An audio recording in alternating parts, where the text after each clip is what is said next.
And welcome everybody to Owen Fulton Field for today's Saturday doubleheader between your Averett University Cougars and the Randolph-Macon Yellow Jackets, as we are just about set here for first pitch. Ian Amerson on the mound for the Cougars. My name is Thomas Heaney III on hand, as Cougars right in the mix of the playoffs. They're a game out right now of the 8th and final playoff spot. And we take a look at it, the Cougars coming into today at 5-11 in conference, but right in front of them is Roanoke College, sitting at 5-10. They've got a game in hand over the Cougars. This is going to be a challenging game for Averett, as Randolph-Macon comes into today at 18-11, 9-6 in conference, sitting in that number 5 spot, still fighting for home field advantage in the playoffs. The Cougars' home field advantage hopes are almost slim to none at this point. However, they are looking at a chance at getting back into the playoffs for consecutive seasons after failing to make the ODAC playoffs for the first couple of years since joining the conference. As take a look at some of Ian Amerson's stats here today. Coming into the game, Ian Amerson 2-2 record. This will be his 9th start of the season. Amerson 42 innings pitched, 32 strikeouts and 24 walks. He'll be going up against a very good Randolph-Macon lineup, a team batting over 300 with 12 home runs and just shy of 200 RBIs on the season. So this one should be a good one here, as Averett, like we talked about, just one game behind Roanoke College. Averett has the tiebreaker. They swept the season series 2-0. So it'll be very interesting to see how that goes down the stretch. Today, Roanoke will be playing against Shenandoah, the 5th team in the country. So a chance here for Averett, if they're able to split this doubleheader and then have Shenandoah, who currently sits at the number 2 seed right now, take care of business against Roanoke College. It would set up Averett in a spot where they could end the day in the playoff picture. But taking at least one here is crucial for that to happen. So here we go. Jack Bowles will lead us off here. 340 batting average on the season. No homers, but 19 RBIs.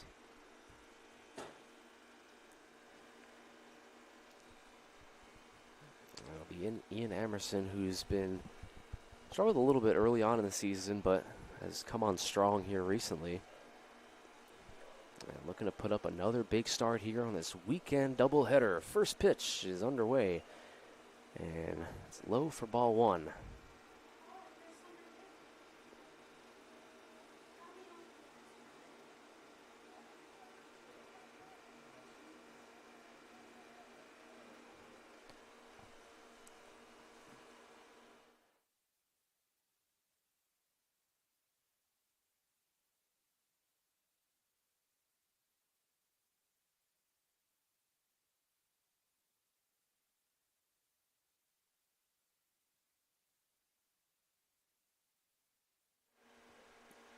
And that one just misses. And Amerson falls behind on the leadoff hitter, 3-0. So Bowles looking for a walk here to start the game. He's walked 27 times, a team lead this season, and he's way ahead of the count, 3-0, as that one finds the strike zone.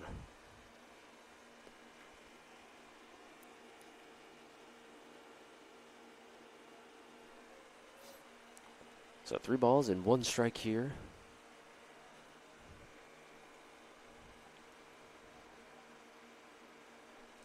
And the pitch, and that one gets the outside corner for strike 2. And so Amerson battling back here in this at-bat.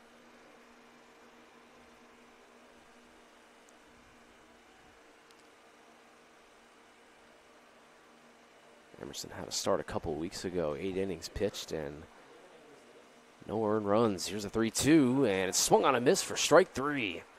So Ian Amerson falls behind in the count, 3-0, and then comes right back with 3 straight strikes. So nice work there by Amerson as we take a look at the defensive alignment here for the Cougars. Ty Lowe, Jordan, and Cubis in the outfield, and then Ford, Keister, Hauser, and Skinner in the infield. Amerson and Mitchell will be the battery here today.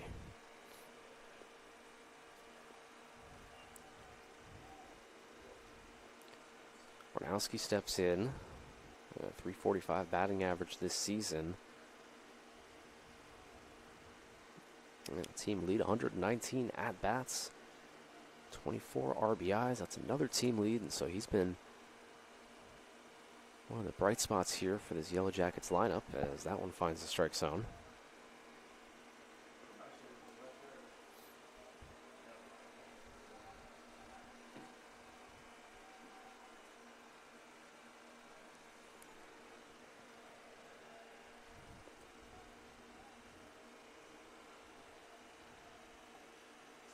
And Emerson just can't find it there. It'll be 2-1.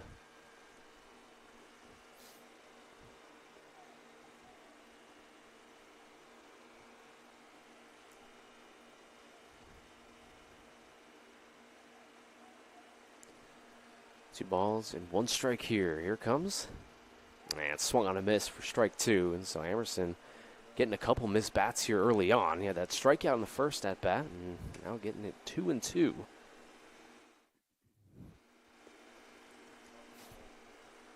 So 2 balls, 2 strikes, 1 out, nobody on here in the top of the first. And the lefty Emerson comes set and delivers. And it just misses outside. And the count runs full again.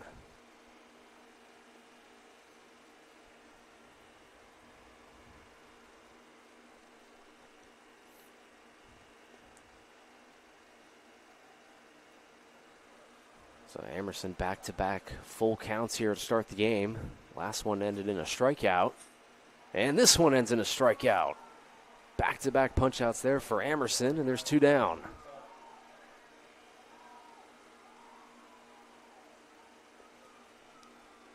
We'll bring up Carter Schmidt here. Second on the team in batting average on the year at .356. And this is a lefty-heavy top of the order here for the Yellow Jackets. Leadoff hitter and the number 3 hitter, both southpaws going up against Emerson. So 2 outs, nobody on, and Emerson's breaking ball misses outside. Coming up in the bottom of the first, it'll be Luke Keister leading us off, and then Nathan McAllowitz and Austin Ford in the 1-2-3.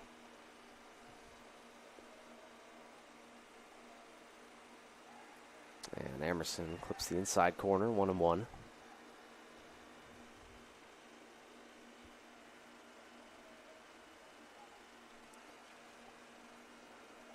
And for Averett to have a chance to win here in this first game, Emerson's going to have to be lights out. And so far, 2 strikeouts, as that one misses high. But talked about it earlier, it's Randolph-Macon team, one of the highest batting averages, team batting averages in the conference. On base percentage, RBIs, close to 200 on the season combined. So definitely a tall task here today for the Averett pitching staff. As another swing and a miss there, and it's 2-2. So Emerson is 1 strike away here from striking out the side in order. We'll be looking to get Schmidt right here. Emerson dialed in, he comes set. And here it comes, 2-2, and almost bit on that one, but just misses outside. It's a good 2-2 pitch. So all 3 hitters here in the top of the first have drawn the count full. Emerson with back-to-back strikeouts, looking to strike out the side. Here comes the payoff pitch, and it's popped up into shallow left field. Coming on is Lowe and Skinner, and Ford, and it goes out of play. So it'll be 3-2 all over again. What's the first ball put in play here today is it's mostly been swing and misses and mix of balls, so 3-2 all over.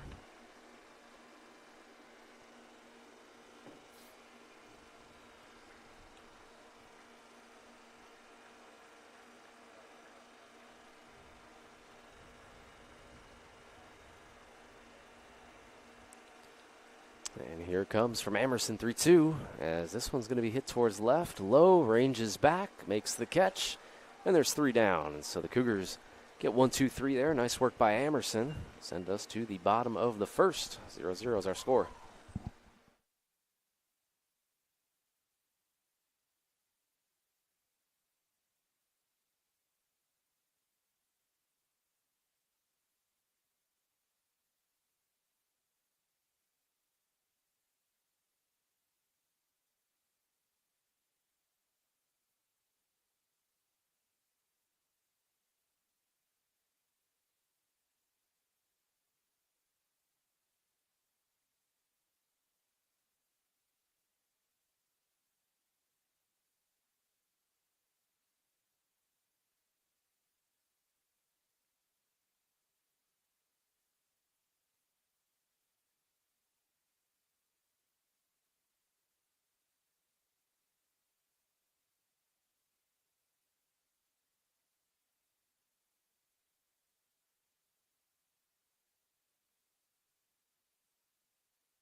Carter Schuma will be on the bump here for the Yellow Jackets as we get set for the bottom of the first inning here.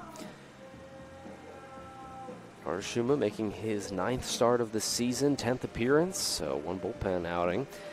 5.02 ERA, 43 innings of work, and 33 strikeouts. But the big stat that sticks out, and I mean, it's just incredible, 4 walks in 43 innings. That is, I mean, you're not going to find any better than that almost in the whole country. So this is a guy that is not going to walk you, if that's what the stats show. And so Averett's going to have to find their way on with the bats, as we'll lead us off here with Luke Keister.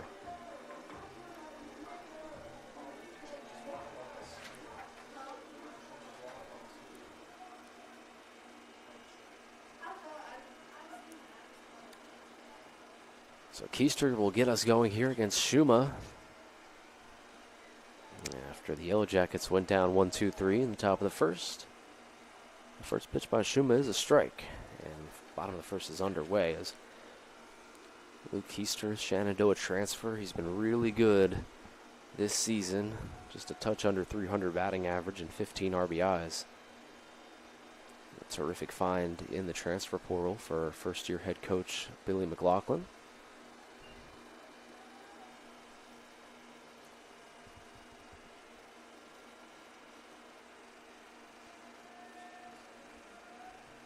That could be a potential first-round matchup.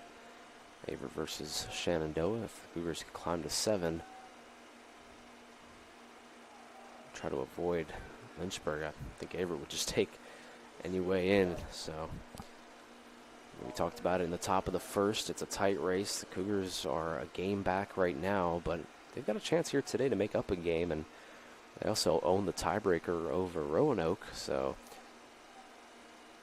if Averett could find a way to split here today, that would be huge. Schuma now down 3-1 to the leadoff hitter. He's only walked 4 guys in the entire season and over 40 innings of work. So just really looking for a pitch to hit here if you're Keister. Schuma comes set, working from the right side of the rubber, and delivers. And that's in there for a strike, 3-2.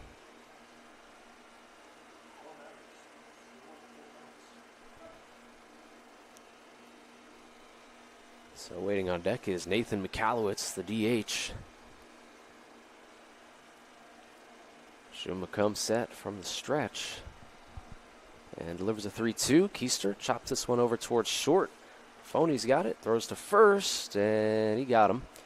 And there's one down. So nice play out there at short by Buffoni. So the designated hitter will be stepping up here. It'll be Nathan McCallowitz. McCallowitz up for Sophomore Player of the Year, the Night of Champions honors in a couple of weeks. Batting over 300 this season at 304 and 11 RBIs. On base percentage over 440. And Nate swings and fouls that one back 0-1.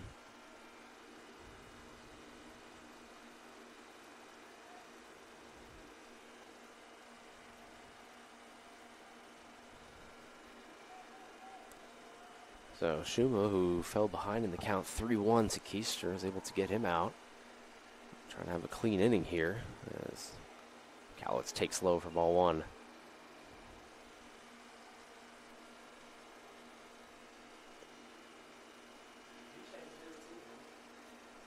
This is the 31st game of the season for the Cougars as we get into the middle part of April here. As McCallowitz fouls that one down the left field line. Team picked dead last in the preseason coaches poll for the ODAC. Just knocking on the door of a playoff berth again this season.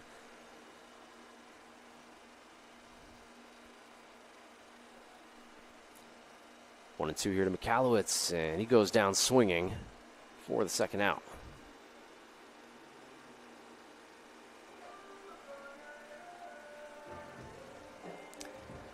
So 2 down here as we'll get Austin Ford to step up. Ford leading the Cougars in batting average this season at 343 and RBIs. He's been a prolific hitter. Started every single game this season at third base. And just consistent bat in the middle of the order for Coach McLaughlin.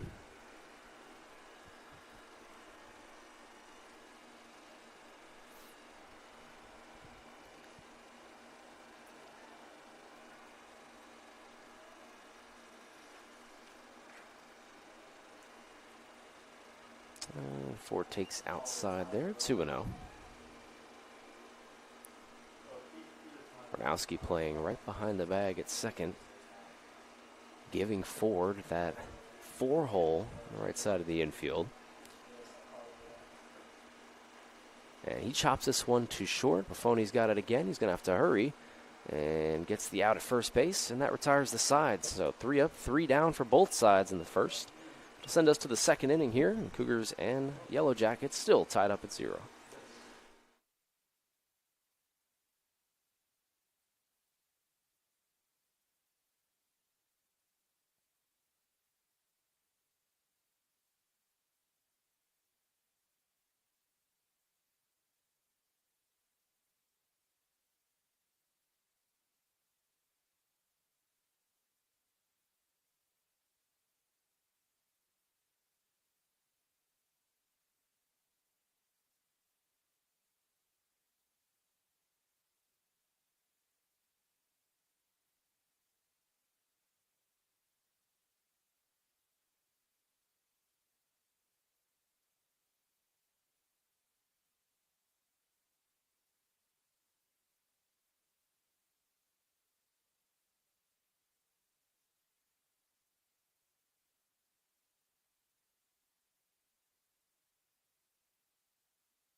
Top of the second inning here, and the Cougars, after going down 1-2-3, will give the ball back to Ian Amerson.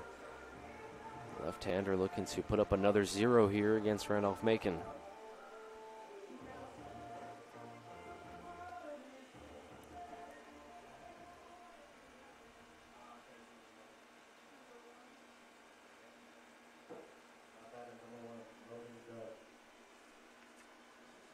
Bring up Logan Duff, team leader in batting average this season at 361.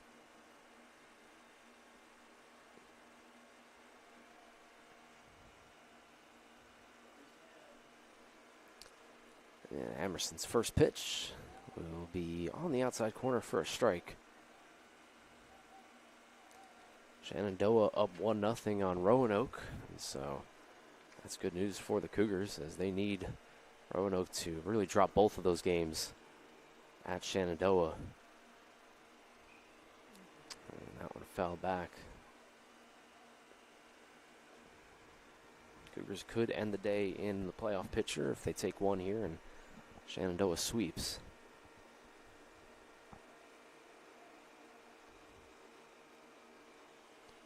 Emerson with 2 strikeouts already here, way ahead in the count on Duff. It's fouled back.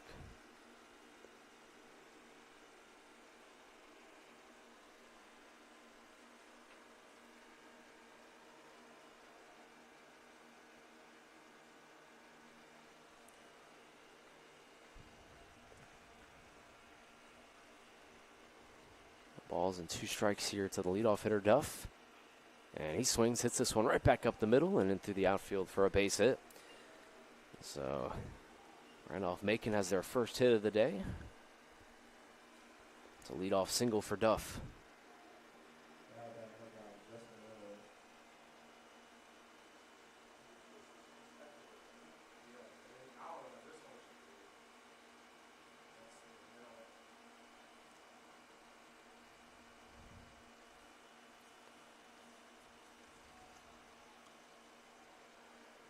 So leadoff runner at first base, it's Duff.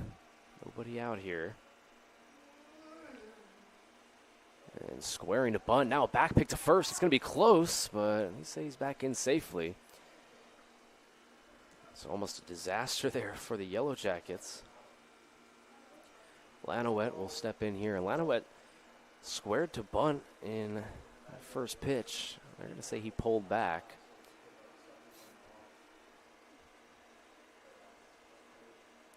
Duff, very short lead at first. Lanowitz squares to bunt again, and pickoff attempt at first.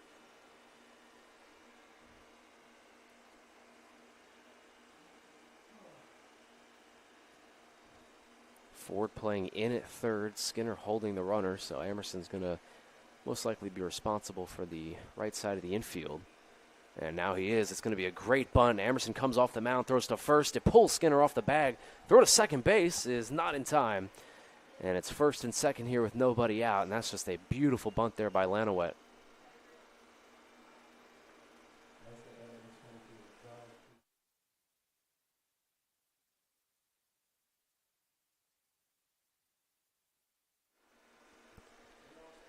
So first and second here with nobody out.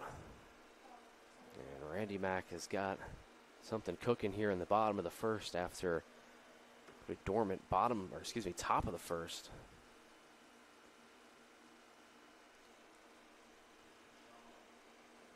QC will step in here, potentially looking to bunt again after the infield single by Lanowet, and he will, and he'll square, and it's popped up. Ford's going to run in, and it's going to just go foul.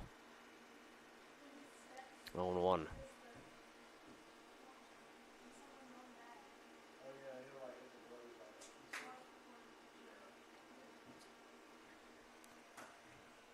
You see the center fielder, left-handed hitter, trying to move the runners into scoring position here. Skinner's going to play in. Ford also in, trying to watch that runner, maybe potentially try to get him at third. This play is going to be Skinner, though. Skinner's going to try to come in here and throw the runner out at third base.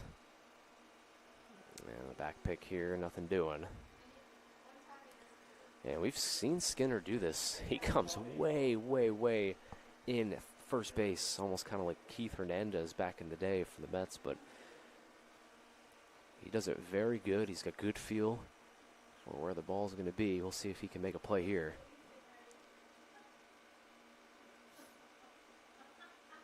Here comes the bunt, and not going to get it down. Here's a back pick to second, and nice play there by Hauser. Oh, no, it's going to get away into center field. The runner will go from second to third. Thought Hauser got his glove on that.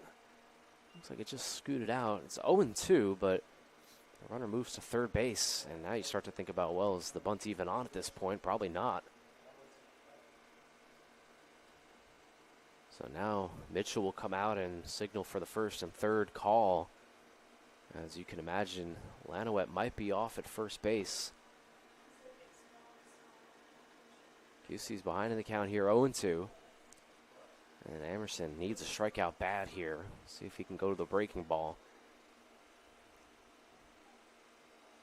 Pick to first. That's a nice move there by Emerson. Just nothing doing.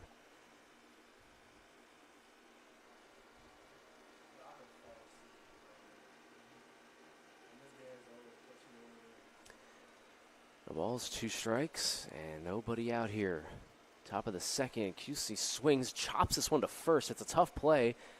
Stepping on the bag, getting the first out, and holding the runner at third base is Skinner. Nice field there by Skinner. There's one down. The runner will advance to second. Honestly, good on all fronts there. Runner at third base probably would have been gunned if he ran home, and Skinner just trying to get the out at first base.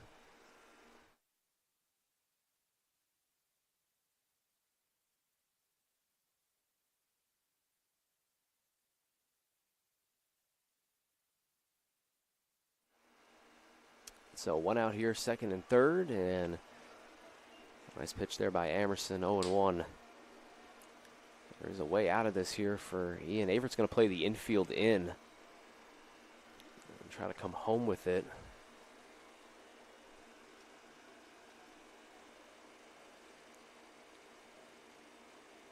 Duff at third, Lanowet at second, and this one's going to be hitting to right field. That's going to get down for a base hit.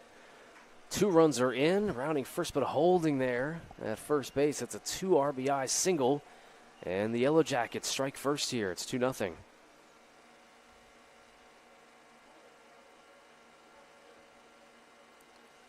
Good piece of hitting there by Zach Stoltz. 32nd hit of the season and 24 RBIs now. 25. That takes the team lead. So 2 runners are in here.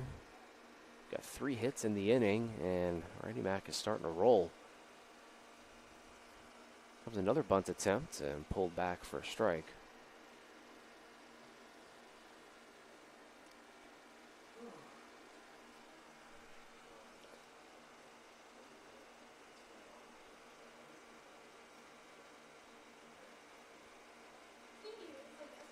Extending the lead, Stoltz. Pickoff attempt at first, but back in safely.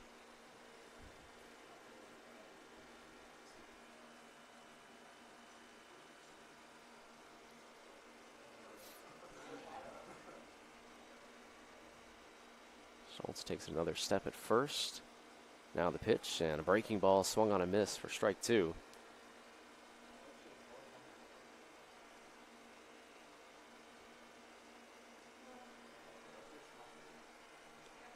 Emerson with 2 Ks already here in the game and looking for a third one right now.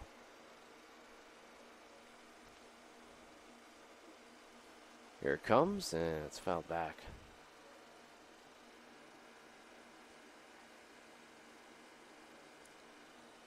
Buffoni and then Bernard on the top of the order.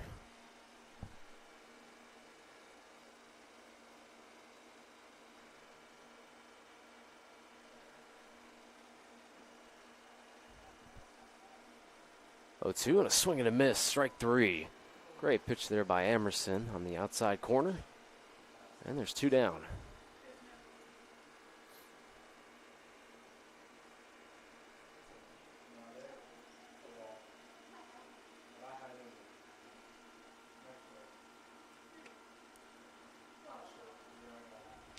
Bulls. There goes the runner. This pitch is swung on and missed. The throw is going to be way in time. Nice throw there by Mitchell. Gunned him down at second base for the third out. And so that retires the side. Randy Mack does get a couple runs, but the nice throw there by Mitchell ends the top of the second. Send us to the bottom of the second. Cougars trail by 2.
Ty Lowe will get us going here in the bottom of the second as the Cougars look for an answer. Shuma on the mound. And the Yellow Jackets up by 2 here in the bottom of the second.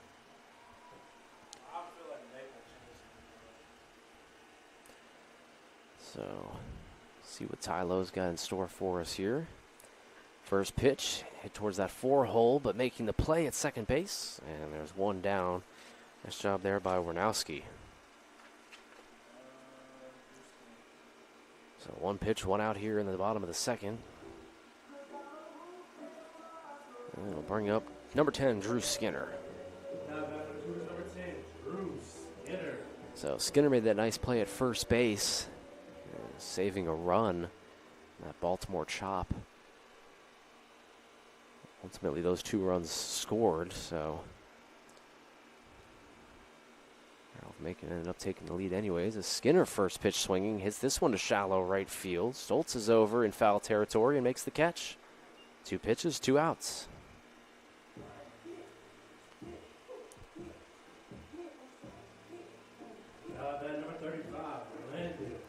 We'll bring up Landon Mitchell here, who threw the runner out at second base in the previous half inning.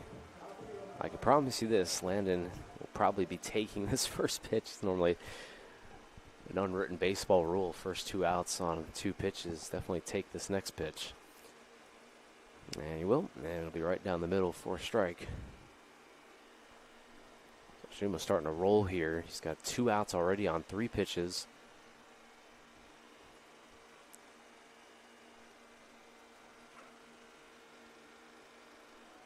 To give Connor Cubis a shot on deck. And he swings, but this one's going to go right up the middle for a base hit. So Landon Mitchell having a big second inning here. Got the runner out at second base and now gets a hit. First hit of the day for the Cougars.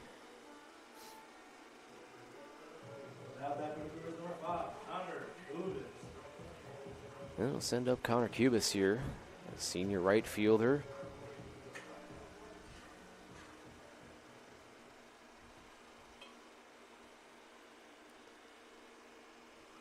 Mitchell short lead at first. 2 gone here. Cubis, first pitch swinging and fouls it back.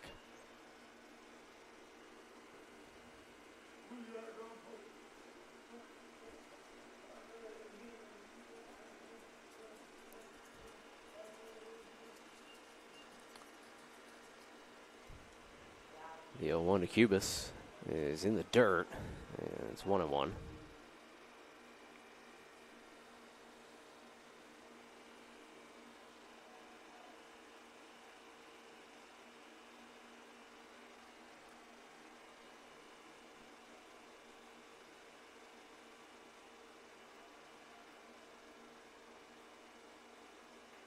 This one hits a third. Nice play there by Lanowet, and that'll retire the side. Cougars do get a hit off the bat of Landon Mitchell. Send us to the top of the third, and Randolph-Macon leads 2-0.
here we go, back in action here with Emerson on the mound.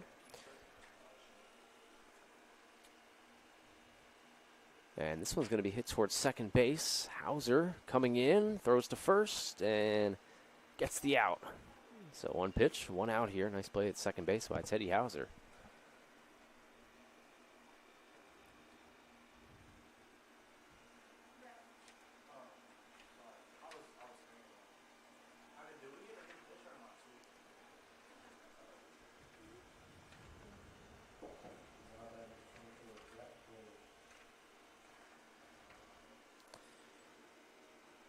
Bowles will step in here. 1 out, top of the third. And a nice breaking ball there. It just misses outside.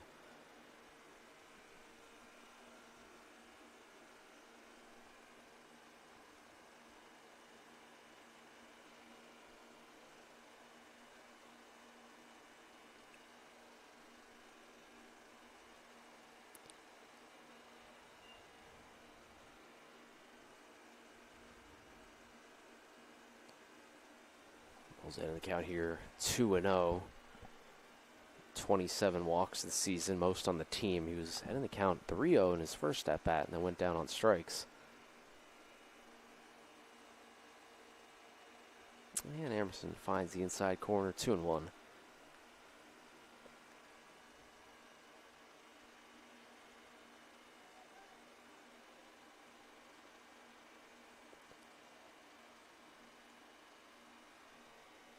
Balls and a strike. And that one misses somewhere. That one looked really good. I'm going to say maybe it was a little low, potentially outside. Either way, it's 3-1 now to Bulls.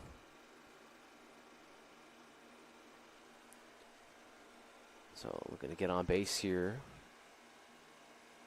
And that one right down the middle for strike 2. So now back-to-back at bats for the Yellow Jackets leadoff hitter go full. And Emerson hoping it ends like the last one with the strikeout.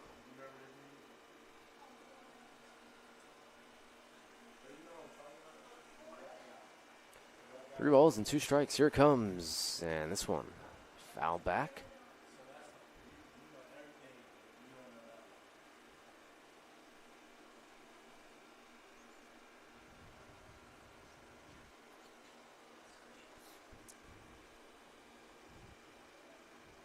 Emerson gets the sign and gets ready for another 3-2.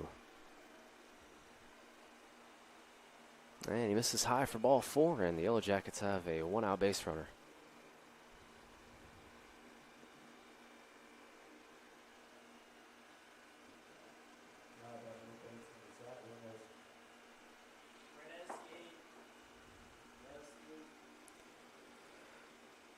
Zach Warnowski will step in here. Runner at first base, 1 out.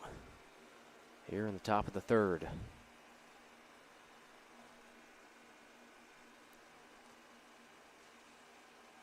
And Emerson misses high for ball 1. Jack Bowles at first base. 4 out of 5 on stolen base attempts this season. A team that has stole 53 bags this year.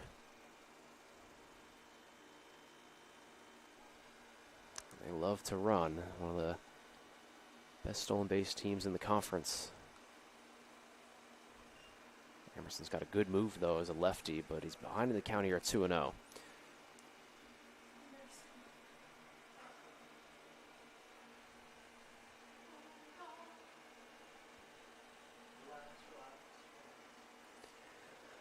So 2 balls and no strikes here. Runner at first base, and 1 down here in the top of the third. This one popped up towards right field, coming over to try to make the catch, sliding, and it falls foul. Teddy Hauser looks like he had a shot at it. It's really close.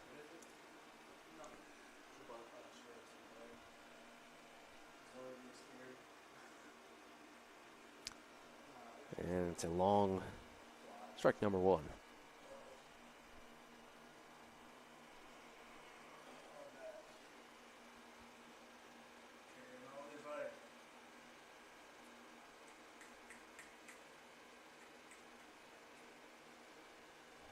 Another throw over at first base. Nothing doing.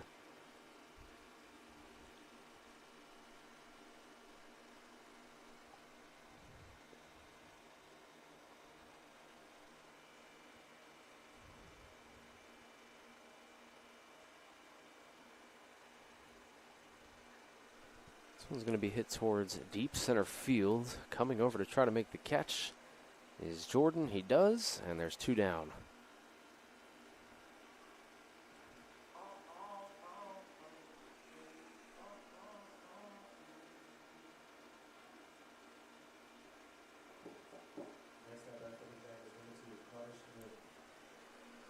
Fielder Carter Schmidt will step up here. Schmidt 0 for 1. Strikeout.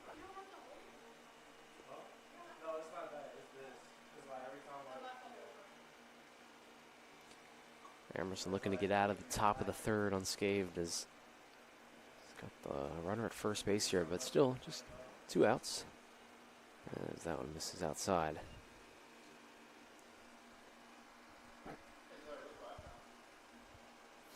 I should mention too, the Yellow Jackets, as much as they like to steal, Mitchell threw one out by about 10 miles at second base in the last half inning, so maybe not wise to run against Mitchell. This one's going to be hit towards first. Skinner grabs it, and that'll retire the side. So 3 outs here in the top of the third. The Yellow Jackets get no hits, walk, no errors for the Cougars. Bottom of the third coming up, and Averett trails by 2.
Teddy Hauser will get us started here in the bottom of the third inning.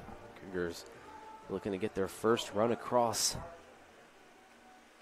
It's been tough sledding so far. They're looking to change that here in the bottom of the third. 1 hit, quartered by Landon Mitchell so far, as Shuma throws that one in there for a ball. Teddy Hauser, Maddox Jordan, and then the top of the order with Luke Keister all set to plate here. And Teddy chops this one in the box foul.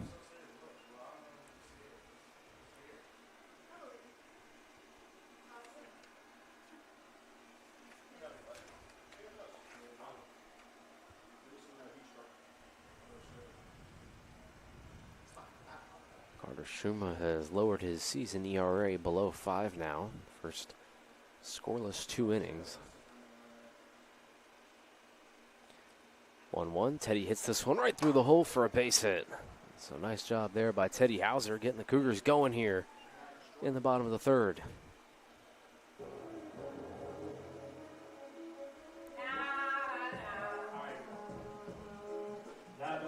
Number 6, Matt Jordan. Maddox Jordan will step up here, and this is a potential bunt situation. See if he can get the runner over to second base. Maddox batting .280 on the season, 13 RBIs. Third base will be playing just a touch in at third. Lanowet, we'll see what he does. Yep, Jordan's going to bunt, and it's going to be high and tight. Was it fouled off, or was he hit? Looks like it's going to be a foul ball.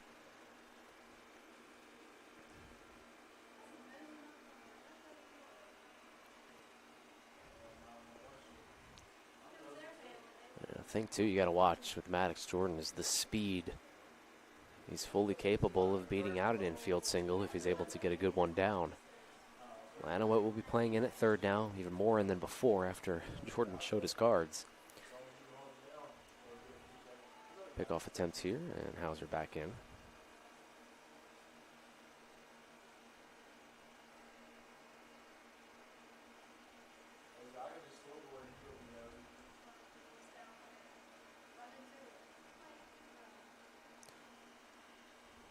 Hauser at first, nobody out here.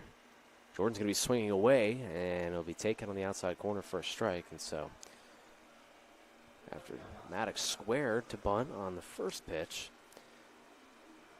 goes for the swing there, takes a strike, and now he's way behind the count here, 0-2.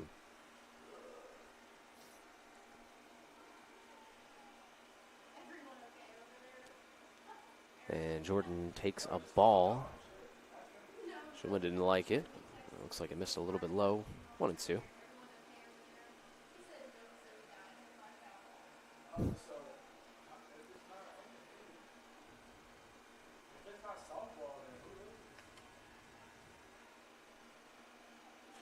The 1-2 pitch is just off the black. It's 2-2.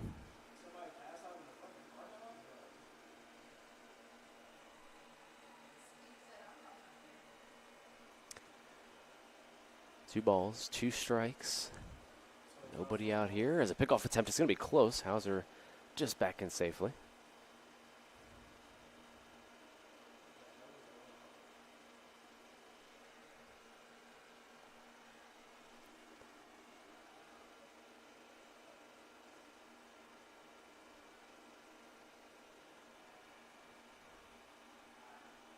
And another take a look at Hauser at first base.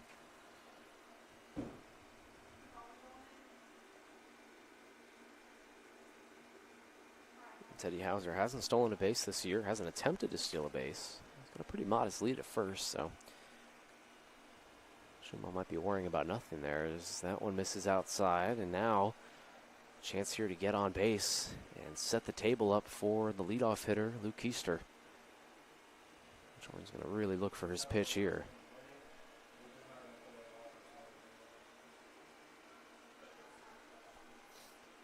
Three balls and two strikes, and the pitch, and Jordan bloops this one towards shallow right, coming in, making the catch. No throw to first, and there's one down.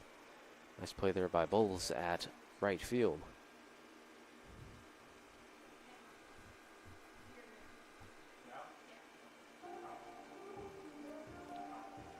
So a really good at bat there by Maddox Jordan after failing to get the bunt down on the first pitch. He was able to work out a 3-2 count and almost blooped one into right, but they were playing him really shallow out there in right field. So a good defensive alignment there by the Yellow Jackets.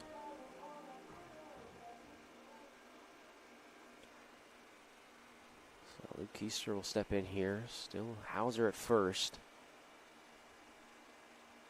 That's a good breaking ball there by Shuma, and it's 0-1.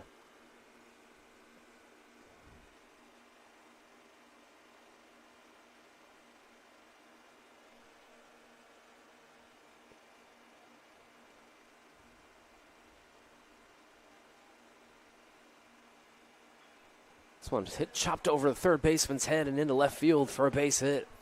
Hauser's going to have to hold it second, but it's a one-out single for Luke Keister. And Averett has their third hit of the day, matching Randolph-Macon. So a big chance here for Nathan McAllowitz stepping on here with a runner at second base, tying run at first. He's 0 for 1 with a strikeout so far.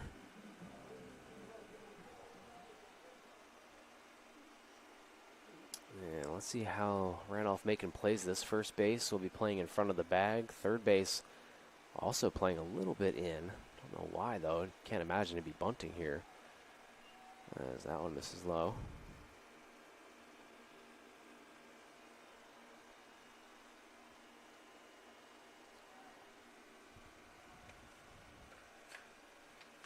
Shortstop Phony playing right behind the bag at second, leaving that hole open at short. And Michalowicz takes low for ball 2.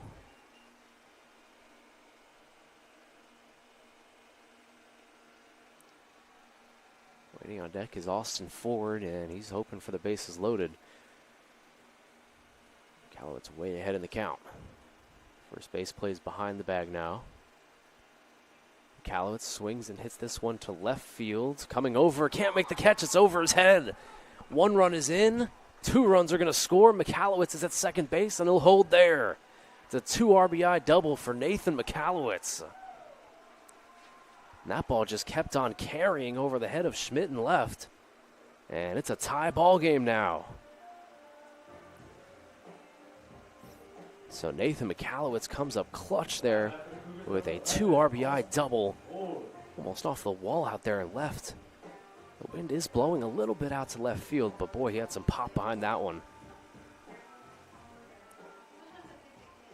So Michalowicz delivers a big moment there. This game is all tied up now. And Averett's looking for more. Austin Ford steps up to bat. And he takes a strike. Michalowicz's opposite field power has been one of the things that we've been so impressed about this season. Being able to take a pitch outside and drill it to the wall is something that you don't really see a lot here at this field in particular. As Ford swings through that one 0-2. But Michalowicz does it so well, especially this season. And that, one of his biggest hits of the year, tying this game up at 2 apiece.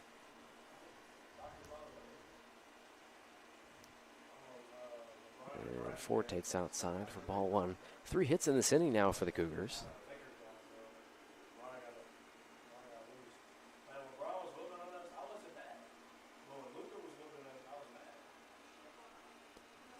A ball and 2 strikes here to Averett's number 3 hitter, Austin Ford.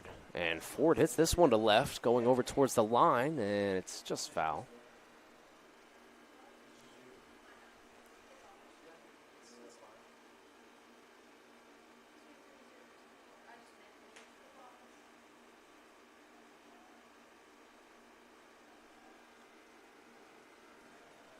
So still 1-2 here to Ford. Michalowicz, good speed at second. A base hit should score him. As this one's going to be chopped over towards short. Buffoni gets it, throws to first. Good throw in time, and there's 2 down.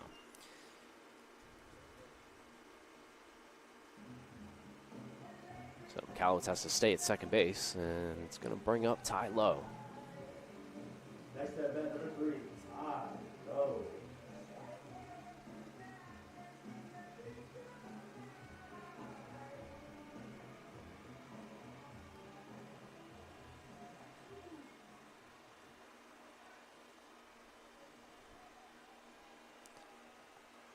So a chance here for Ty Lowe to break the tie. A base hit. Give the Cougars the lead here in the bottom of the third.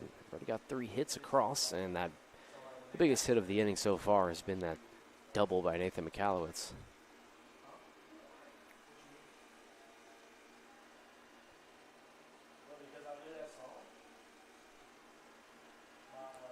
Back pick at second, and back in safely.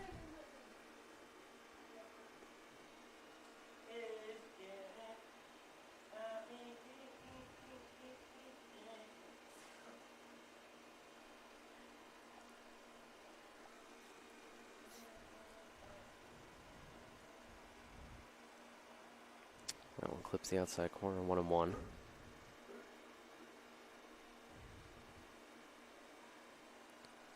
Has not been a good inning here for Shuma, who mowed the Cougars down almost in order in consecutive innings. This one has been more challenging.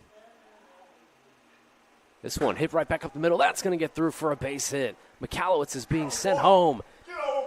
And he's going to score standing. It's a 2-out single for the Averett Cougars. Ty Lowe comes through in the clutch, and Averett has taken the lead.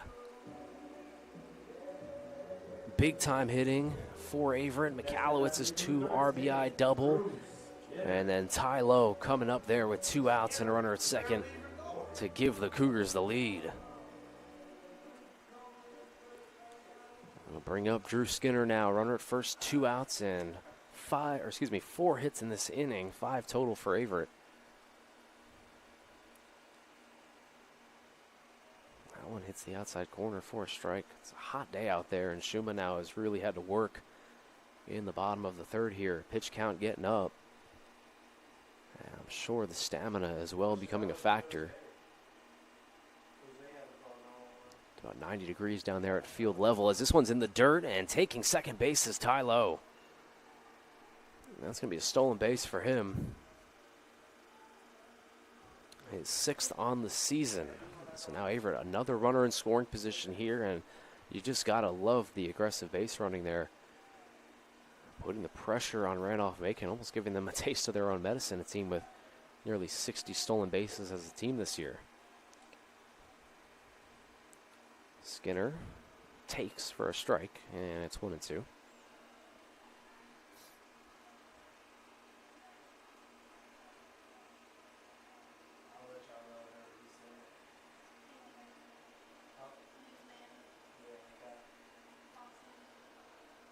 Long inning here for the Cougars as that one misses outside. And Skinner working the at-bat here. Waiting on deck is the catcher, Landon Mitchell. He will be next.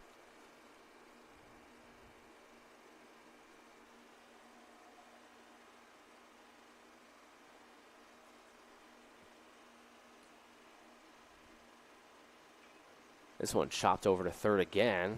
This one caught by Lanowette. Throw to first in time, but not before the Cougars stretched 3 runs aboard. A 2 RBI double by Nathan McAllowitz, and then into a 2-out RBI single for Tyler Lowe. It'll send us to the top of the 4th here, and now Averett has the lead, 3-2. We'll be right back.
Logan Duff will lead us off here, top of the 4th, and now Randolph-Macon's got to strike back.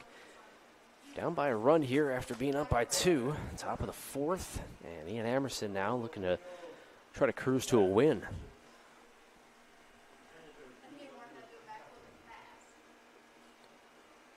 Oh, this is high, and it's 2-0.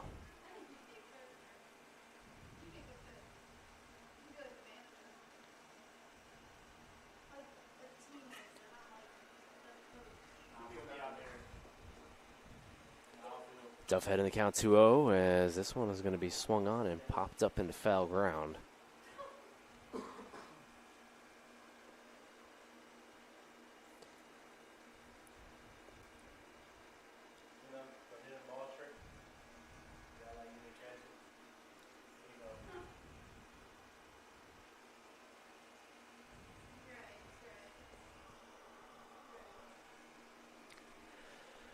Two balls and a strike here to Duff, the leadoff hitter for the Yellow Jackets.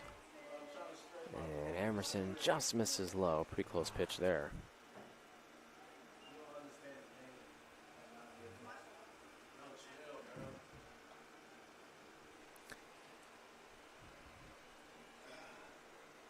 Duff looking to get a board here for Randy Mack. 3-1. And swinging, hit this one to short. Keister makes the play, throws to first, and he got him. Or no, Skinner dropped the ball. And they're going to say it was not on the transfer, so Skinner's arguing it was on the transfer. Coach McLaughlin's now going to come out and have word with the first base umpire. It's a pretty close play over there. I mean, it's always kind of tough to see. Was he reaching for the ball in his glove? You just don't see that very often. First baseman dropping the ball. Coach McLaughlin might be asking for an appeal here, maybe first base, but nobody had a better view than the first base umpire. And yep, he's going to get an appeal. They're going to all kind of hover around here, have a conversation about what they saw. I don't think this is going to get overturned, though. We'll have to wait and see. Unless the first base umpire has a change of heart, it's really hard to have somebody else overrule that. You can see Skinner at first base saying he caught it and then he went down with it, try to put it in his hand.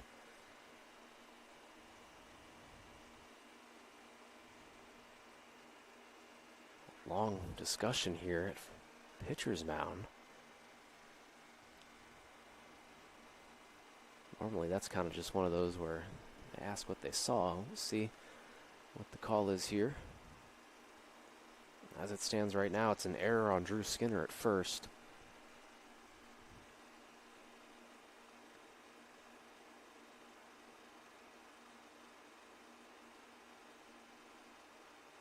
And they're going to say he's safe. And so after a long discussion, all of the umpires, everyone in agreement, or at least the majority, 2 out of 3, say it's an error on Skinner. And so that's a tough break for Ian Emerson. He got the out. It seemed like the out. Skinner over there at first base couldn't handle it. Even though he's going to say it was a transfer. It was a very close play. So now runner at first base here, and first pitch swinging, hitting this one into shallow right. That's going to get down for a base hit.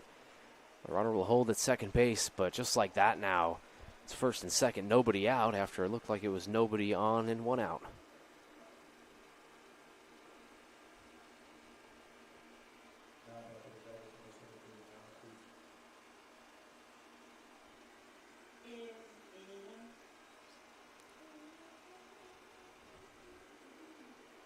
Casey will step in here, and this will surely be a bunt. Try to get those runners over in a scoring position. He squared the bunt last time. See if he can do it again right here. Skinner's going to play in. Way in at first base. Here comes the bunt, and it's pulled back for a ball.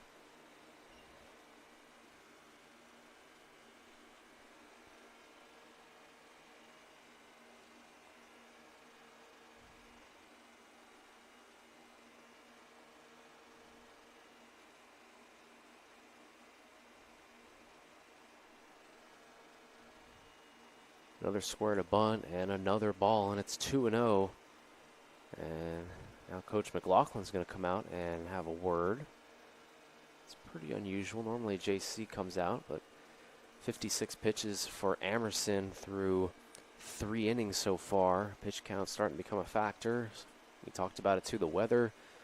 It's very hot down there at the field, and so trying to get Emerson some time here to catch his breath.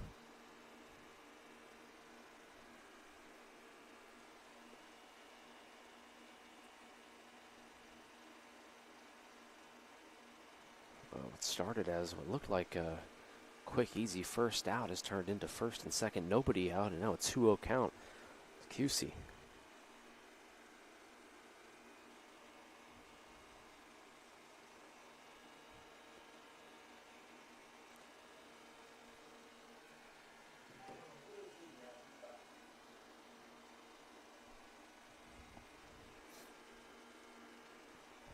Shadows come in over here at Owen Fulton Field. 2-0 count here. Skinner way in, almost near the pitcher's mound. As QC will square to bunt here again. Here he goes, and he gets it down, but it's foul. So nice recovery there by Emerson. Get the first strike.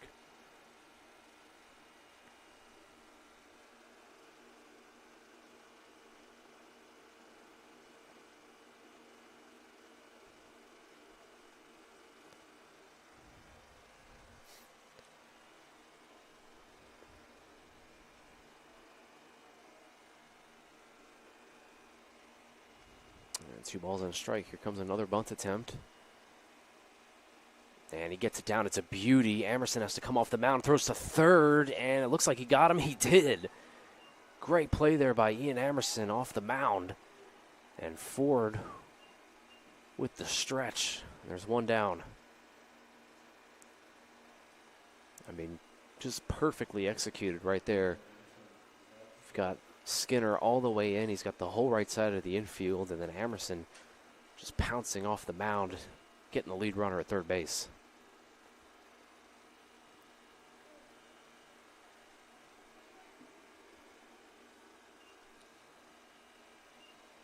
So now 1 out, first and second.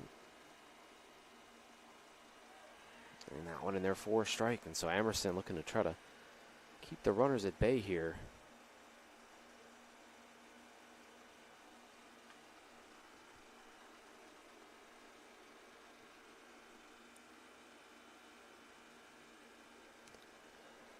Some bad news for the Cougars, though, as Roanoke is up 6-1 on number 5, Shenandoah. As this one's going to be hit towards center field, right at Jordan. No tag at second, and there's 2 down. So 2 big outs there by Emerson after the leadoff error into the single, and then a 2-0 count. Coach McLaughlin said, let's have a timeout here. Talked about it on the mound, and since that point, Emerson is locked in and got a couple of guys out. But if that score does stand out in Shenandoah, that would be detrimental for the Cougars. They're really banking on Roanoke dropping both of those games. Now 5-run lead out there for the Nokes. As that one in the dirt. Mitchell is able to corral it. Just puts the importance of this game even more.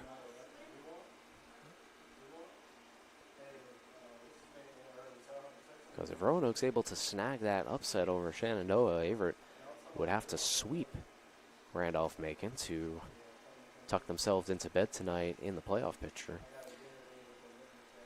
We'll see how it all plays out, as that one skied foul. And it's 1-1.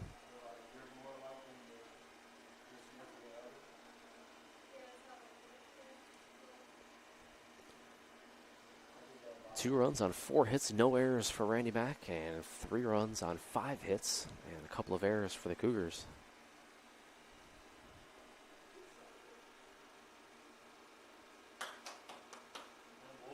This one's going to be swung towards left field, and Lowe makes the catch. And that retires the side, and so Emerson works out of a jam.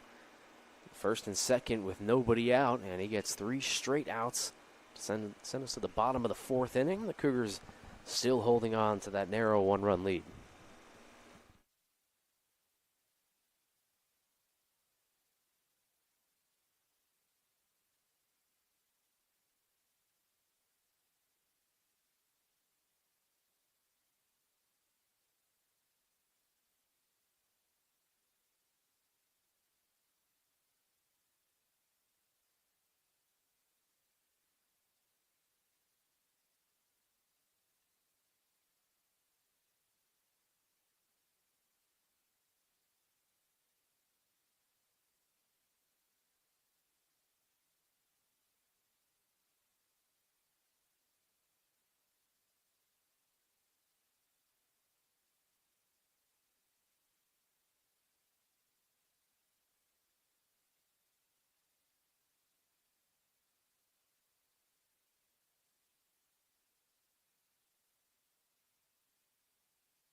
Landon Mitchell will start us off here in the bottom of the fourth.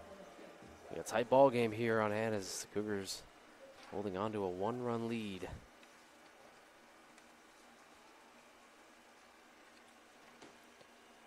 As Mitchell takes for a ball.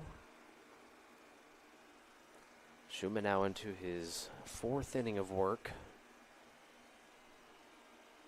So far through three earned runs and 5 hits. Mitchell lines this one into the gap. That's going to get down for a base hit. He'll take a hard turn around first. He's going to try for 2. The throw into second base is not going to be in time. Landon Mitchell, 2 for 2 with a single and a double here. Start this game out. And he threw a runner out at second base. Have a day. So Landon Mitchell just showing up here for the Cougars on this Saturday afternoon. The catcher legging it out for 2. So he's on second base. Cubis will step in. And this could be a bunt situation here for Connor. He's got a chance to get Mitchell over to third base. Infield playing in as that one misses outside for a ball.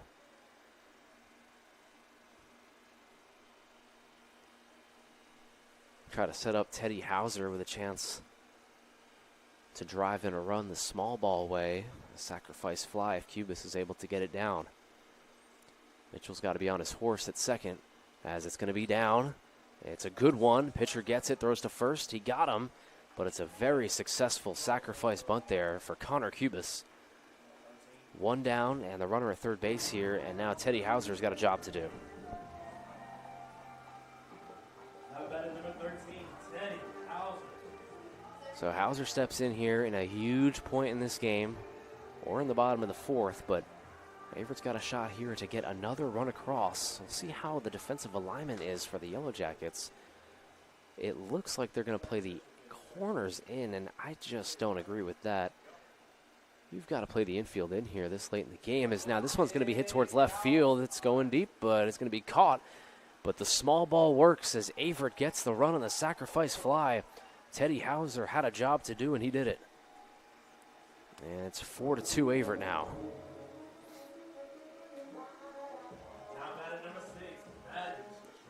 You want to make the playoffs, that is winning baseball right there. Landon Mitchell leadoff double, legging it out for 2. Didn't look like he was going to get there, but he was able to sliding, and then you get a nice sacrifice bunt and the sacrifice fly. I mean, that is just perfection.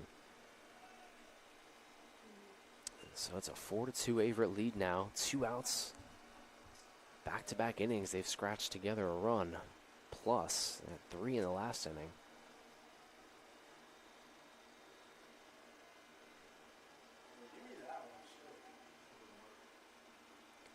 As Maddox Jordan fouls that one back, and it's 1-1.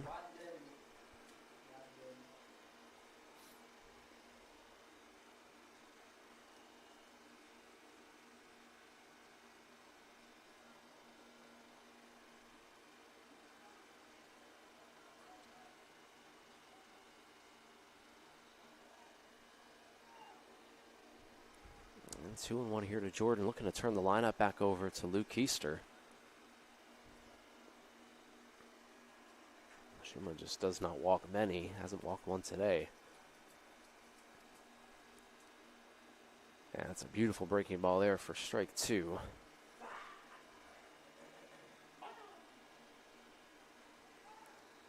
They get 6 hits on the day for Averett.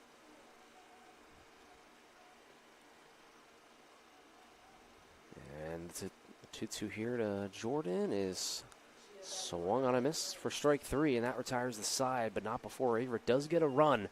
Landon Mitchell led us off with the double, and then Averett goes small ball, sack bunt, sack fly, and it's 4-2 Cougars as we head into the top of the 5th.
We are back here, top of the fifth, and now Ian Amerson working into his fifth inning of work.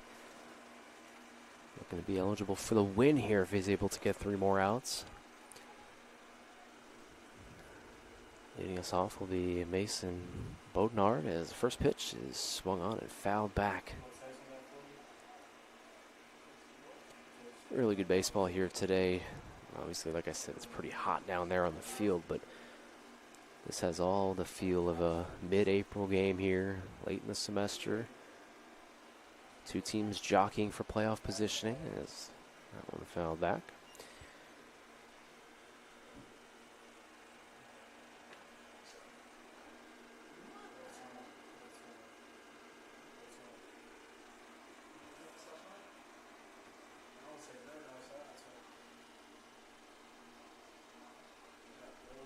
The 0-2 pitch is high for ball 1.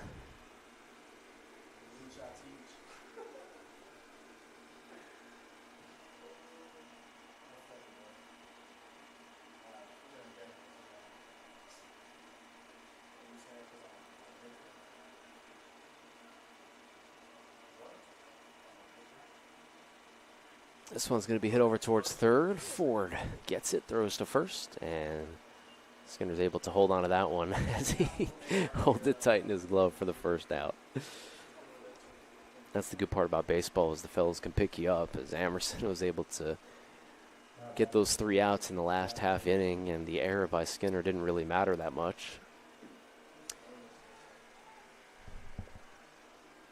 As Amerson now at 67 pitches on the day.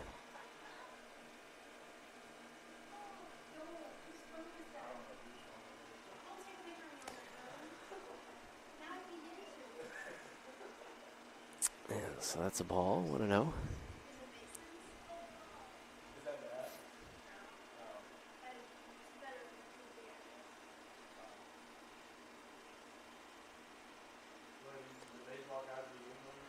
That one in there for strike 1-1.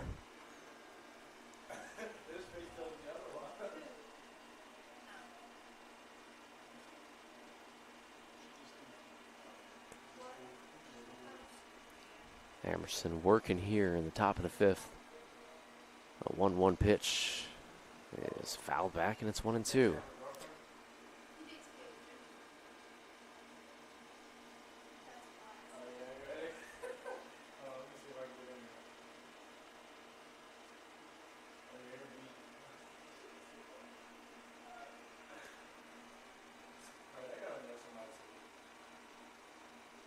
Breaking ball, fouled back, and still 1-2.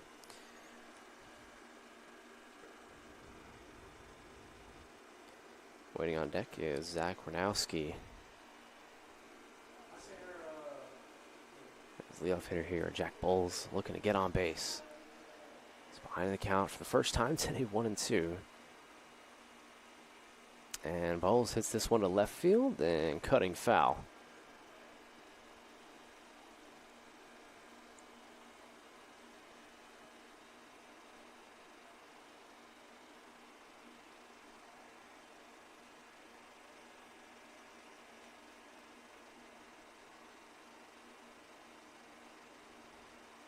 Still way ahead of the count here is Amerson, and breaking ball misses outside. 2-2.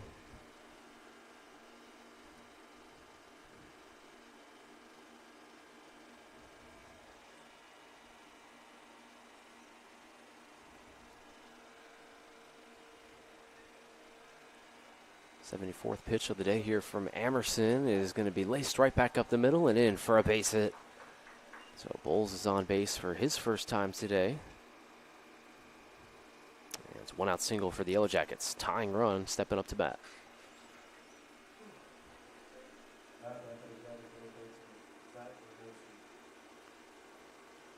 Zach Ranowski now will step in. Shortstop here. Or my apologies, second baseman. Bowles with 4 stolen bases on the year at first, takes a very short lead.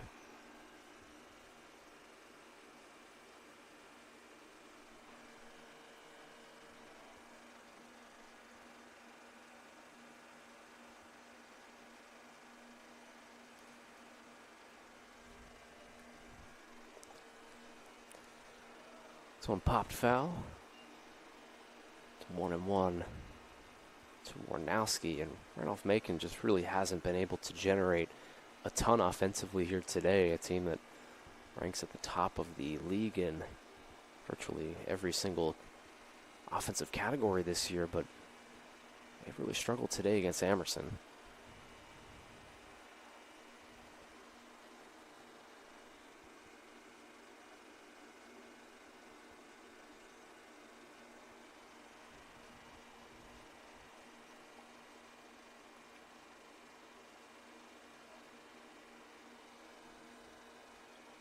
Looking for a double play ball as that one just misses off the corner. Really good from here, but one plate umpire disagrees, and so now ahead in the count here, Warnowski 2-1.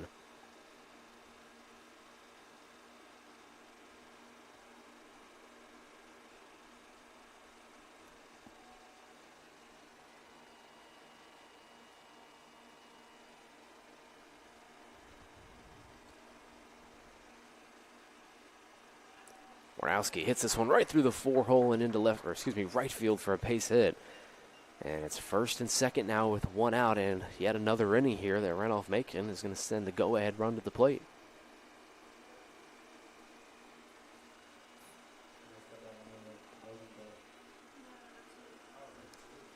Carter Schmidt will step in now.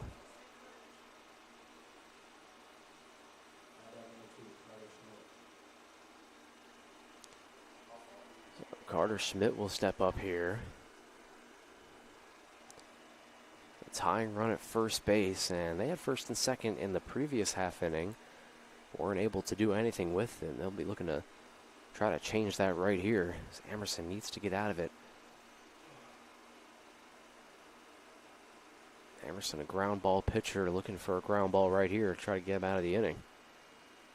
First pitch is a breaking ball for a strike. Nice pitch there.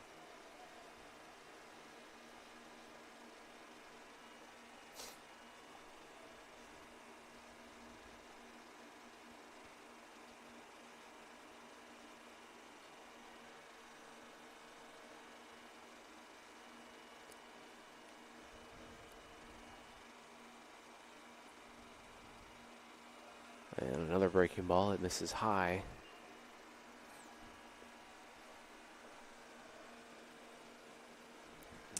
Pitches now for Ian Emerson.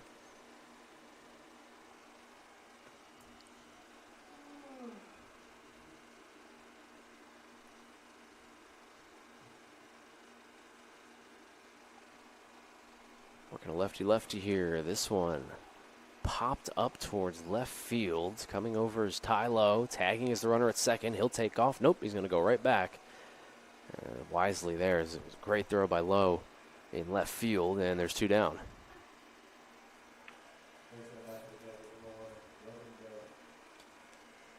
Some good news for the Cougars as Shenandoah has cut the lead down to 1.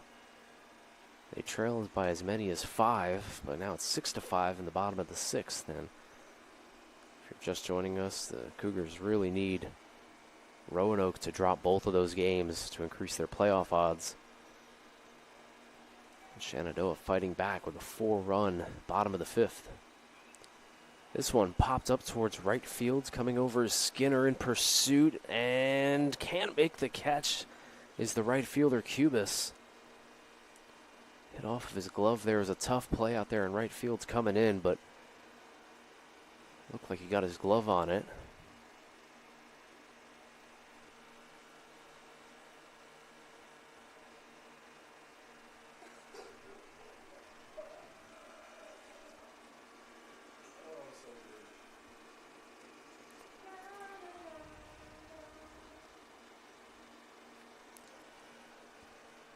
So the long strike number 1 after Cubis and Skinner tried to make the play out there in right field.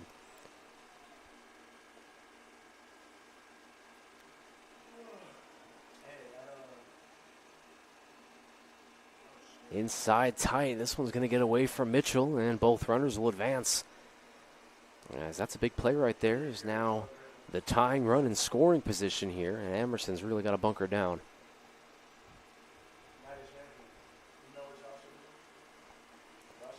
6 hits for both sides here today.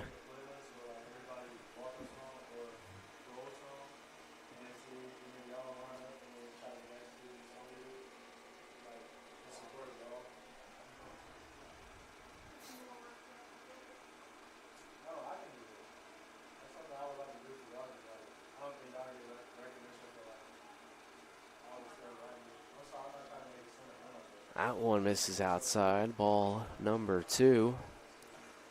And it's 2-1.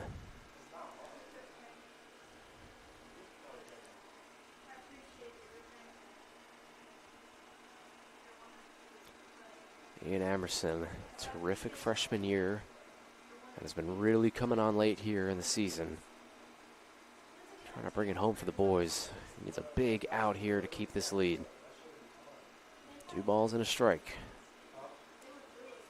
And that one is going to be hit towards right field. Cubis in pursuit, and it's going to go foul. 2-2.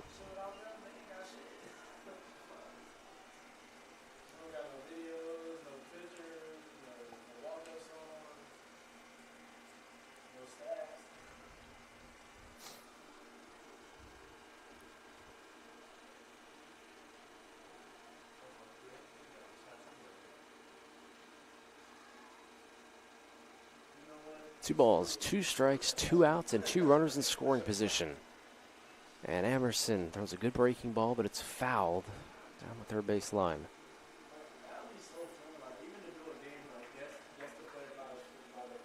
87th pitch of the day coming up here for Ian Amerson. This could be the end of the road. We'll see how far Billy McLaughlin, Coach McLaughlin, extends him past this inning. But right now, he's got to get out of it to have a chance to pitch in the 6th. Amerson gets the sign, Cub set, and deals. This one hit towards shallow right. Cubis running over, looking for some redemption, and he gets it. Cubis makes the out and right. Amerson's fired up. He strands the tying run in scoring position, and that will retire the side. Bottom of the 5th coming up, and the Cougars still holding on to that 2-run lead.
Luke Easter will get us going. Bottom of the 5th action. Averett looking for some insurance as we head into the middle part of this game.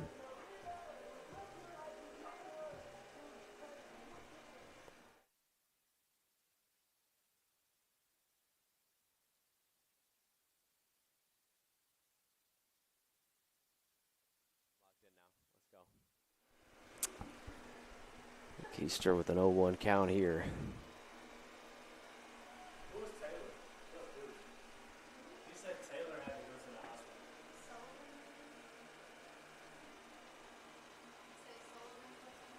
As Keister swings and misses.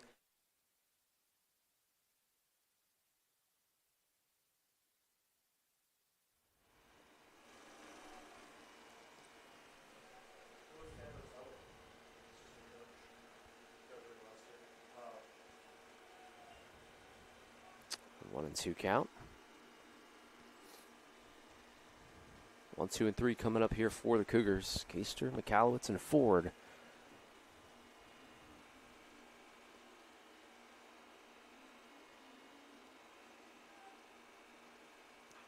Keister swings, chops this one to third base. Should be pretty easy. And they get the out at first. Nice play over there at third base by Lanowit.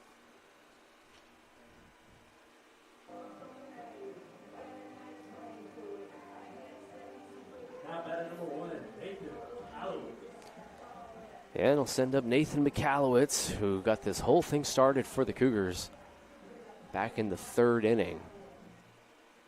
Averett was getting shut out at that point, had second and third. And Nathan came up and delivered a big double to tie the game up. So we'll see what he's got for a follow-up act here as that one misses inside.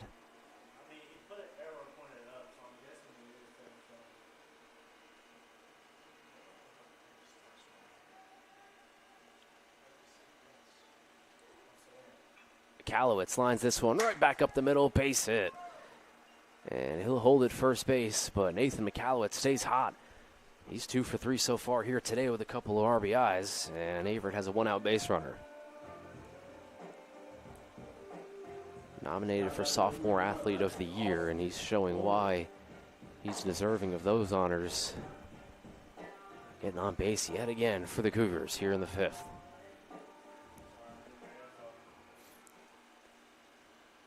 Bring up Ford. McAllowitz takes a pretty healthy lead at first. And Ford waves at that breaking ball 0-1.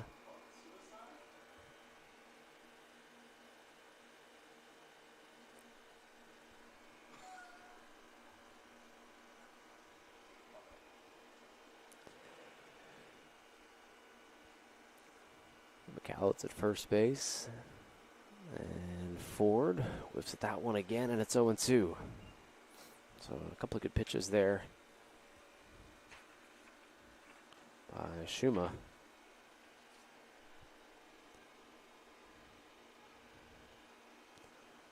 So breaking ball. We'll see where he goes here on 0-2. In the dirt.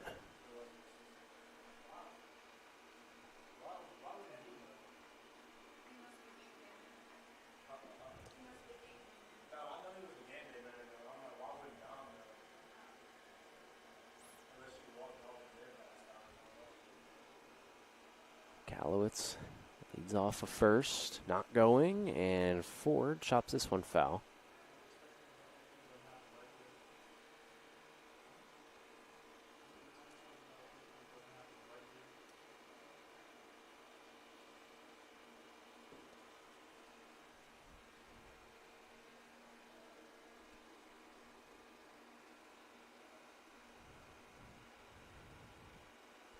Pickoff attempted first and back in safely.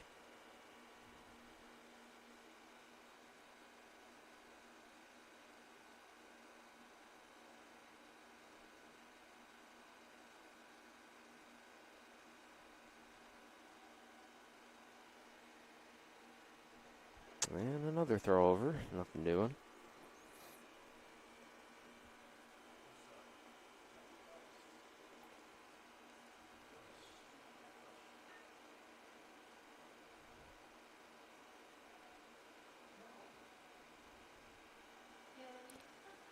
Ford hits this one foul, very close. You can see Coach McLaughlin at third base trying to will it over, but just goes over. And it's still 1-2.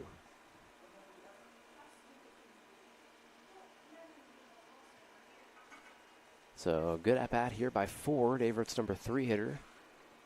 Waiting on deck is Tyler Lowe, who's got an RBI. And Ford goes down on strikes, swinging there on another breaking ball. There's 2 outs.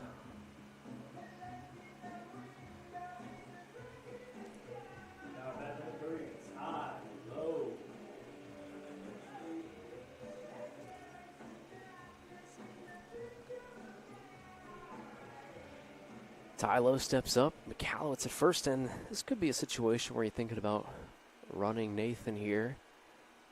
Try to get runner into scoring position. See if they do it. Instead, Lowe, first pitch swinging and bloops one into left field for a base hit. And so Tyler Lowe's got his second hit of the day. And it's first and second here with still 2 outs. So the combination of Tyler Lowe and Nathan McCallowitz really showing up here today for the Cougs. That's 4 hits out of the 2 of them. That's 50% of Averett's hits today. And 3 out of the 4 runs scored by McCallowitz and Lowe as well. And so shout out to the fellas getting it done, as now we'll have a mound visit here by the catcher. That's Duff. And Duff's going to try to get Shuma a little bit of time here to breathe. Taking a look at that bullpen, I don't see anybody up and ready. A little bit easier to see the visiting bullpen here at Owen Fulton Field than it is the home. But either way, Shuma with 69 pitches here. This will be his 70th pitch on the day. He's still got plenty in him. We'll see what's in store here for Drew Skinner as we have a quick little update. Roanoke still leads by 1 in the top of the 7th inning. So Shenandoah is starting to run out of time a little bit. Cougars really need the Hornets to pull through in that one. Here we go. Drew Skinner up. First and second, 2 outs, and he takes first pitch for a strike.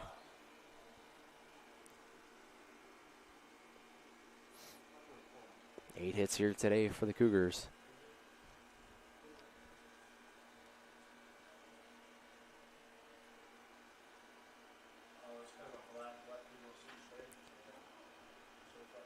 This one's going to be hit towards short. Tough hop, and it gets into the outfield. McCallowitz is going to have to stay at third, but the bases are loaded now as that one ate up Buffoni. Bases juiced, 2 outs.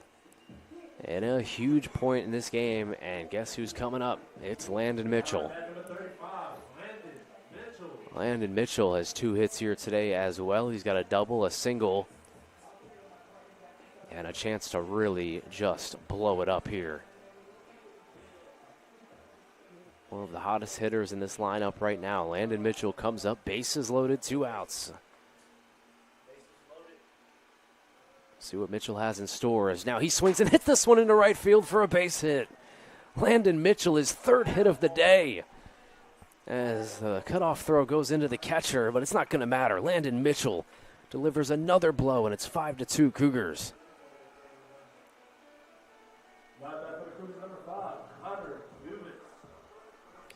Landon Mitchell now 3 hits and a thrown out runner at second base. I mean, he is just scorching hot here today. Mound visit here as Randolph-Macon really having a hard time getting out of this inning. That's going to be an unearned run as the error by Buffoni prolonged this inning. McCallowitz with 2 hits, Lowe with 2 hits, and now Landon Mitchell with 3. That's 7 hits from 3 guys in the order. Averett's got 9 total on the day. So we'll see what this is all about. Mound visit again, second one of the inning. So the next one, he'll have to come out of the game. Home plate umpire are going to try to break it up, but looks like they're already done. So the bases stay loaded, and a chance here to really open this up here. Got Connor Cubis, the right fielder, stepping in, senior out of Kernersville, North Carolina. And a chance for a signature moment here for Connor. We're late in the season. The senior is looking to put this game out of reach.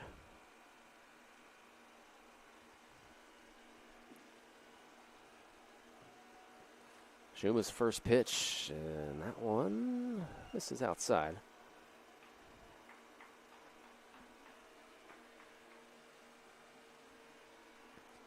Waiting on deck is Teddy Hauser, who had that sacrifice fly back in the 5th. As that one misses outside, and it's 2-0. So Shuma hasn't walked a batter here today. Hasn't really walked anybody all year. He's only got 4 walks and 43 innings of work. But he's way behind in the count here to Cubis, and it looks like Connor's going to get a good pitch to hit.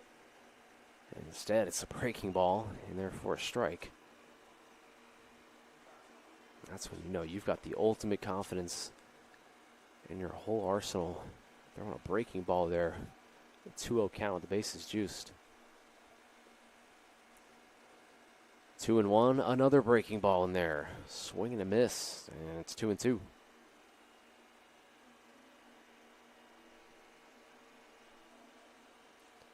So Cubis is going to have to choke up here. Still giving that 4-hole at second base to almost every righty. Averett's made him pay a few times here today. And Cubis goes down on strikes, 3 straight swinging. And that'll retire the side. Averett does get another run off the bat of Landon Mitchell. It's 5-2 Cougars as we head into the top of the 6th here at Owen Fulton Field.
Lanoet will step in here, top of the 6th, and Ian Emerson back out there with 87 pitches. Looking to get a quick one here. First pitch outside for ball 1, and we are getting into the meat of this game here. Top of the 6th, Averett nursing a 3-run lead, and they need this one really bad as they continue to try to push for the playoffs. Down a game against Roanoke, but the Nokes right now lead number 5 Shenandoah by a run.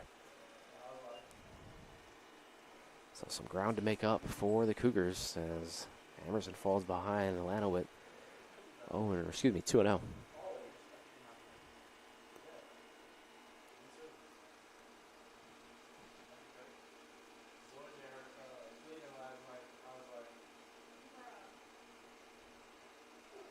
And that one's fouled back.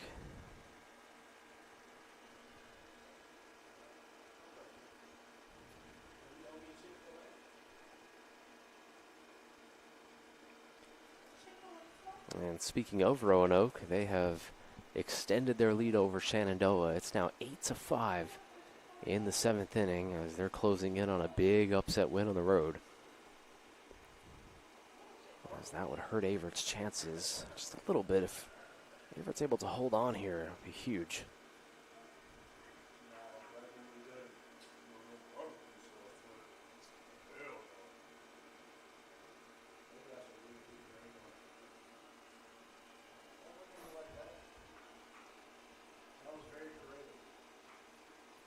And that one misses outside for ball 4, and so the leadoff man's on via the walk.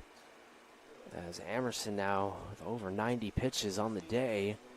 Coach McLaughlin taking a step, but gonna hold him in there tight. Leaving in his guy right here, Emerson, to try to get a ground ball.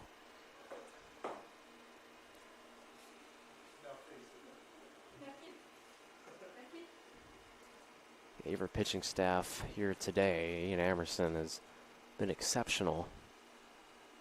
Only 2 runs allowed as that one misses high, and now Emerson might be starting to labor here. Coach McLaughlin made the decision to send him back out there with 87 pitches.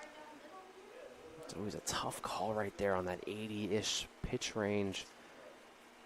Then the leadoff walk still out there as Emerson finds a strike there, 1-1.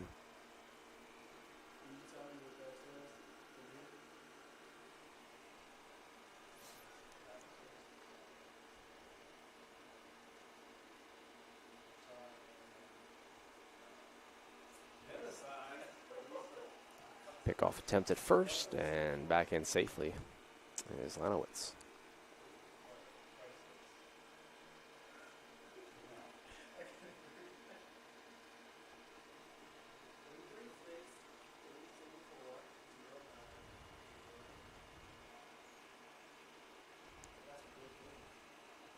Now scoring to bunt, as this one's going to be hit towards second base. Hauser gets it, throws to second. The throw goes awry into left field. The runner from first will head towards third. And a disastrous play there. It was not a great bunt, as it was popped straight up in the air, but it was over the head of Emerson, but just in front of Hauser. Created a play where it was in the middle of no man's land, as now it's first and third with nobody out. And now Coach McLaughlin's going to come out here, and it looks like Ian Emerson's day will be done. We'll take a look, see if he goes.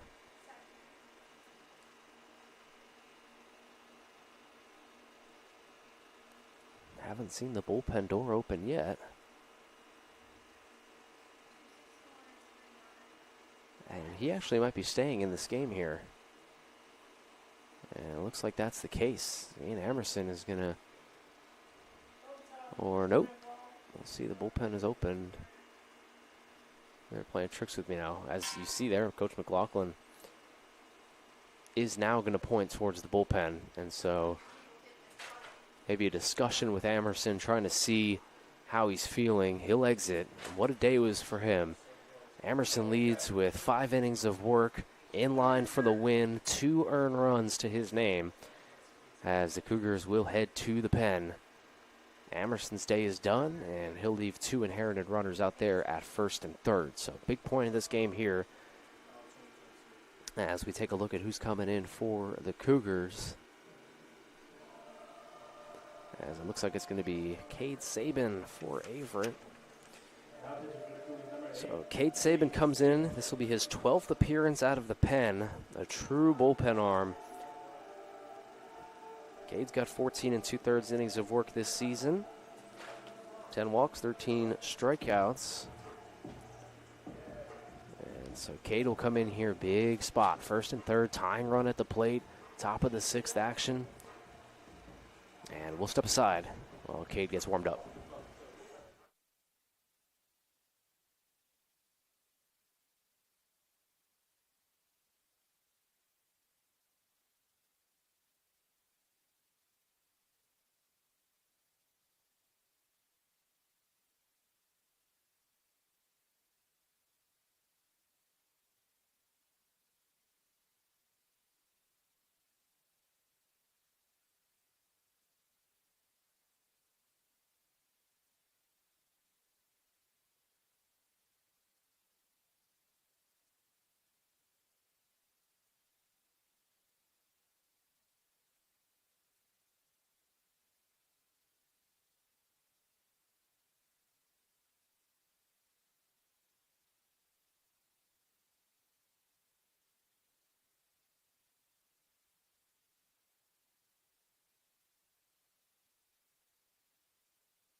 First and third here. Cade Saban in, and the runner takes off. The ball gets in front of Mitchell, and he'll get in there safely at second.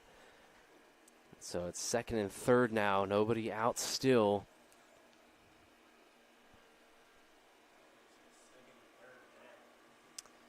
So top of the sixth. The tying run up at the plate. Averett's going to play middle infield back. There's that one in the dirt for a ball, and it's 2-0. It's going to be up to the Averett bullpen here to hold the line.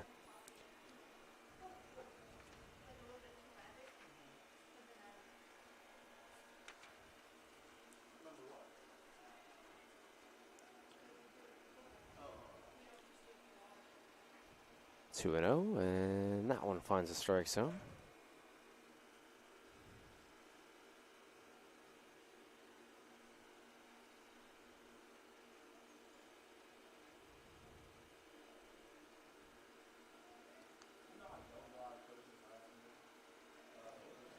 Two balls and a strike here. Phony waiting on deck. And a big swing and a miss there. Oh no, it's fouled off. And either way, it's 2-2.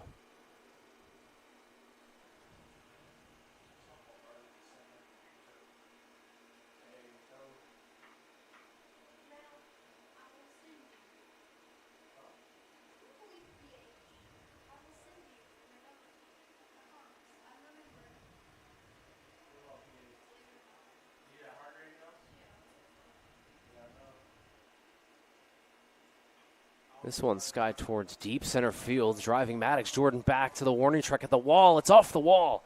2 runs are going to score. Maybe. We'll see. They're going to send him. Nope, they're going to hold him. But the runner went anyways. Oh, my goodness. It's a meetup at third base. And he's going to be tagged out. Miscommunication there as he thought for sure the runner was going to head towards home. I thought so as well, but Averett got the ball in quick. And so now it's going to be the first out of the inning. The runner at third base. A run does score. But Randolph-Macon just ran themselves out of another run. And so now it's runner at third. 5-3 is our score, and Averett makes out pretty well on that. Really should be second and third with nobody out. Instead, it's going to be a runner at third and 1 out. It looked like the third base coach was a little indecisive about sending him. It looked like he was sending him on, and then again, it's a tough call for the third base coach because you're really kind of traffic copping both players. You've got to either have a hand up for the guy at second and then wave or hold the guy at third. It's a tough play as Mitchell blocks it up.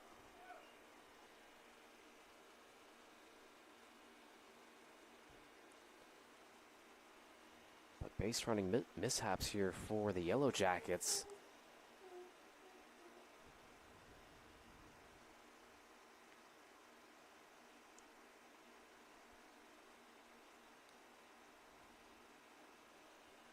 And regardless of their base coach as well, I mean, the runner at second base has really got to keep his eye on the guy at third and see if he's going to go or not, but he took a pretty hard turn around third, so you also kind of understand that. 2 balls and 1 strike here.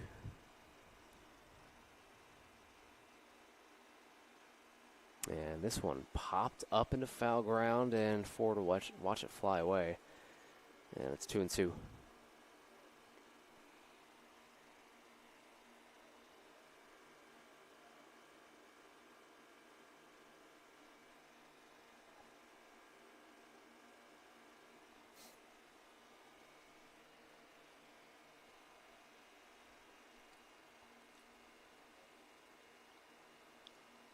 Balls and 2 strikes with 1 out here in the top of the 6th. Saban delivers, and it's in the dirt. Mitchell blocks it up.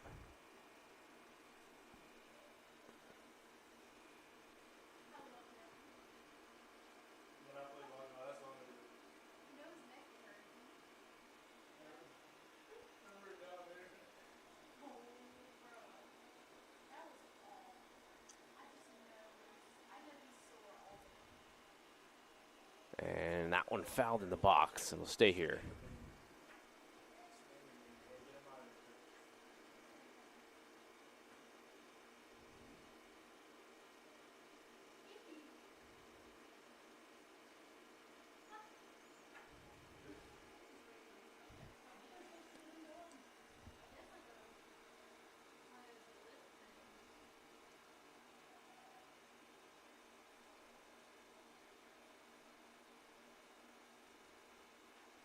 This one hit towards first. Skinner takes a look at third base. Wisely gets the out there as runner tries to run backwards. We saw that in the MLB a few years ago with Javi Baez.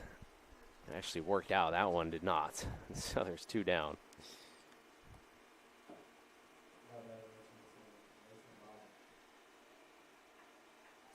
Skinner did the wise thing there and charged the runner. You can kind of get in a no man's land thing there and kind of hold the ball or turn back and run to first. Just run right at him and get the out. Now 2 down, runner at third base. And a bunt. Oh, my goodness. It hits him in the helmet. And he's going to be awarded first base. That runner is not going to score as the ball is dead when it hit his helmet. Couple of funky plays here in this inning. I guess that would have been a squeeze bunt attempt.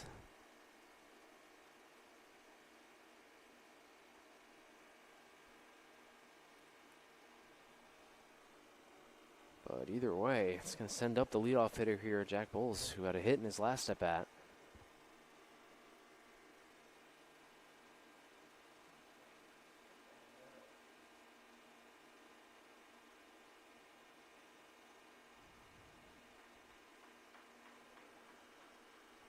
So first and third plays put on, 2 outs. And this will be interesting here if they do send the runner, because you don't want that guy in scoring position. But at the same time, you also don't want to just launch it to second base and have the guy at third base score. So see how Averett plays it. Runner first, pickoff attempt, and back in safe. But the runner that really matters, obviously all the runners matter at this point. We're still early on in the game, but you do not want that guy at first base getting to second base in the scoring position.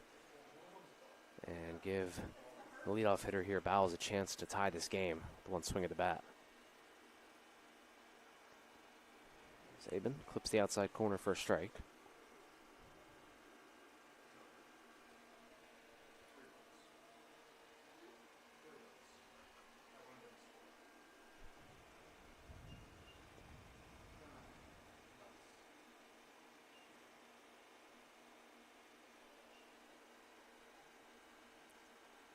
Bowles swings, hits this one off of the foot of the pitcher, Saban, and into right field for a base hit.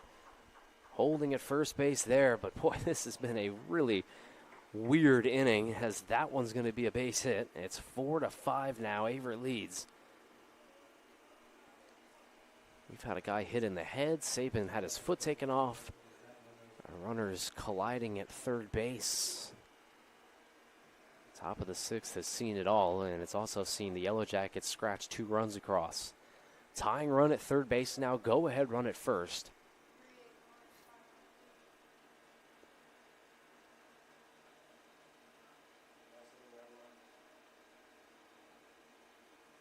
Eight hits now on the day for the Yellow Jackets. And Averett just searching for an out here.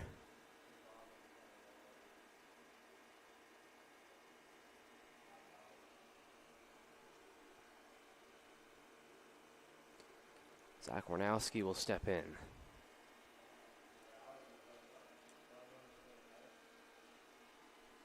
Both runs have scored now.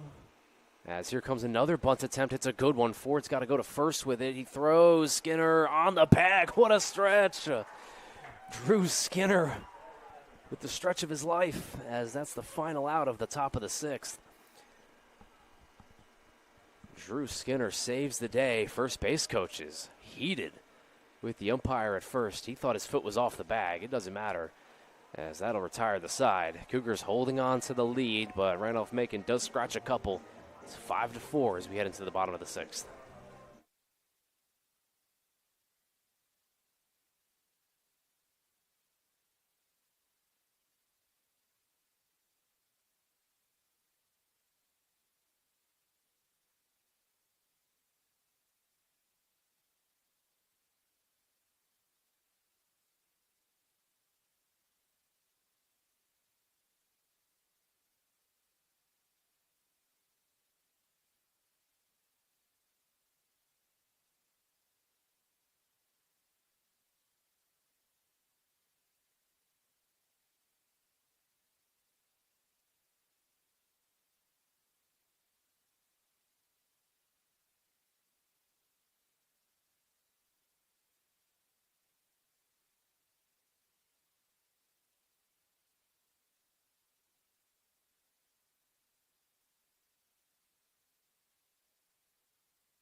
Teddy Hauser get us going here, bottom of the 6th, after Randolph-Macon scratched a couple runs on Averett. It's now a 5-4 ball game here. New pitcher on the mound for Randy Mack.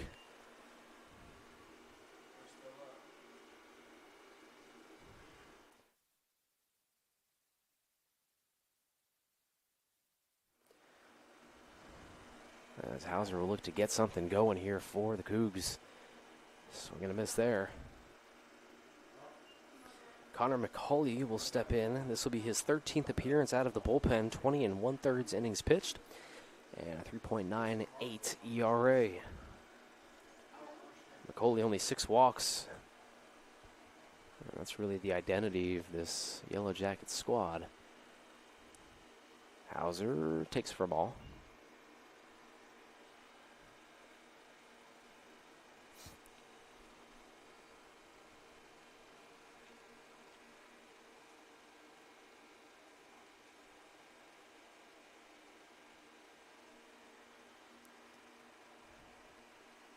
Good breaking ball there, and a false start there by the catcher, Duff. Thought it was a strike. Instead, it's a ball, 2-2.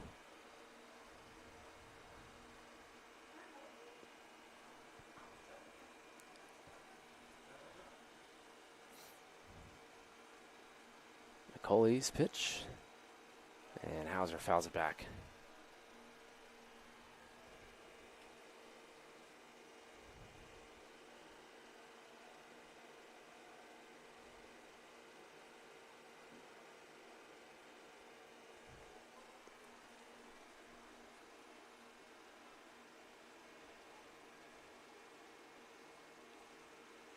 And Hauser, did he get a piece of it? And it looks like he did. He'll stay in the at-bat.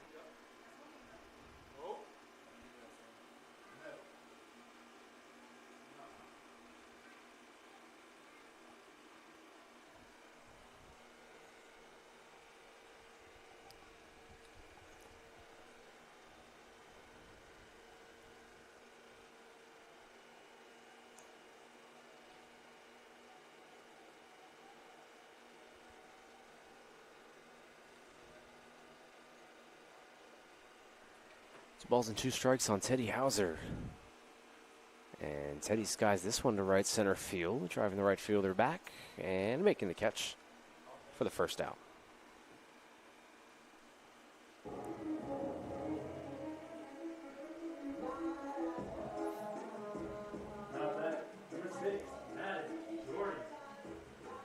Maddox Jordan will step up to bat here, 1 out in the bottom of the 6th inning, as Averett is still nursing that 1-run lead.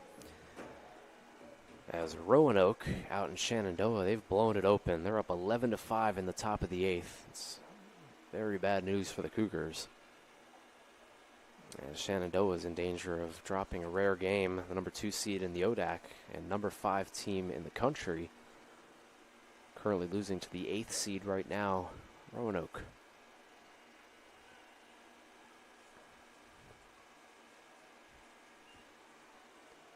Averett could definitely negate that win by Roanoke by winning this one. Definitely makes the path a little bit harder.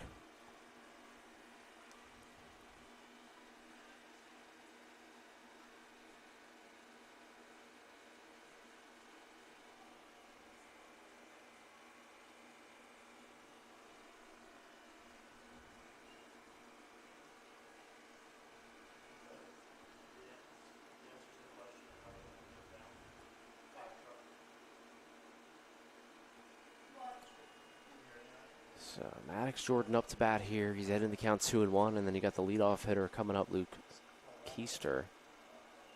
As that one looked up, I'm not going to lie to you, but called that a strike, and it's 2-2.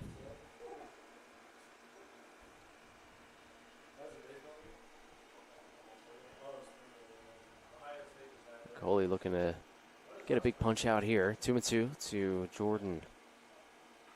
And Maddox drives this one into left center field. This one looks like it's going to be trouble, and it is, all the way down to the wall. Maddox Jordan rounding first, heading towards second. He's in standing with a double. And so the number 9 hitter, Maddox Jordan, getting involved in the party. That's Averett's 10th hit of the day.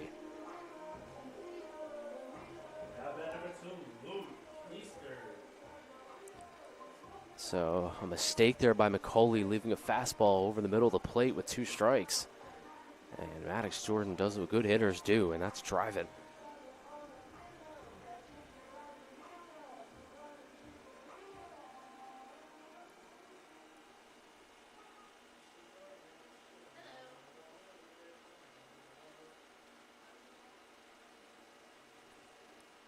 We'll bring up Luke Keister here, the chance to drive in an insurance run. That one misses outside.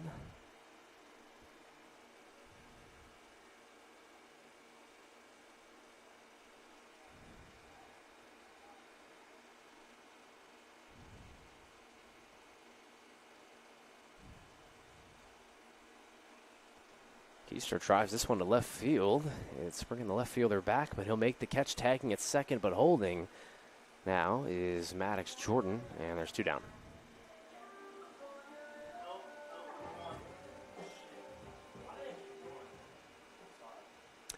So Nathan McAllowitz will step in here. McAllowitz with a runner at second base. It's been his day so far. He's got 2 hits, a single and a double, 2 RBIs. And a chance to really add on to it here is a base hit would be his 3rd hit and his 3rd RBI. Lefty-lefty, McAllowitz, first pitch, takes first strike.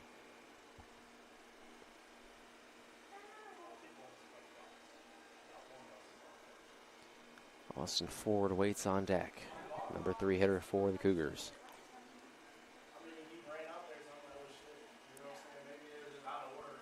And another breaking ball as that one gets in there for a strike. McCauley's really dialed in that curveball here against the lefty McAllowitz.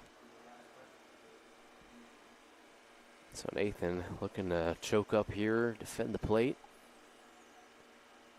McCauley working from the right side of the rubber. Here comes an 0-2. It's another breaking ball. This one's going to be chopped over the pitcher's mound over to short. And making the play is Buffoni for the final out. So Cougars strand a runner at second base, Maddox Jordan. Top of the 7th we go at Owen Fulton Field, and the Cougars still holding on to a 1-run lead.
Carter Schmidt stepping up here for Randolph-Macon. Top of the 7th we go.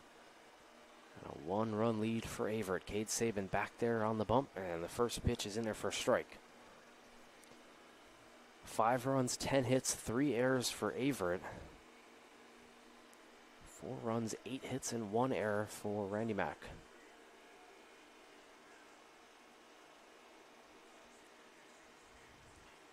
This one hit right back up the middle. Keister can't make the play. It's right through the middle of the infield there for a single.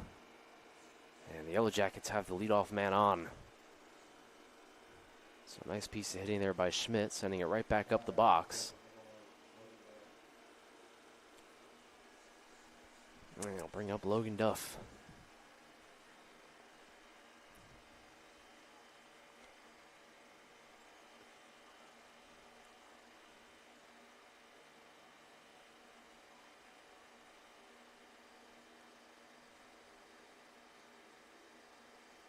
Good breaking ball there by Sabin. Still no double plays here today. I'm sure Cade would love that here right now. Try to induce a ground ball into the middle of the infield here. And instead it's going to be a line drive base hit into left field. And the Yellow Jackets cooking something up here. First and second with nobody out here in the top of the seventh.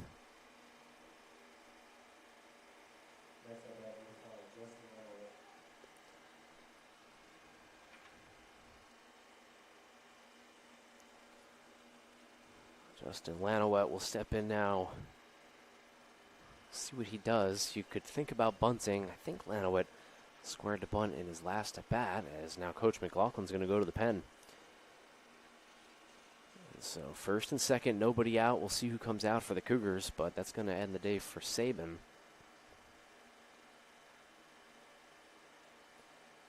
In a game now that Averett really cannot afford to lose, with Roanoke up big in Shenandoah.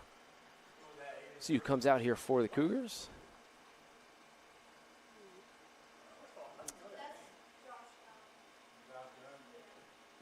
So it looks like it's going to be Josh Gunn coming out here for the Cougars. Starter mostly for Averett. But like we said, I mean, this is late in the season here, and moments like this, trying to hold on to a win in conference play, you're going to throw everything at Randolph-Macon right now. And Josh Gunn will enter this game here for the Cougars. This will be Gunn's 17th appearance. He's made 6 starts, so he's come out of the bullpen quite a bit. Also second on the team in starts. 4.81 ERA, 39 and 1/3 innings of work, only 10 walks, 24 strikeouts. So we'll see what Gunn has in store for the Cougars as they look to hold on to this lead.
So Josh Gunn coming out here for the Cougars in a big spot.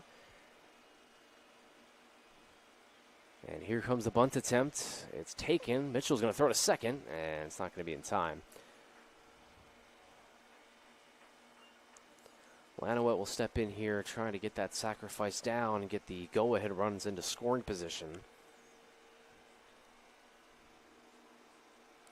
Averett has executed these bunts to perfection so far. They've got Skinner way in, and Gunn will be responsible for the left side of the infield. Ford will be waiting at third and hopes to try to get that force out at third base, and it's going to be popped up. And running forward is Mitchell, can't get it.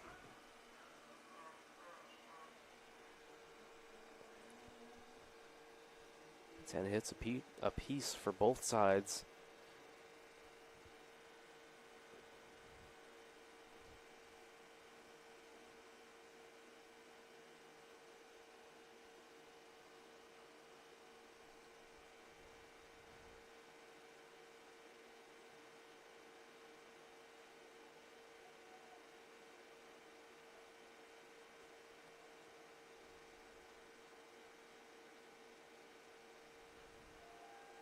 Back pick the second, and nothing doing there. Lanowit waits at the plate.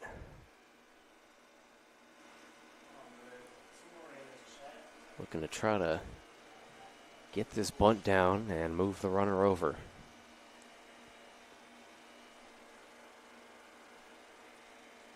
Skinner way in. Lanowit misses, or rather pulls back, excuse me. And it's 2-1.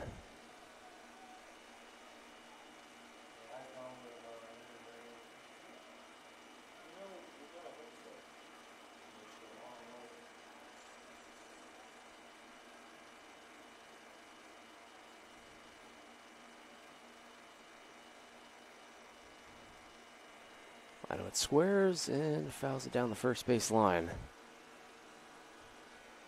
And it's 2-2. And so now what do you do here? If you're Lanowit, foul ball is a strikeout.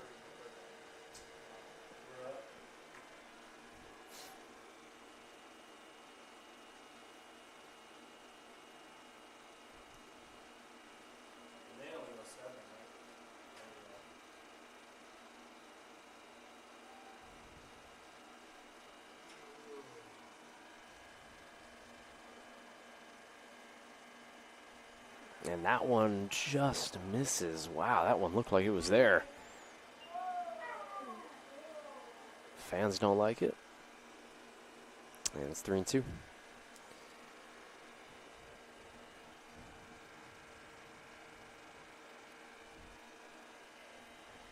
Three balls and two strikes. First and second, and a huge pitch coming up here from Gunn to Lanowitz. And it's fouled back.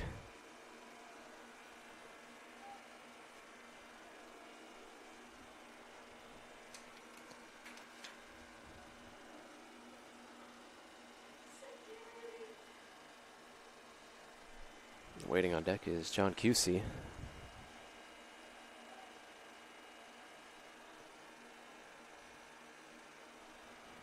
Here comes 3-2. Gunn throws this one in there, but it's fouled down the right field line.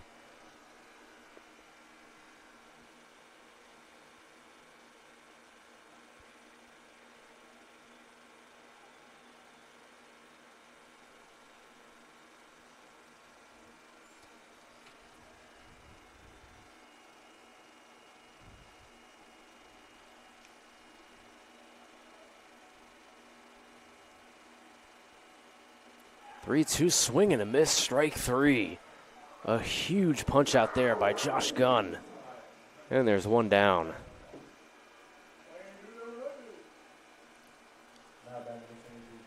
Relentless Josh Gunn coming in out of the pen.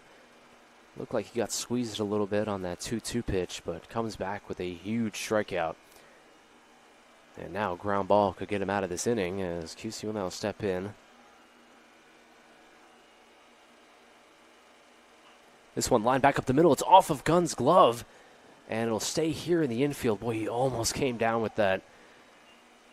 Now the bases are loaded. That might have been a double play. It actually took his glove off his hand. Coach McLaughlin now will come out and make sure he's all right. That one came in hot, and QC's able to reach base with an infield single. But now the bigger question is Josh Gunn all right? Head athletic trainer comes out to take a look at him. It was right off of his left hand, which is his glove side hand.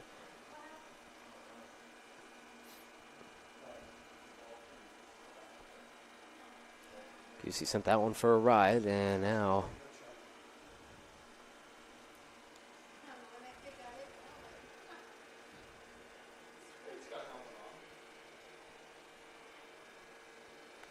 see if Josh Gunn's all right. Take a look at his hand, make sure that there's No immediate swelling. They might have him throw a couple of pitches here just to make sure he's okay. Yep, and that's what they're going to do.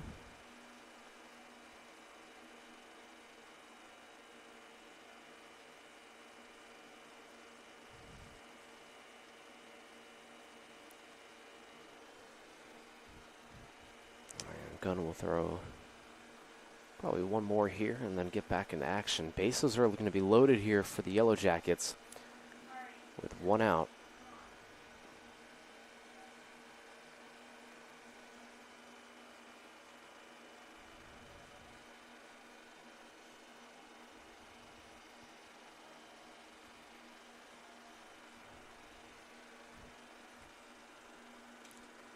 Zach Stoltz will step in here. Bases juiced and a chance for Randolph-Macon to retake the lead.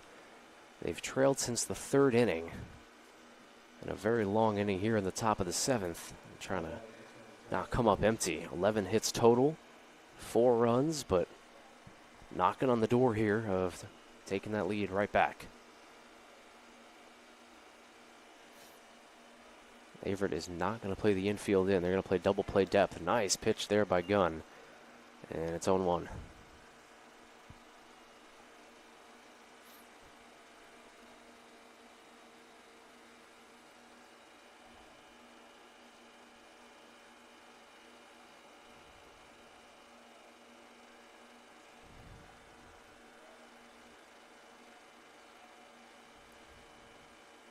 Big swing and a miss there again, and it's 0-2.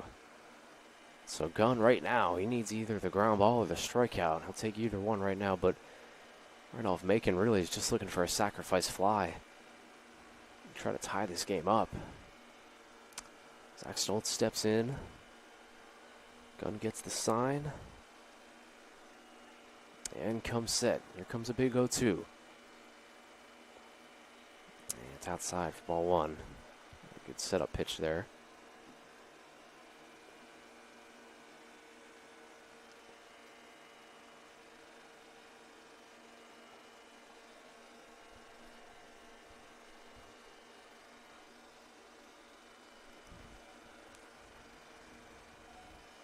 One-two pitch.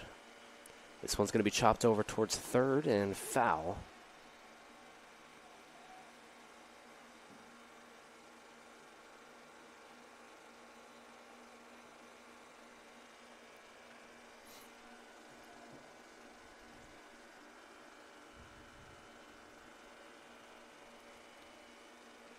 Mitchell will come out and have a conversation here with Gunn as we await a big pitch coming up here.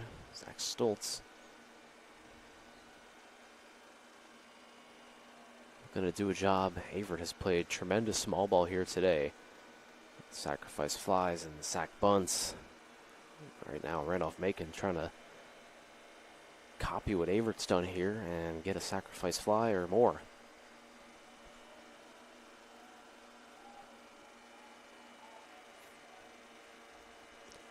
Ball and 2 strikes. Gunn comes set and delivers. And it's chopped foul again.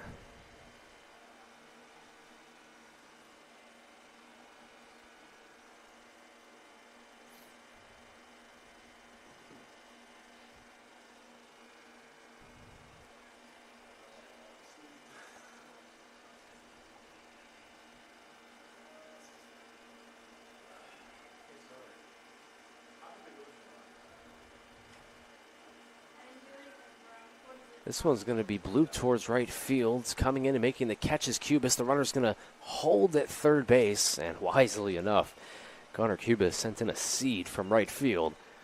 And there's 2 down. And just like that, there's a door open here for Josh Gunn to get out of a mess. The base is loaded. 2 outs, and James Buffoni will step in. 5-4 Averett here in the top of the 7th with 2 outs. The Yellow Jackets got their fly ball, but it was not nearly long enough. And Cubis was able to hit the cutoff man perfectly. The runner at third base had to hold. 2 outs. And Gunn delivers a strike.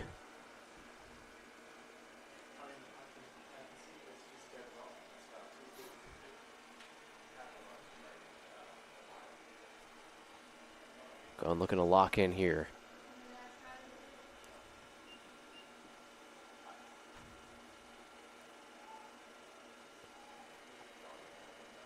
From the belt delivers. This one hit back up the middle.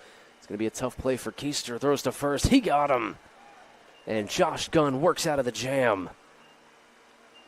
Keeps the lead for Averett and sends us to the bottom of the 7th.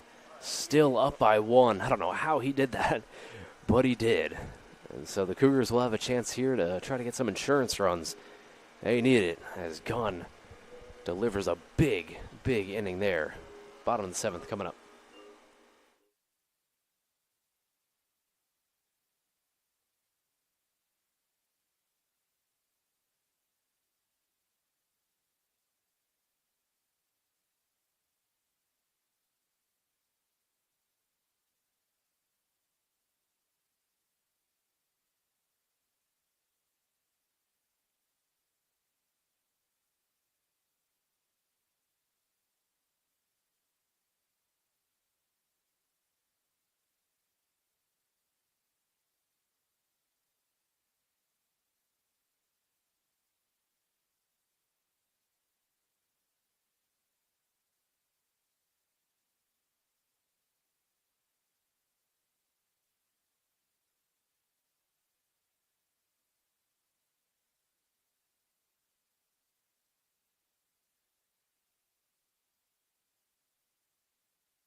And here we go, bottom of the 7th. Everybody has stretched for the 7th inning stretch. And Austin Ford steps up to bat here for the Cougars. McCauley back on the mound, the left-hander for the Yellow Jackets. And Ford, first pitch, take for a strike. Coming up here for the Cougars, it'll be Austin Ford, Tyler Lowe, and Drew Skinner, the first baseman. All set to plate for Averett.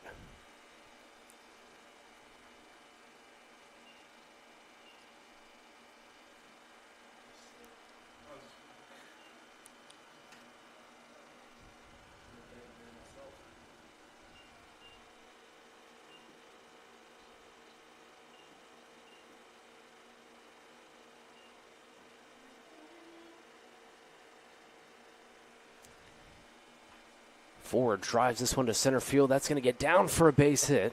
Way to keep that one in front of him is QC. But it's a leadoff single for Austin Ford, and Averett's in business. That's at bat for number 3, Ty Lowe. Ty Lowe steps in, 2 hits already here today, an RBI. And we'll see if he's going to bunt. This would be a really interesting spot for him as he takes a look at his sign sheet on his belt. Ford gets it at first base as well. They're playing the bunt with Lanowet in at third. See what he does. No bunt.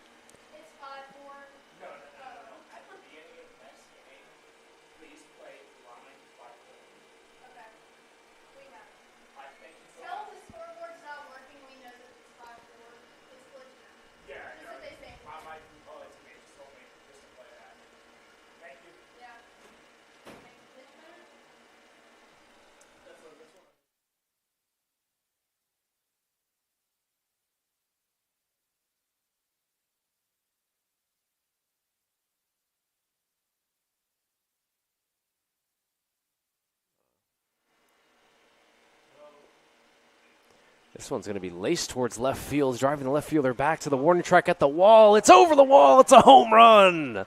Tyler Lowe, 2-run shot to left field. And Averett has extended their lead. It's now a 3-run lead. Tyler Lowe, third hit of the day. And not a hit bigger than that one. Look at Lowe as they celebrate, showing off the pop. Big time hit there by Ty Lowe. Now back for the Cougars, number 10, Drew Skinner.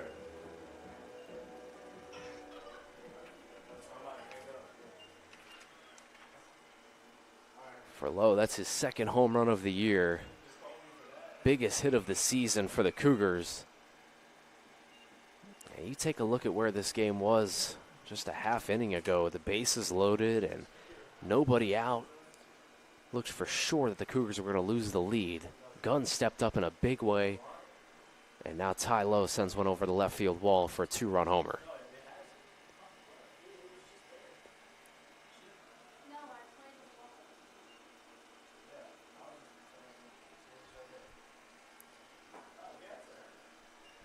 Now Averett in full command, 3-run lead, and needing 6 outs to finish this one up.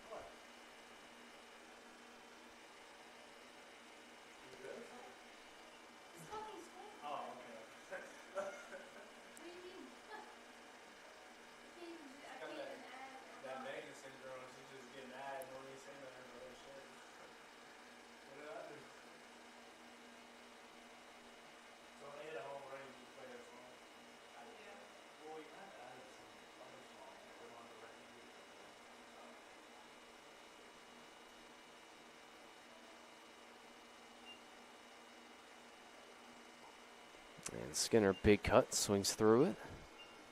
And it's 2-2. So now the question becomes who gets the last 6 outs for Averett. And you got to imagine that Josh Gunn will go back out there on the bump for the 8th at least.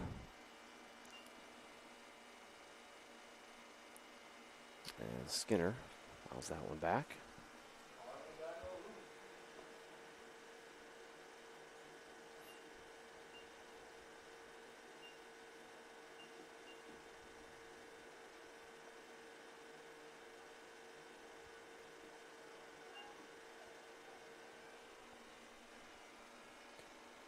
Balls and 2 strikes to Skinner.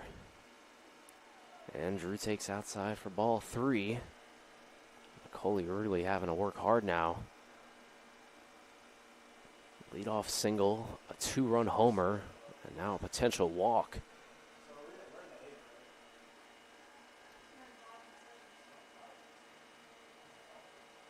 Skinner fouls it back.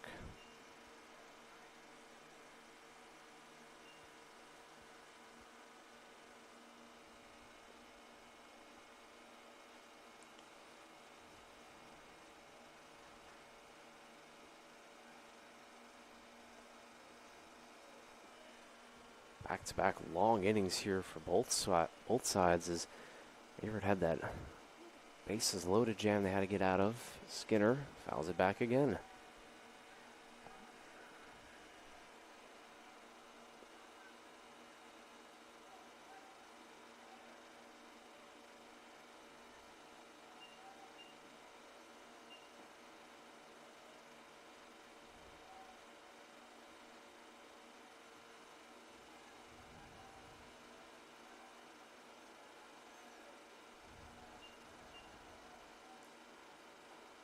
And now he goes down swinging.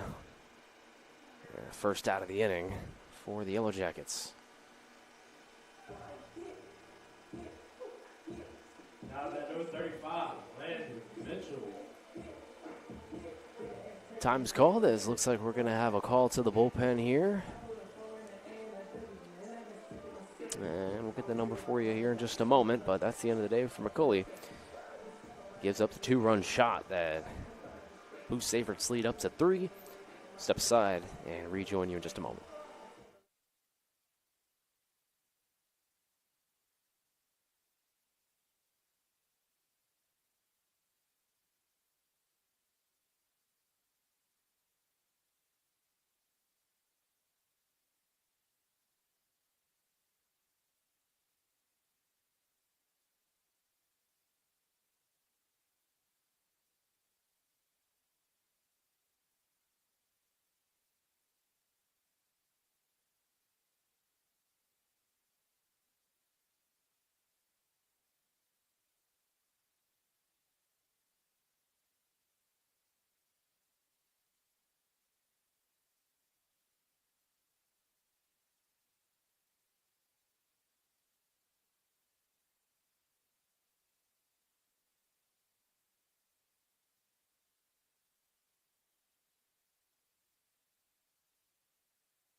And back into action we go here. New pitcher on the mound, Keegan Holmes. With an out in the bottom of the 7th. And Mitchell, first pitch swinging, and he gets another one. Landon Mitchell with his 4th hit of the day. 3 of them on the first pitch. So Landon Mitchell just continues to stay hot. And now it'll bring up Connor Cubis. So Keegan is greeted very rudely by Landon Mitchell. First pitch swinging and into right field. Holmes this season's got 6 appearances. This will be his 7th. An 8.53 ERA.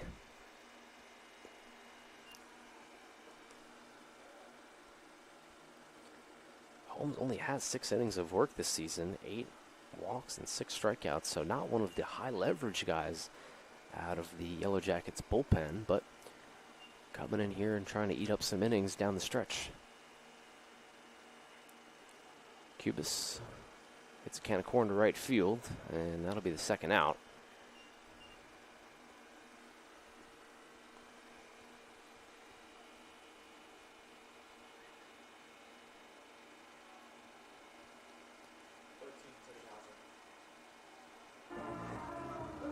It'll bring up Teddy Hauser here, a second baseman, who's contributed here today with some pretty good defense, and that sacrifice fly back in the 5th. So Hauser steps in here, working against Keegan Holmes. Runner at first base is Mitchell. In the dirt, and ball number 1. Averett as a team has 13 hits against this Randolph-Macon pitching staff that has struggled at times this season. They're such a juggernaut offensively, but a team ERA of 5.36 on the year. Hauser swings and laces this one through the hole, base hit.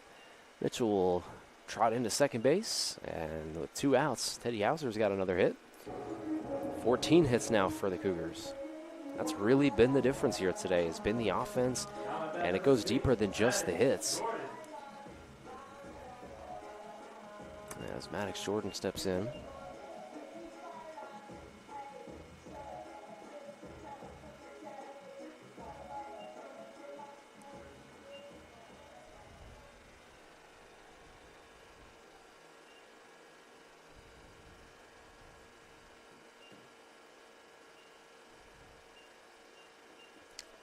Maddox Jordan had a double in his last at-bat.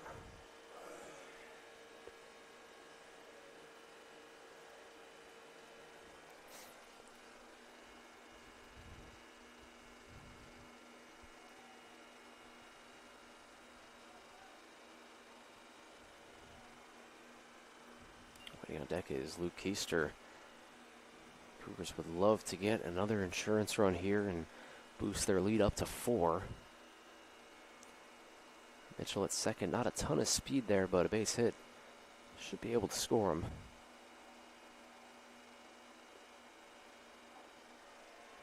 And taking low for a ball.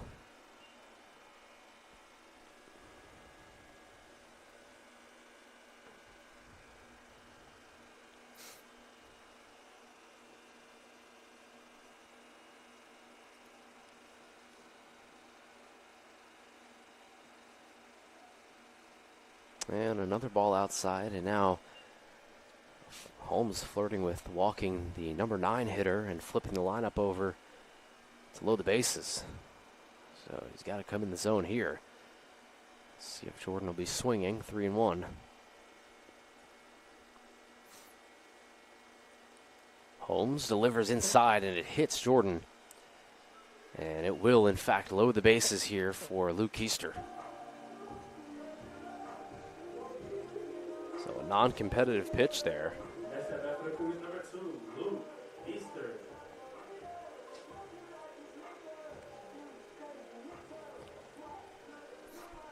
So Luke Keister will step in with a chance to open it up again. Base hit would get the lead up to 5.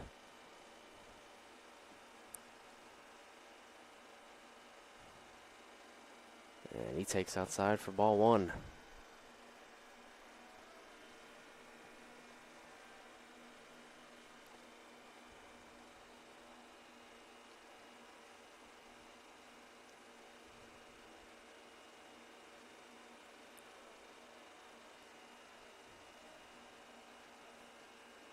Keister chops this one foul. Cougars looking to get their 6th win in conference play.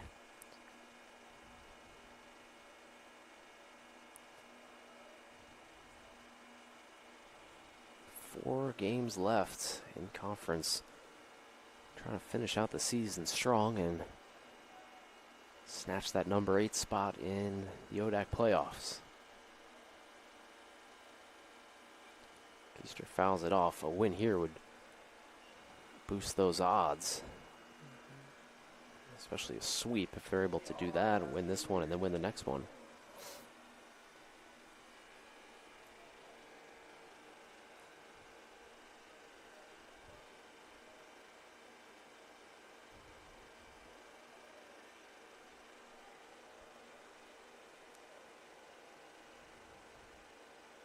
In the dirt, and it's 2-2. So Keister working out a good at-bat here.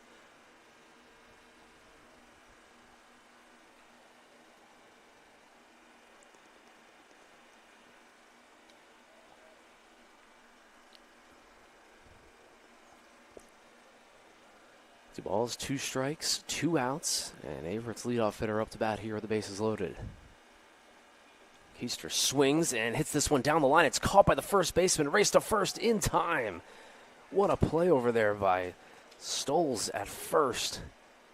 And he saves multiple runs from crossing there and keeps it a 3-run ball game.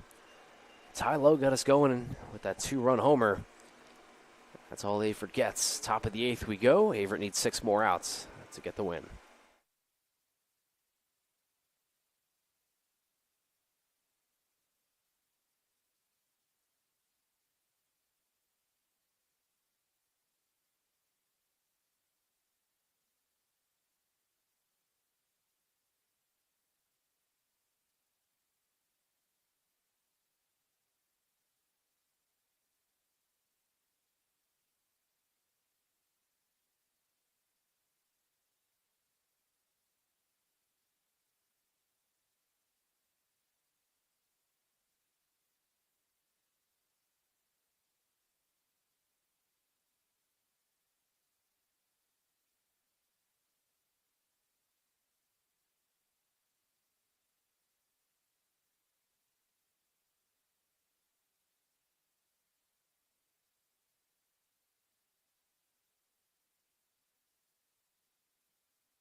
Top of the 8th we go. Cougars up by 3, and Josh Gunn back out there on the mound, delivering a strike. Start the top of the 8th. We're looking to hold on here and get the win. It's gone final in Shenandoah. Roanoke got the win, the upset win over the Hornets, 11-7.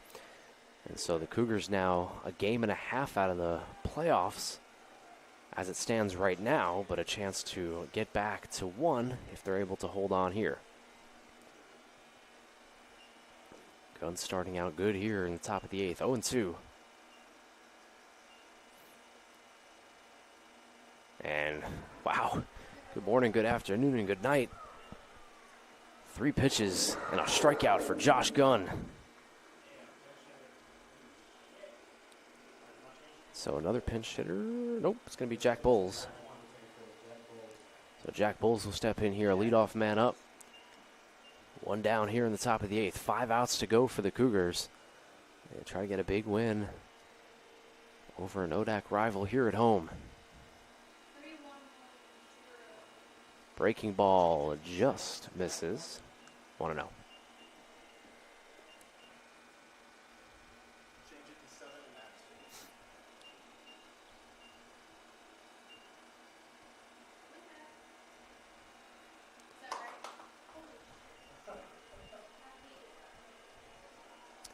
And that one misses inside, much to the Averett dugout's dismay.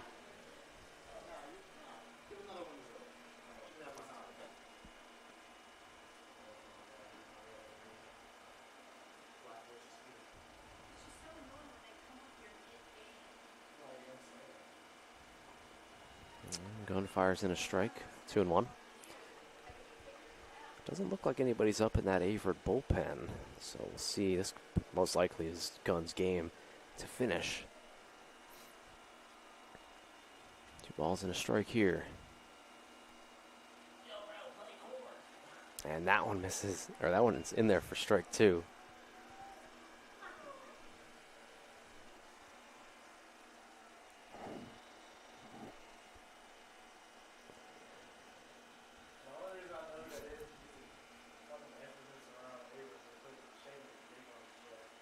And that one's fouled back.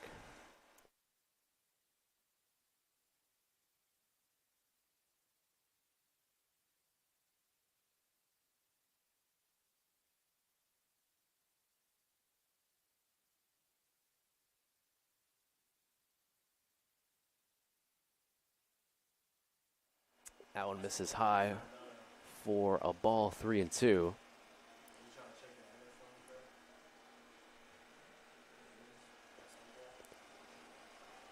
So big spot in this game here. 3 balls, 2 strikes.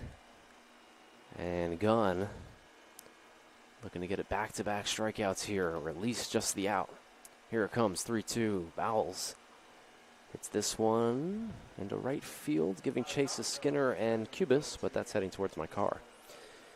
So 3-2, and I hope it didn't hit my car, by the way. That would be really good.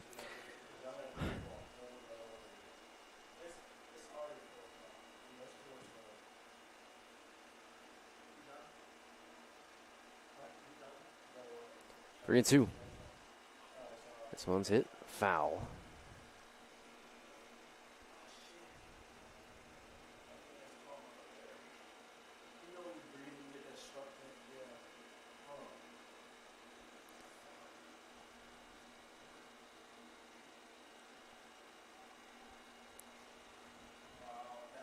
And a 3-2 pitch coming up again here. Gunn finds the inside corner, strike 3 looking. And so Gunn, 2 big punch outs here in the top of the 8th.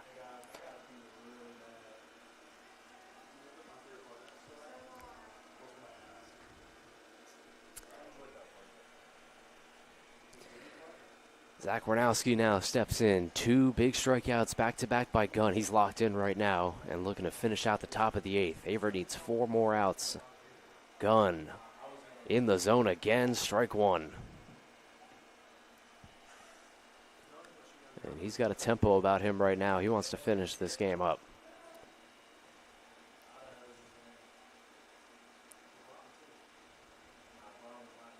And another swing and a miss there, and it's 0-2.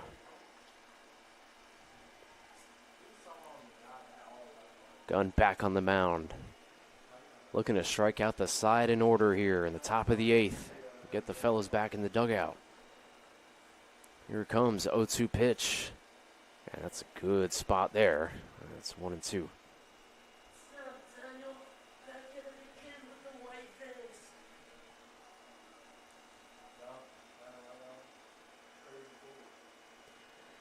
Ball and 2 strikes. Here it comes, Gunn. And it's fouled off.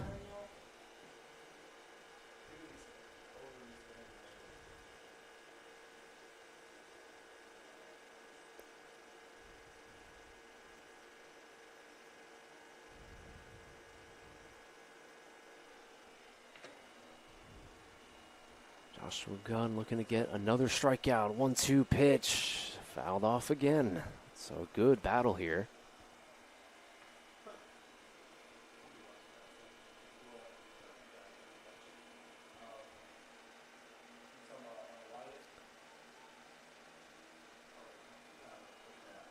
Gunn back on the rubber. Here it comes. He misses outside. 2-2.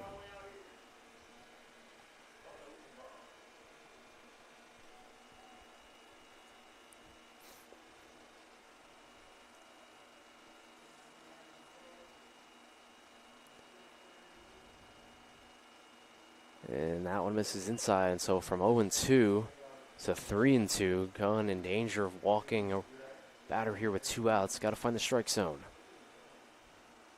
Warnowski looking to get on by any means. Here it comes, 3-2. And it's not even close. It's behind the batter, Warnowski.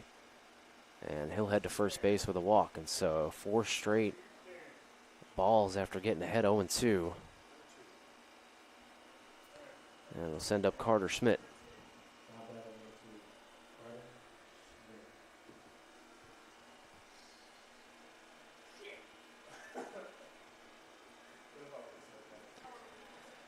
So runner at first base here, 2 gone.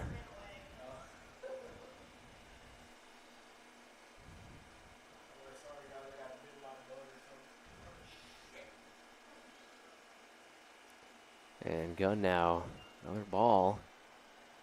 And it's 1-0.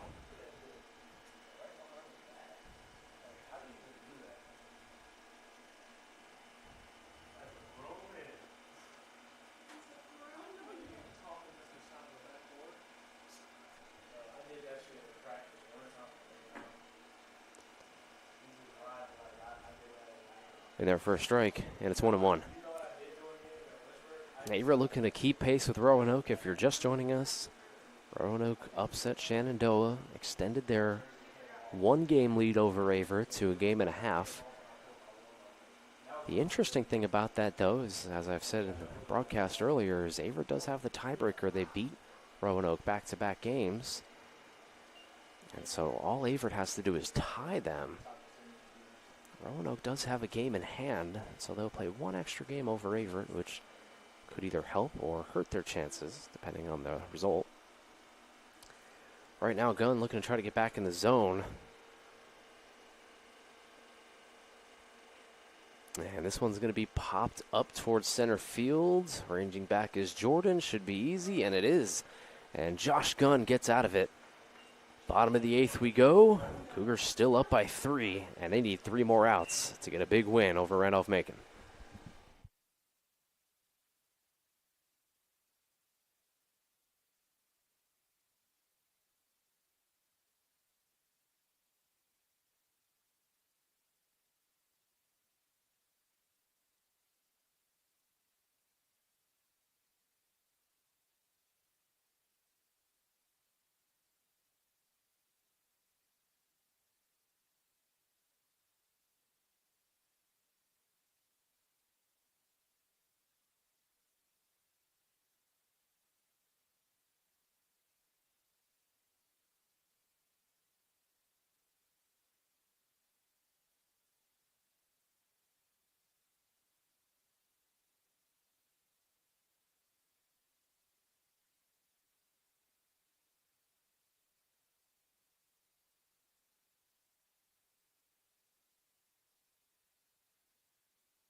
Bottom of the 8th coming up here. Cougars lead by 3. Nathan McAllowitz getting us going. Cougars need 3 more outs. And some insurance runs potentially here to help out the cause.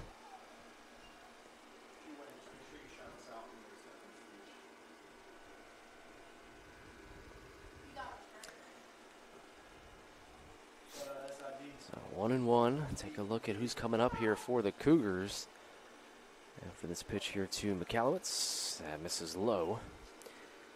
So 2-3-4 coming up here for Averett, McAllowitz, Ford, and Tyler Lowe, who had a 2-run homer in his last at bat.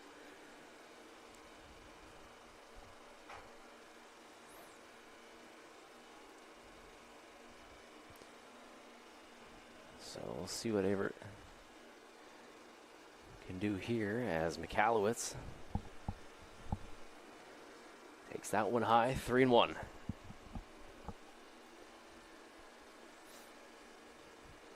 Anyway, on here for Averett.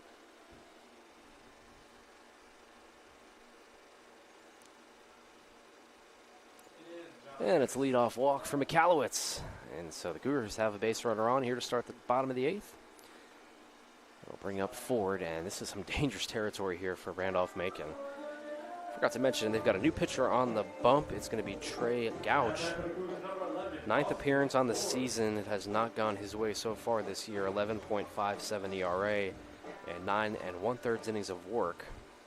5 walks and 8 strikeouts. So looking to change his fortunes here today. A leadoff walk is not a great start. Ford up, hits this one once again, almost through the hole. Yes, it is. Into right field for a base hit. And so Averett cooking now, first and second with nobody out. And, you know, it just gets to a point, and this is really modern baseball, but, I mean, Randolph-Macon has played second baseman behind the bag for Nowski multiple times. I mean, and Averett has just made them pay, it seems like every single time, leaving that 4-hole wide open. And at some point, you kind of just get back to old school baseball and try to just play everybody straight up. Back pick at second base, and nothing going on there. So Ty Lowe steps in here. He's got 3 hits. His last at bat, he had a 2-run shot. So, I mean, you would think about maybe bunting in any other situation, but with a guy red hot like Lowe, probably just let him swing away. Don't want to take the bat out of his hands, and he will be swinging, and he'll be hitting this one to center field. Playable right there, makes the catch, no tag, and QC gets the out.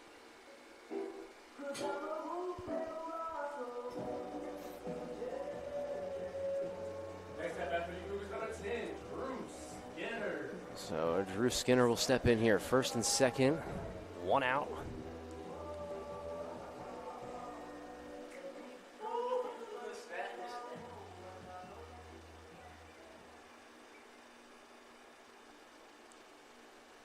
Gouge looking to get out of the jam. First and second, nobody out, and just got an out right there. Skinner takes for a strike.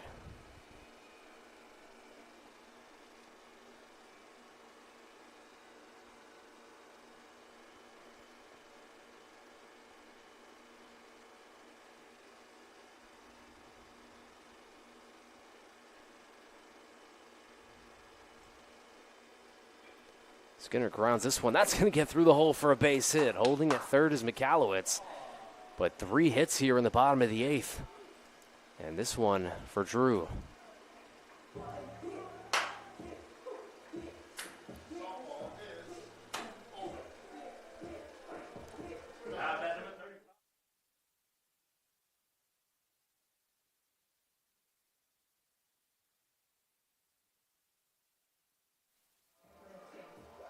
And it looks like we might have a pitching change here as coach comes out. And look like that's what's going to happen. Potentially, we'll find out here in just a moment. It's going to be Landon Mitchell up to bat here.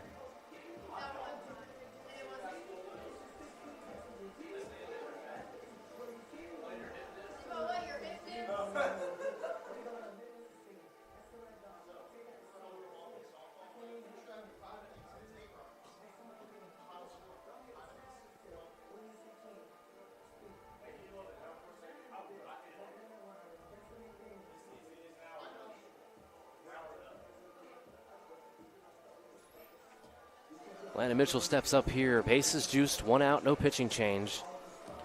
Mitchell comes in here at 4 for 4, having a career day at the plate and a chance to just put a cherry on top of it if he's able to get on here. Now we'll look for the first pitch because Mitchell's been swinging first pitch a lot.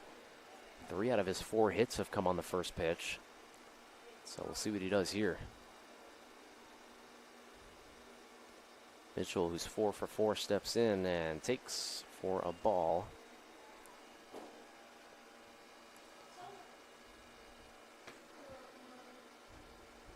Averett 16 team hits. It's got to be up there for the season high. Mitchell takes, and it's a ball, and it's 2-0.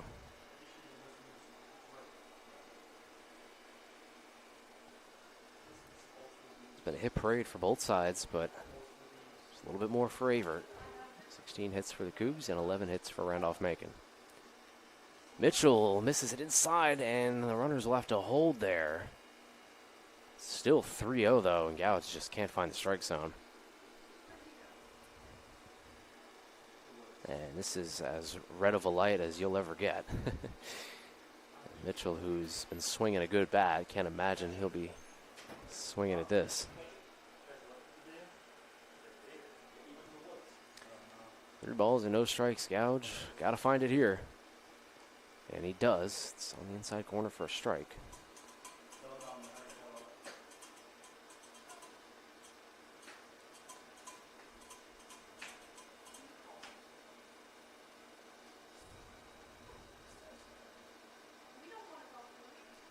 Mitchell swings and fouls this one into the stands, and it's 3-2 now. So nice recovery here by Gouge to get back in the count.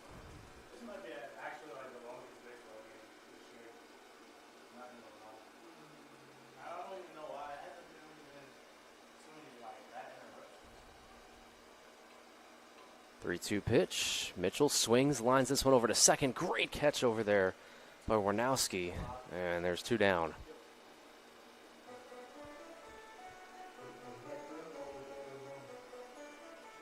Now back to the Cougars number 5, Connor Cubis.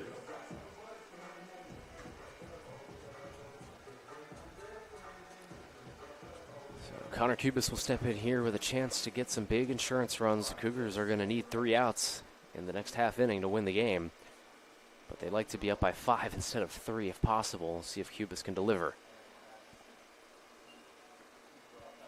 And how about the recovery by Trey Gouge, pitcher for Randolph-Macon. Bases loaded, back against the wall, 1 out, 3-0 count, just threw it in front of Mitchell. A wild pitch, and he's able to recover and get the out. Cubis swings and fouls it.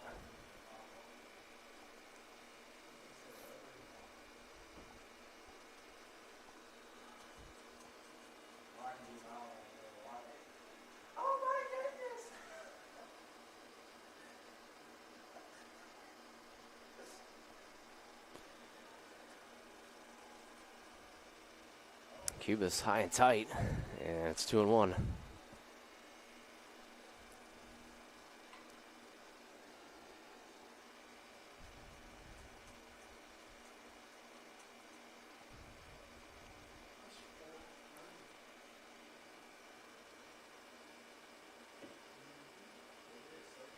And that one catches the inside corner. Boy, that one looked inside, but home plate umpire going to call it a strike. 2 balls and 2 strikes, 2 outs, bases loaded.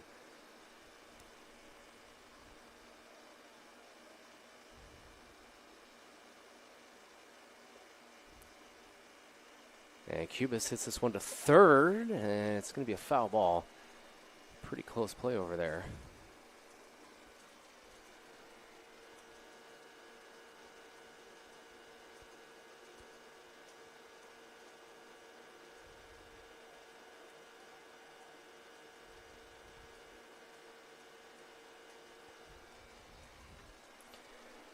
Two balls and 2 strikes all over again to Cubis. And Connor takes for a ball, 3-2. All of the runners will get a head start.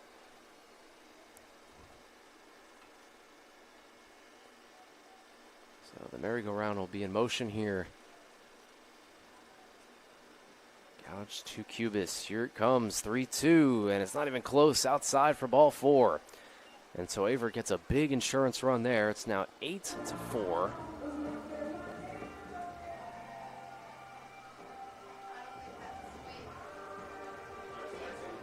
And we'll see if they're going to leave the pitcher in. Hauser steps up. Head coach of Randy Mack walked out and then walked back in. It's kind of tough in these double headers. You know, you don't want to just burn the pen, especially in the first game. But here we go. Teddy Hauser. Base is still juiced, and there's still 2 outs.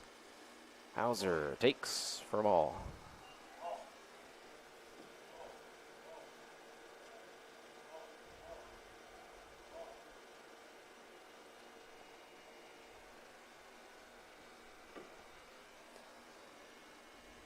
Hauser swings, fouls it back.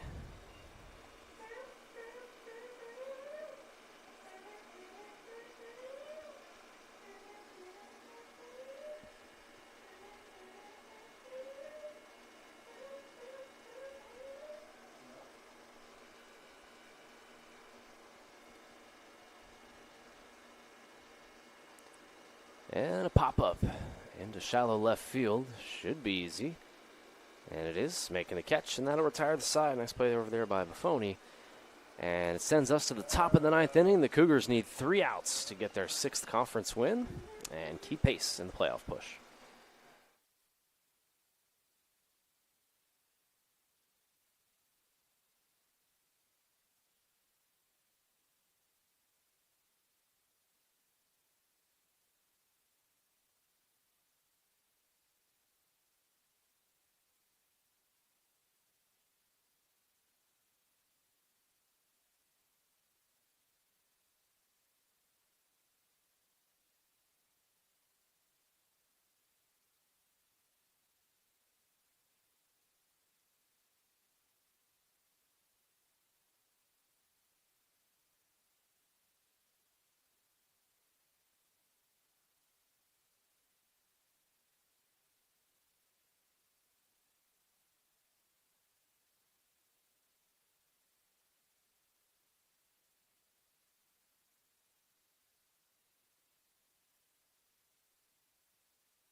Duff will lead us off here, top of the 9. And Averett needs 3 outs.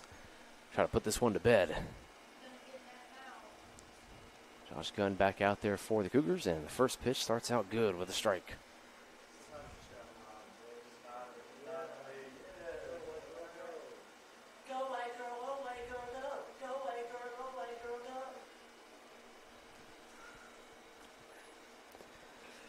This one's going to be laced towards left center field. Jordan giving chase, but he's not going to get it. It's off of the wall, and it's going to be extra bases for Duff. And so Duff reaches base, and Randolph-Macon's got a good start here to the top of the 9th.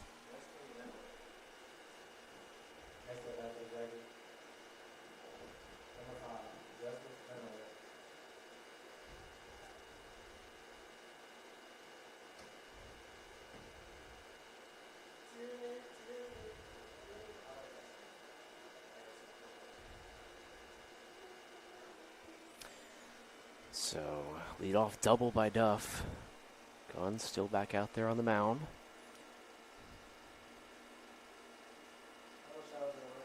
And he gets a strike.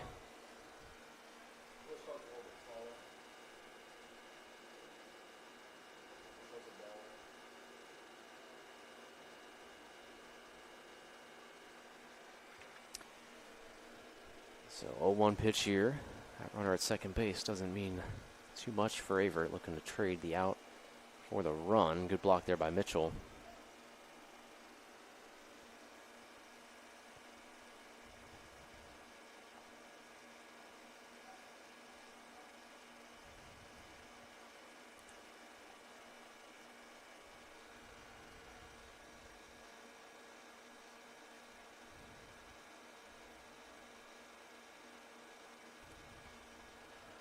This one fouled back. 2-1. Excuse me, 1-2.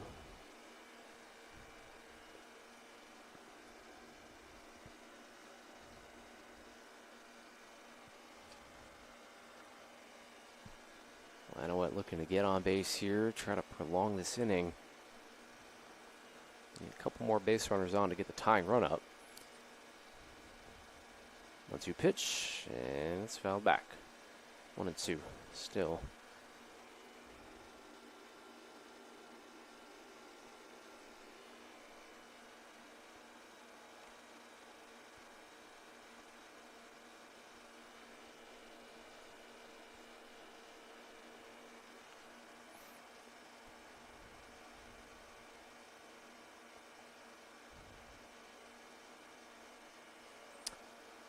This is outside, 2-2.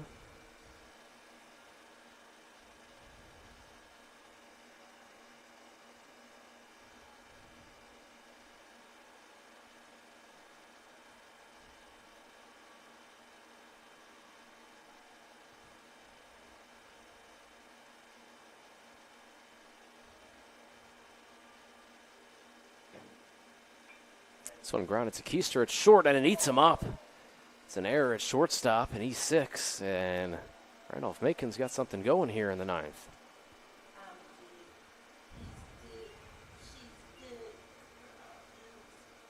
And Coach McLaughlin's going to come out here. We'll see if there's a pitching change or not.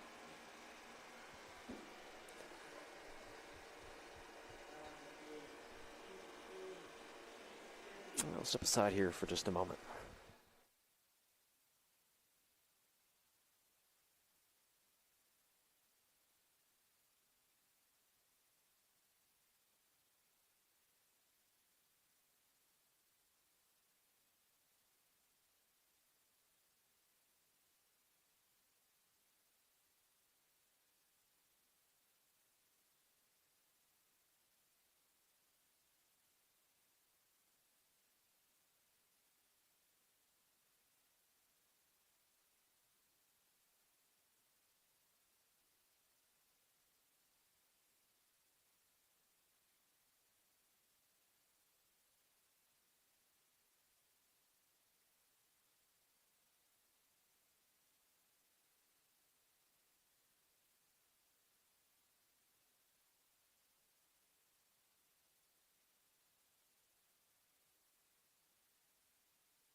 pitcher on the mound for the Cougars. It's going to be Will Green II.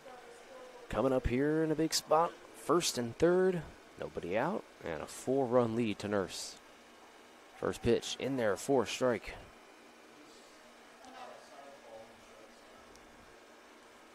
Right now, that runner at third base is irrelevant. They've just got to get an out here or potentially a double play ball, which would be awesome.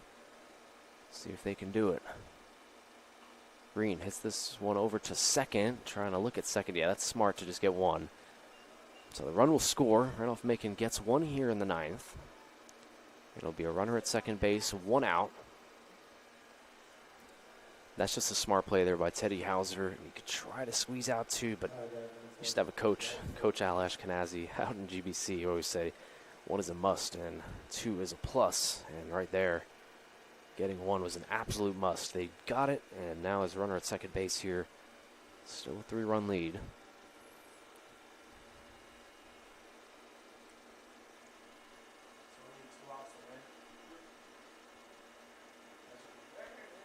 Breaking ball. Nice work there by Green. And a 1 count.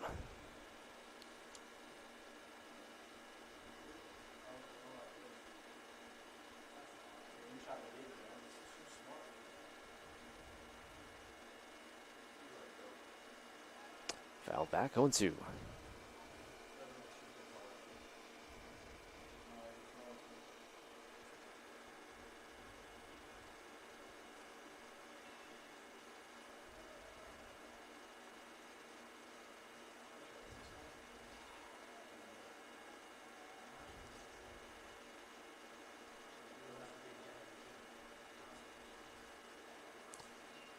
High and tight for ball one.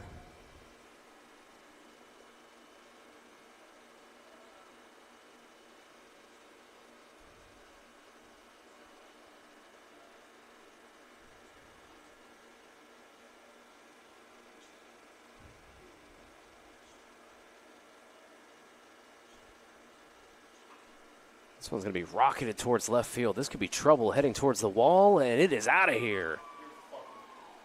It's a 2-run homer. And just like that, we've got a 1-run ball game here in the top of the ninth.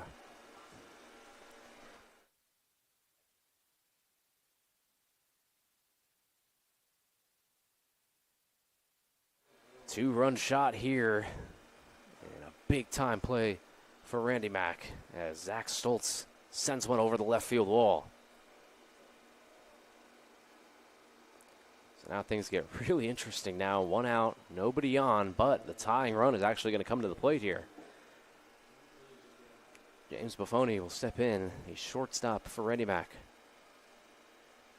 And Will Green II looking to get out of here. First pitch in there, 4 strike. This game has featured 28 hits combined from both teams, 5 errors, and a ton of runs. This game started at about 1:10, and it's almost 5 o'clock here at Owen Fulton Field, and it's been one of the longest games of the season for the Cougars here, just trying to get out of here with the win and avoid falling 2 games out of the playoff picture with only 3 left in conference. 2-1.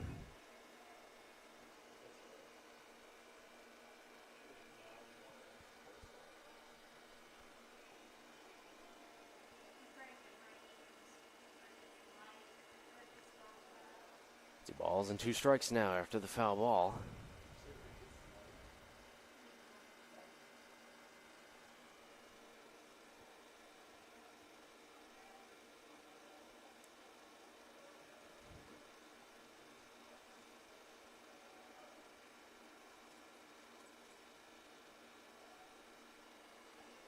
Here comes a big pitch, 2-2. And it's fouled back. And Buffoni stays alive in the AB.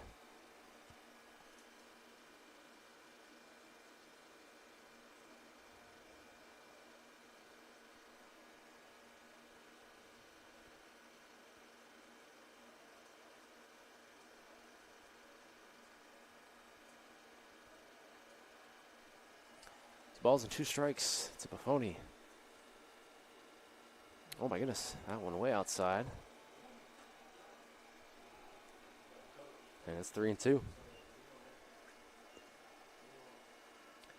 So Randy Mack here is flirting with getting the tying run on base, the go-ahead run at the plate. And Will Green here looking to step in and throw a strike, 3-2. And it's fouled back, and these Yellow Jackets are just relentless. Fouling pitches off left and right.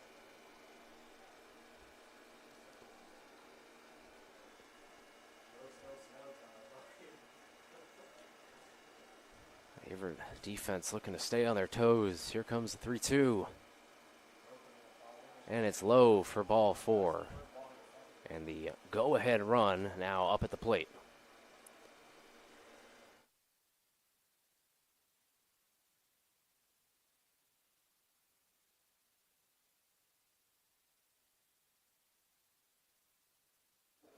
CJ Shatterton will step in here, pinch hitter. Batting .341 on the season, a home run and 7 RBIs. Left-hander will come in, working against Will Green, and this is getting really dicey now. An inning that started with Averett up by 4 runs. Now has the tying run on base, the go-ahead run at the plate.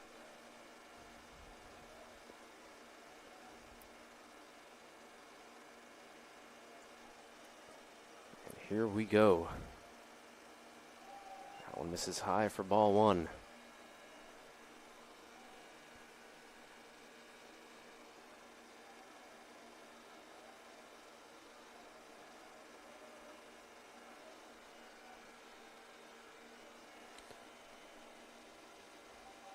And that one also misses high, and it's 2-0. Waiting on deck is the leadoff hitter, Jack Bowles, who has had a pretty good day here at the plate. Don't want that to happen. Put the go-ahead run in scoring position for him. Let's see if Green can find the strike zone here. 2-0. And it's low for ball 3. No, it hit him. Oh, my goodness. And this is getting scary here for the Cougars. Now first and second, 1 out.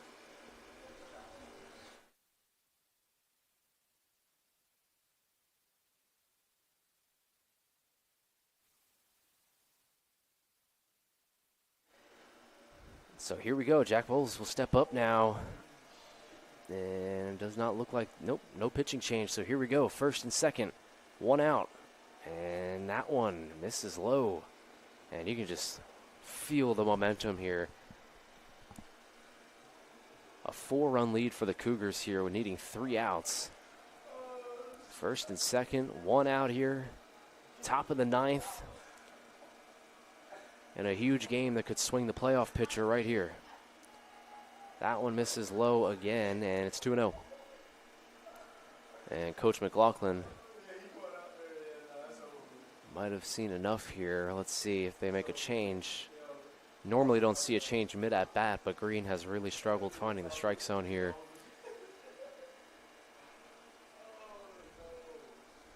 We'll take a quick break and I'll join you in just a moment.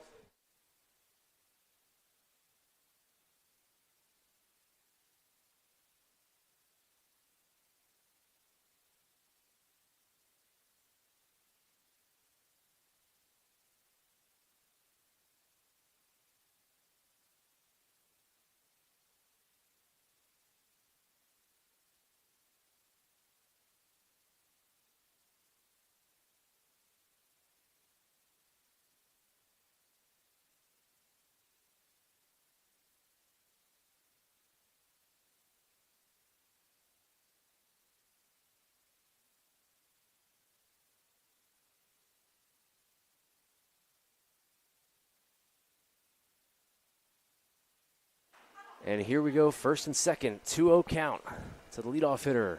And it's in there for a strike.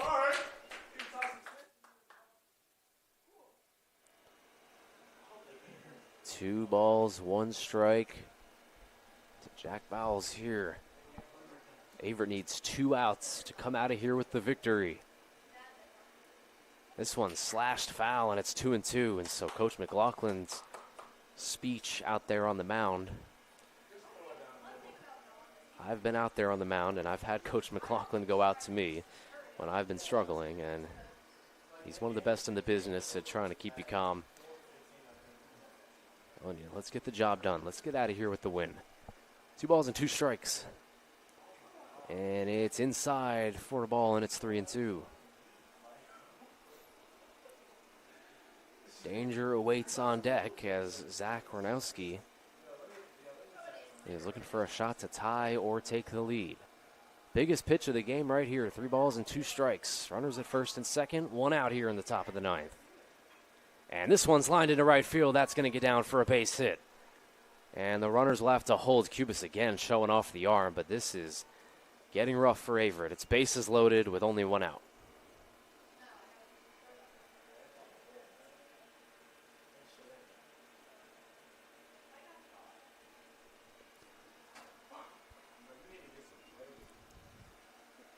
And so here comes the second baseman, Zach Ranowski. And it is getting tough here for the Cougars. There's no way around it. Can't beat around the bush. This is a 4-run lead heading into the top of the 9th, and now the bases are loaded. A base hit will take the lead. First pitch, outside for a ball, and it's 1-0.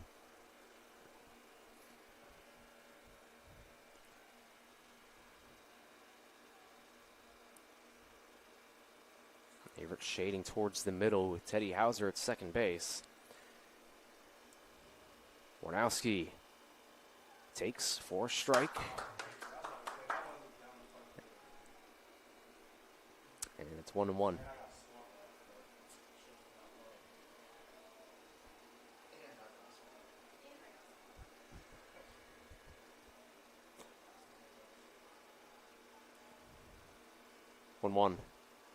And this one's fouled back. That's a big pitch.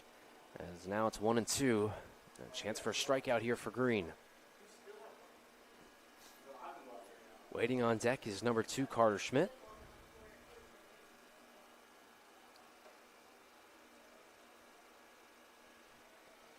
A double play could end the game. See if they get a ground ball here. 1-2.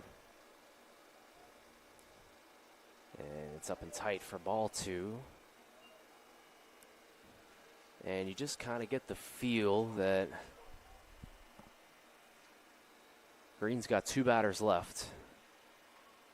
Potentially 1 here if this guy gets on, but if Green gets the out, you've got to imagine they'll probably try to keep him in for the last out. Here it comes, 2-2 pitch. It is fouled back, and that's really kind of the story here is the Yellow Jackets are just not swinging and missing. They're getting a piece of everything. Staying alive in these ABs up into the point where they can get a hit.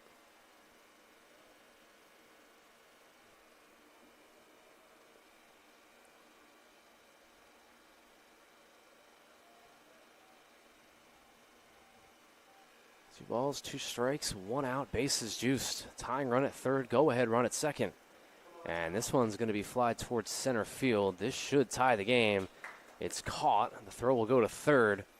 And we are all knotted up now at 8 apiece.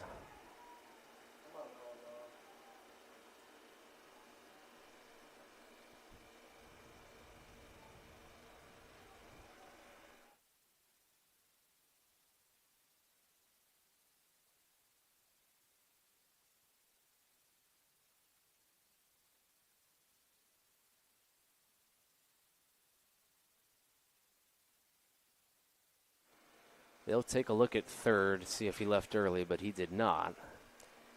So it's a 4-run inning for Randolph-Macon to tie this game up. Averett's going to need a run to win the game in the 9th, or else we're going to head to extra innings.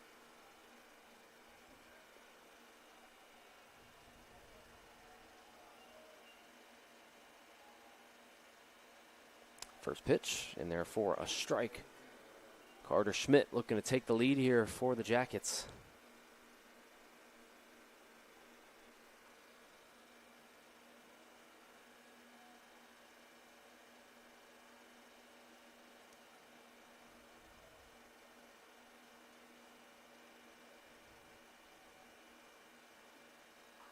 This one lined into almost right field. What a catch there by Drew Skinner.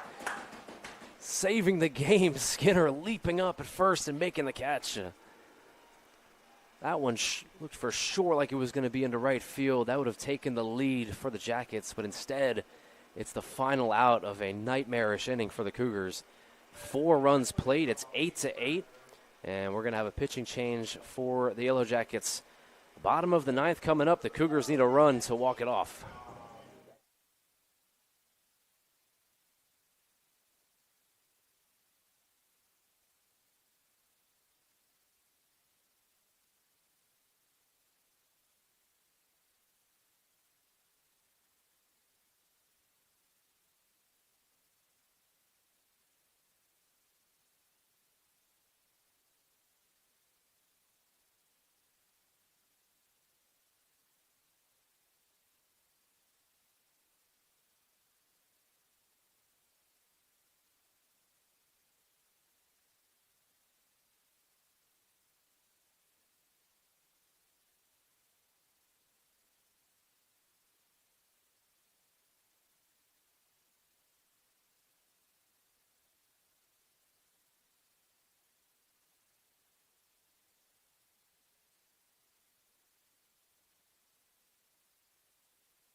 Here we go, bottom of the 9th. We've hit 5 p.m. here at Owen Fulton Field on the East Coast in Danville, Virginia, for a game that started at 1 p.m., and we're not even in extras yet.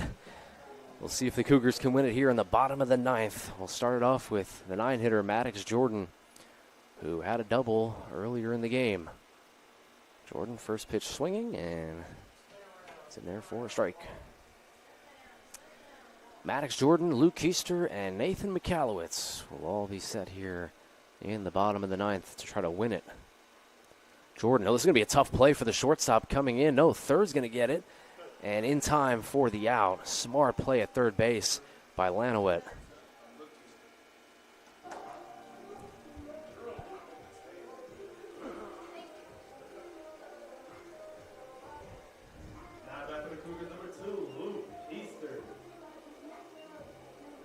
Luke Keister will step up here.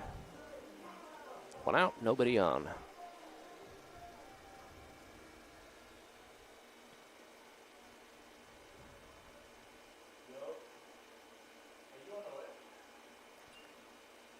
There's that one, misses in the dirt. This is approaching a 4-hour first game here. And these guys have another game to play after this. I don't know how they're going to do it. Well, there are going to be some tired legs out there for the second game of this doubleheader, that is for sure. Over a 4-hour baseball game right now. I mean, you just never see that.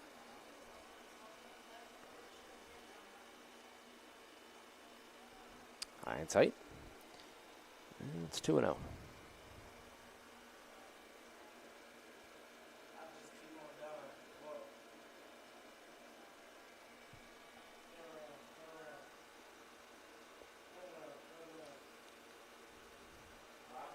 And that one misses outside. It's 3-0.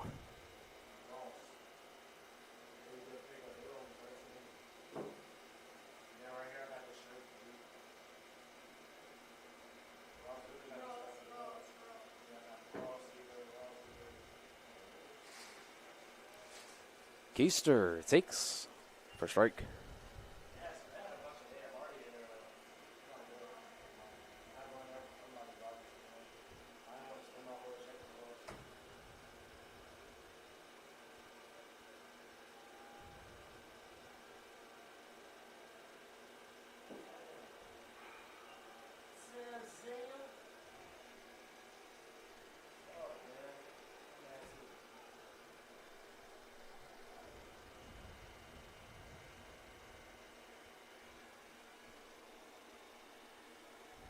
balls and 2 strikes here to Luke Keister, Averett's leadoff man.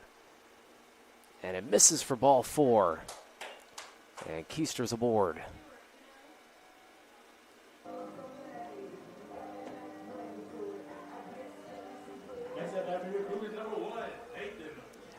So Nathan McCallowitz will step in here. A winning run at first base.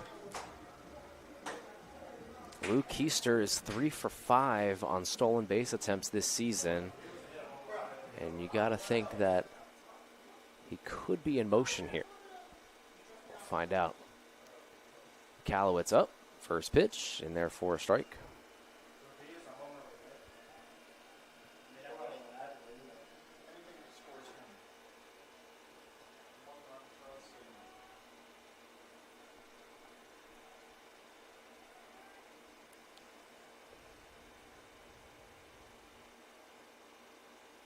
And McCallowitz takes that one for a strike, and it's 0-2.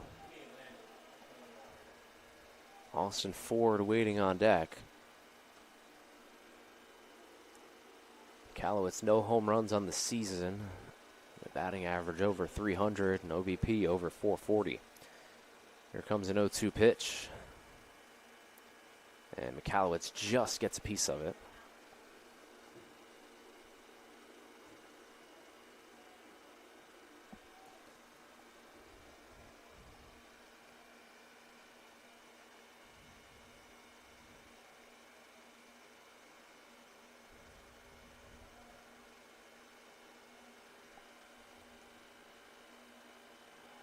Off attempt at first and back in easy.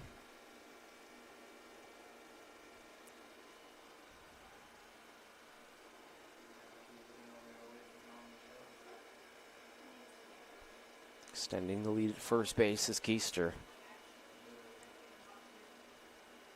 Not running, and McCallowitz once again just gets a piece to stay alive in the at-bat here, 0-2. 16 hits for the Cougars, 14 hits for Randolph-Macon, 8 runs apiece for both sides, and a game that has lasted over 4 hours at this point. We've seen it all, and Averett looking to come away with the win. McCallowitz hits a double play ball to second, 4-6, and he's in there safely at first base. Keister looks shaken up, though, at second. Oh, this does not look good. See if he can get up. Athletic trainer comes out there to take a look at him. He tried to stand up, but he's back on the ground. And just the last thing you want to see right now, this late in the season, Keister down at second base, sliding into second. We'll step aside.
So Austin Ford will come up to bat here. Runner at first, 2 outs in the bottom of the ninth.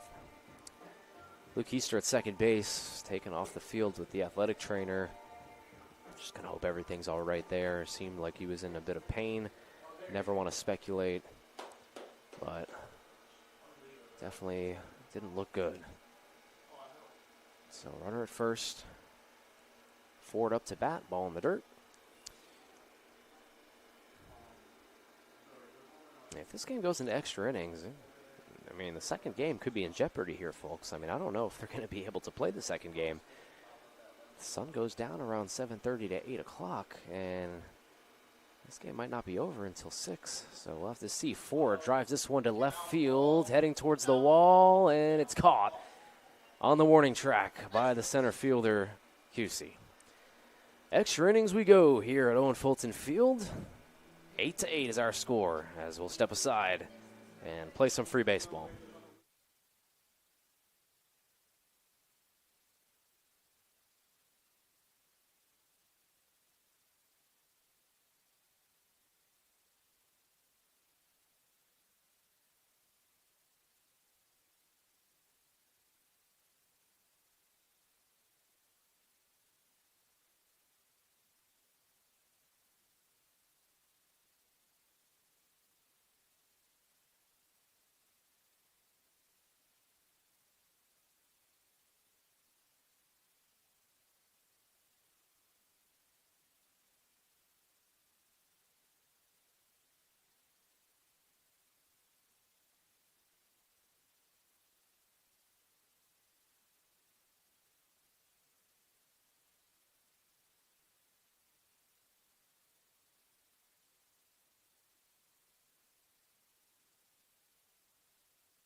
And Duff will step up to bat here. Start the top of the 10th. 8-8 is our score.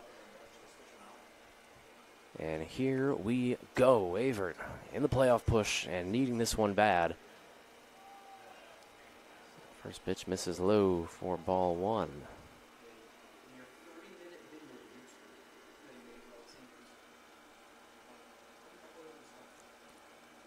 Godsey will step in here, the pitcher for the Cougars.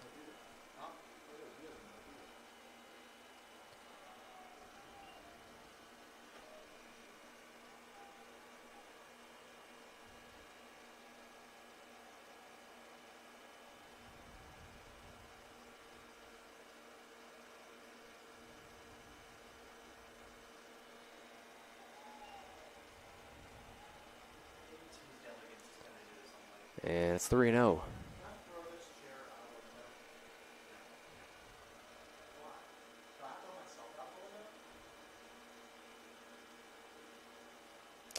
As that one clips the outside corner for a strike, and it's 3-1.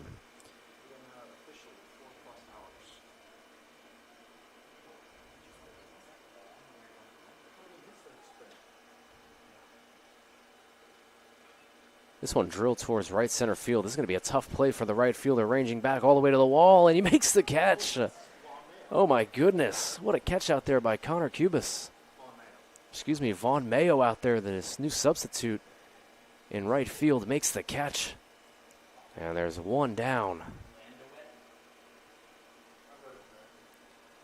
So Mayo comes out there as a substitute for Cubis in right, and he makes a huge play. Landowet will step in now, the third baseman.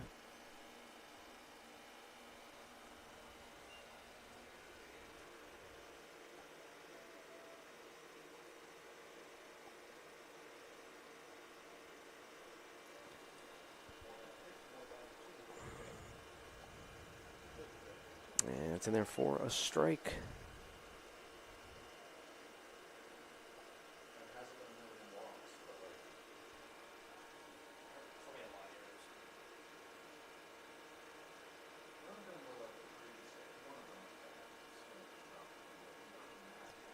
This one popped up towards left field and out of play.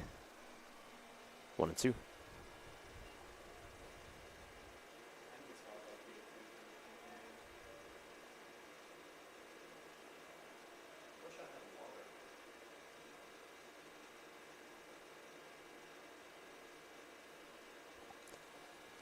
Ball and 2 strikes here, with 1 down in the top of the 10th.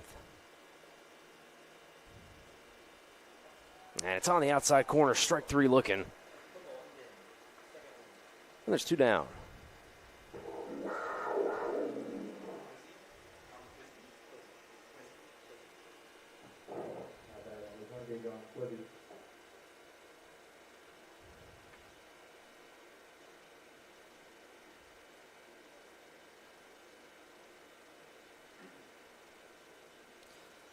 Quezzy will step in here and take for a strike.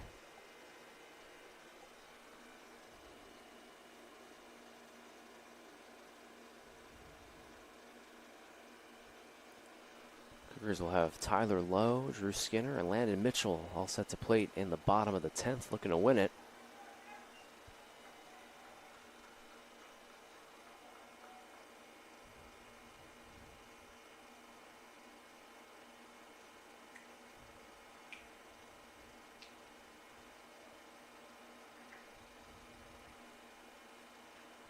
Ground ball over towards second. Hauser handles, throws to first in time, and it's a 1-2-3 inning for the Cougars. Big time pitching there. Justin Godsey, as we'll head to the bottom of the 10th, and the Cougars will look to walk it off here and inch a little bit closer to that 8th playoff spot.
Bottom of the 10th coming up here for the Cougars, and it's going to be Ty Lowe stepping up.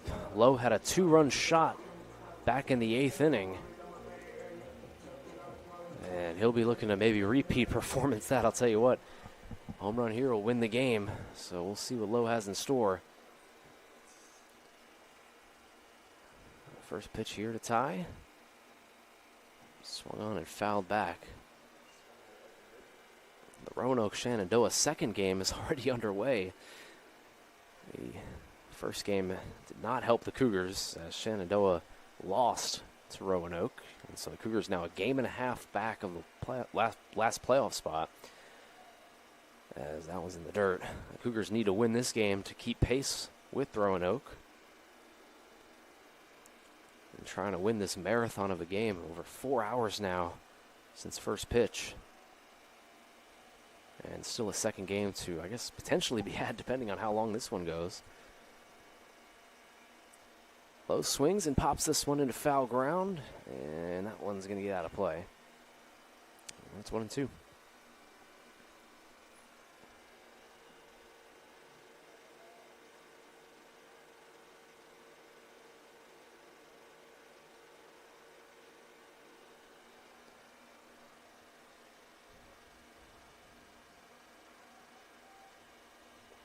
One ball and 2 strikes here. It's a Ty Lowe.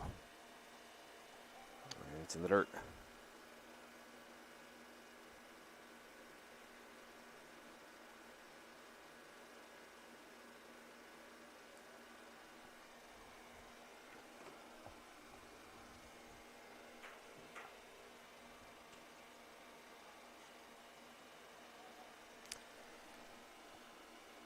Balls and 2 strikes here. And Lowe swings and fouls it back. 30 hits by both sides combined, over 7 walks, and 16 runs. 5 errors to boot. 2-2 pitch, and Lowe skies this one over towards shallow right, ranging over and making the catch for the first out.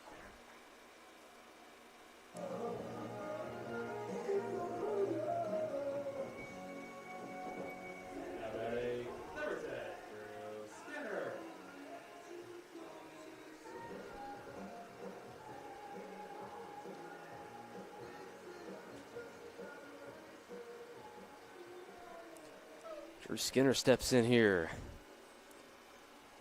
1 out, nobody on, looking to spark something here in the bottom of the 10th. And he takes a strike, 0-1.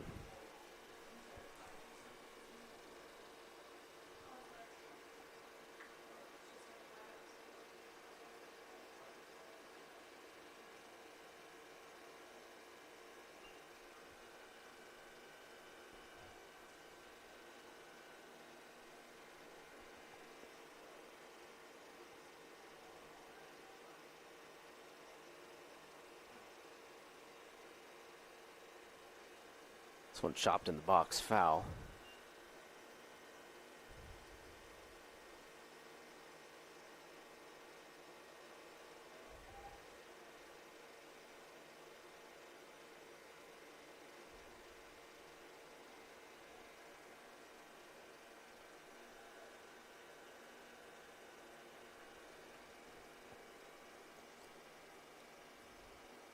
And Skinner goes down swinging, and there's 2 down.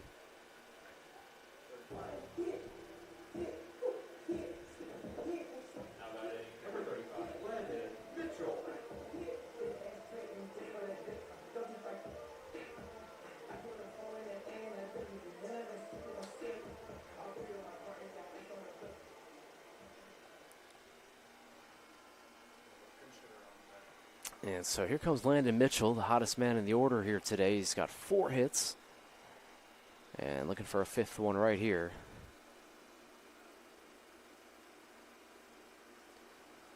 Landon Mitchell does have a home run in 48 at-bats.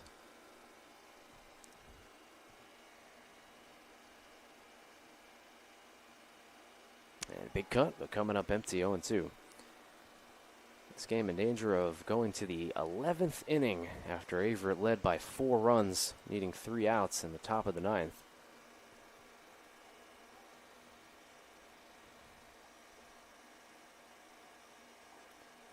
Mitchell takes outside for ball 1. And pitching becomes an issue now. I mean, you've got another game after this, and so you don't want to use up all of the pitching.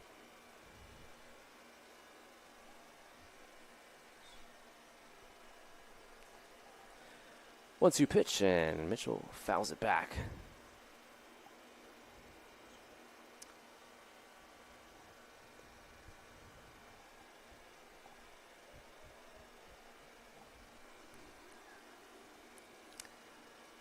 So see here if Mitchell's got something in store to extend this inning. Here it comes, 1-2. And it misses outside. Vaughn Mayo would be next, hoping for a shot.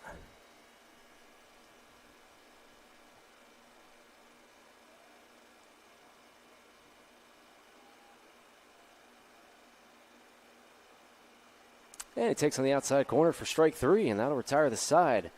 Top of the 11th we go here at Owen Fulton Field. It's 8-8.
here we go. Top of the 11th. Averett still tied. And looking to put up a 0 here and try to get back in the dugout.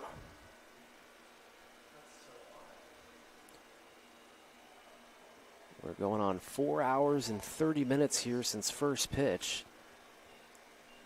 And it'll be number 20 for Randolph-Macon, Zach Stoltz. For reference, the second game of this doubleheader was supposed to start at roughly 4 p.m. And we are an hour and 25 past that, so not quite sure what they're going to do with the second game here. I mean, it's obviously a long drive from Randolph-Macon to Danville, but it might have to be one of these situations where the second game gets postponed a little bit to a later date, but we'll find out. Obviously, we're not quite sure when this one will end.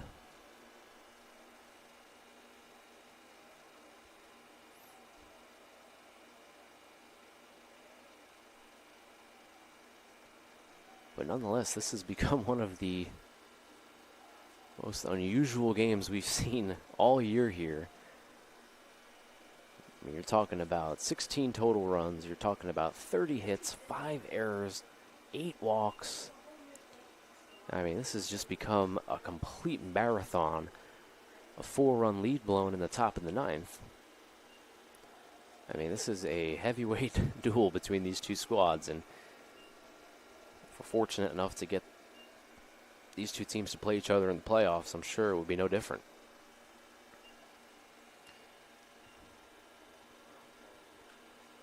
So, see if Averett can pull away here.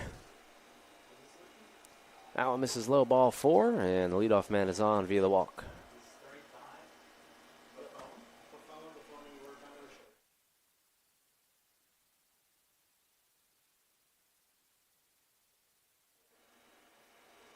So Buffoni will step in here, third baseman. Go ahead, run it first. Nobody out, and Buffoni has squared the bunt a few times in this game. We'll see if he does it right here. Try to get that runner to second base. Less than 2 outs. And he does, and he pulls back. Ooh, that looked like a strike, yeah. It's right down the middle.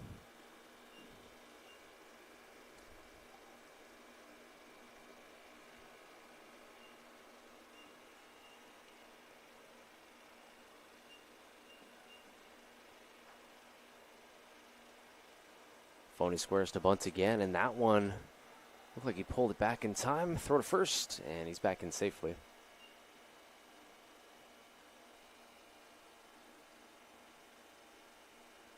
And it's 0-2 to count.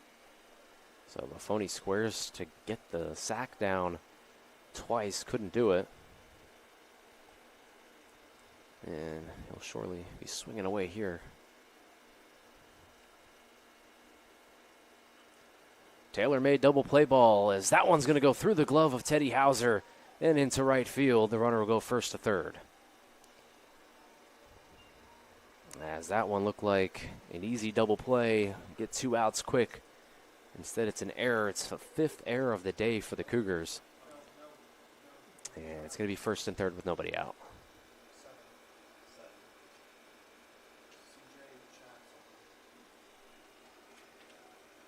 And it's going to be C.J. Shatterton up to bat.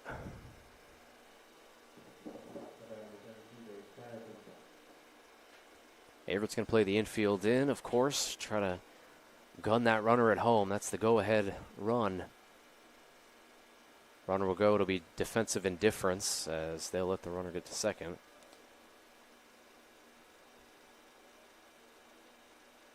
But that is an important run at second, so quite sure.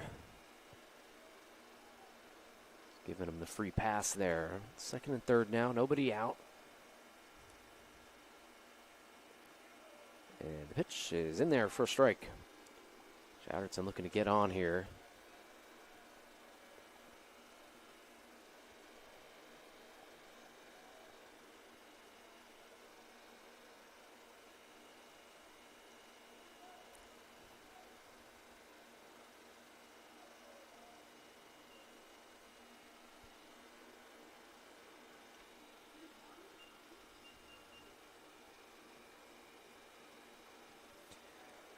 go-ahead run at third.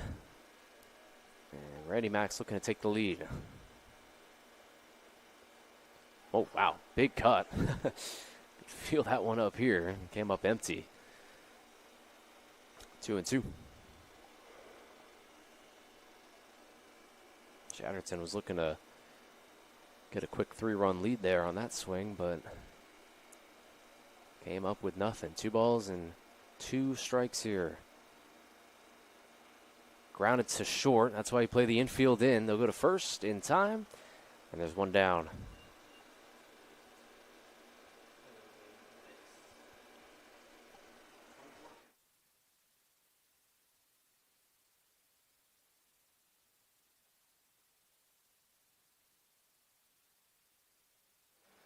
And we'll see if they put on the leadoff hitter here. Vols get the force out at any bag.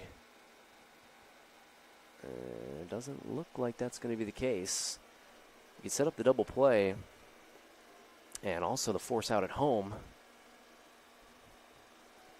But it looks like they'll let the leadoff hitter swing away here. It's in the dirt for ball 1. Could also be an unintentional, intentional walk. Just try to work around the batter here. Not try to give him anything good to hit.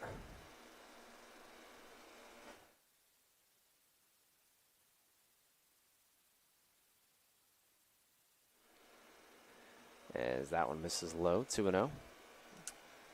And it does get to a point with these where around the 2-0, 3-0, I mean, you think about maybe just putting him on. If he's not going to bite, you don't want to leave something over the plate that could hurt you. So we'll see what can happen. Right now it's 2-0 and the base open at first base. And that one right down the middle. Strike 1, 2-1.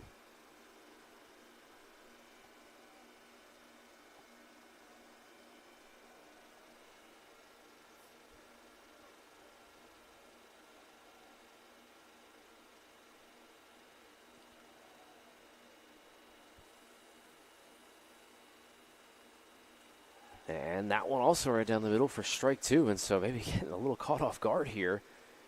As Bowles has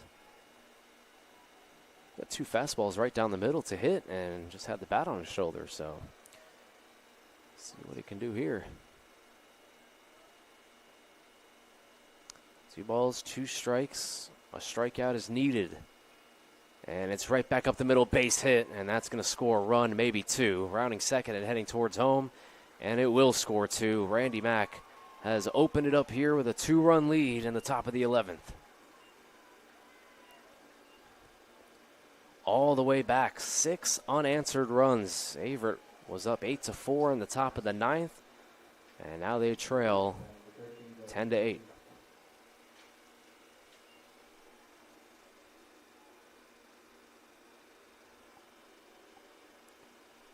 This could be a backbreaker for Averett here late in the season. If they drop this game, they'll fall to 2 back in the playoff with only 3 conference games left. They're going to need some help. Still a long way to go here. They're going to have 1 more plate appearance at least.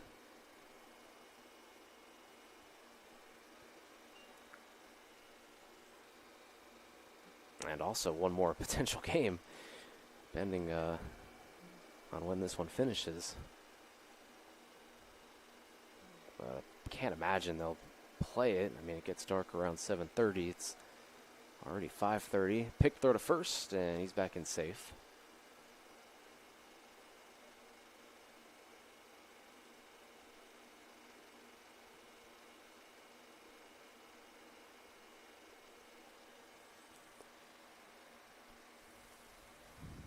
And there goes the runner. Mitchell's going to throw him out, but it's going to be fouled down the third base line.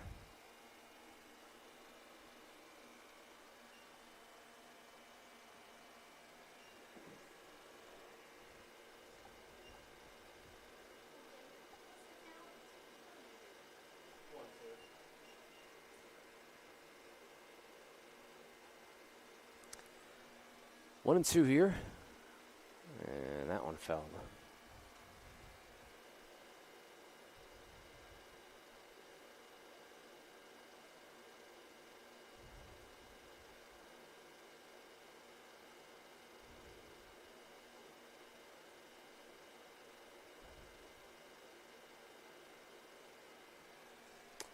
Here it comes again, and wow, I don't know how he hit that one. That one was way up. You see it. I mean, this has really been the whole game with Randolph-Macon. I mean, if they kept track of foul balls, the stat would go through the roof. I mean, they have been able to foul off virtually every pitch on 2 strikes, just not going down. Been some tough outs here. And there's another foul ball. If it won't be the time, it might be the lack of baseballs too. I mean, they've been fouling a ton of pitches off into the woods out there.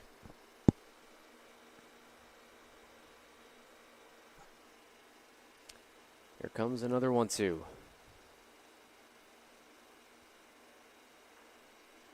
This one in play, and it's hit to left field. Nice easy catch there out by Lowe, and there's 2 down. Carter Schmidt coming up to bat here.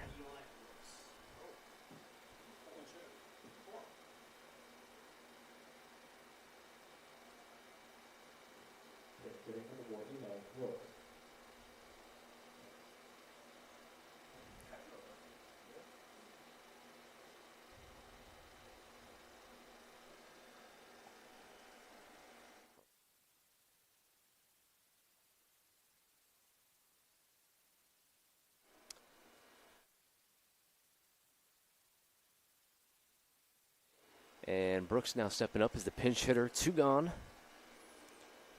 Here in the top of the 11th. Randolph-Macon with a 2-run lead. Brooks takes high.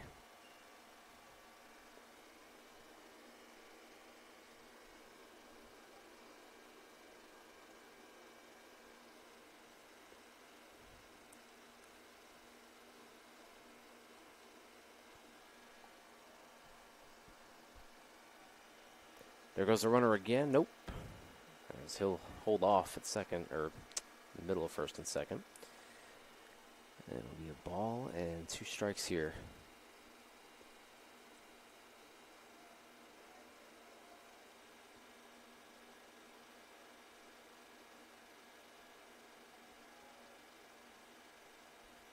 Now he's going, and it's going to be hit right back up the middle, but Hauser couldn't corral it. And he's going to be on at first base.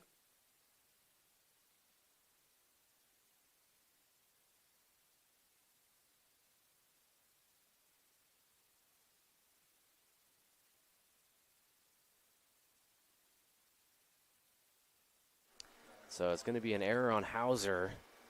That's the 6th error of the day for the Cougars. And now it's first and second with 2 gone. Logan Duff will be the hitter.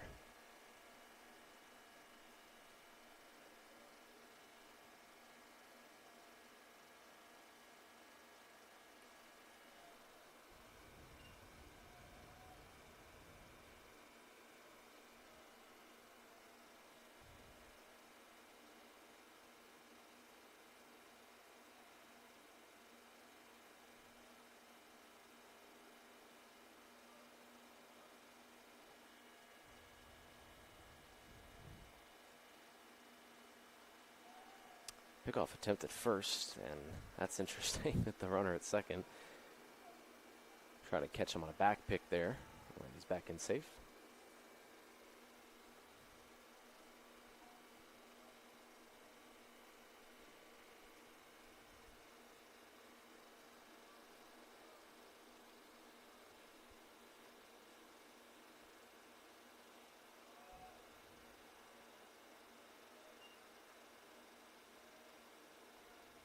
So Duff ahead in the count here, 2-0.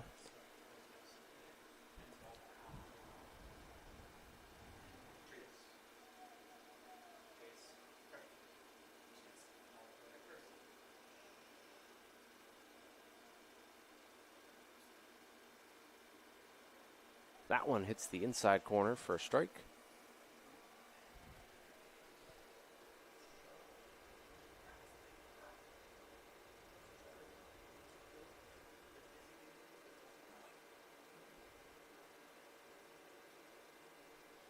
So 2 balls, 1 strike, 2 outs 2 runs have plated.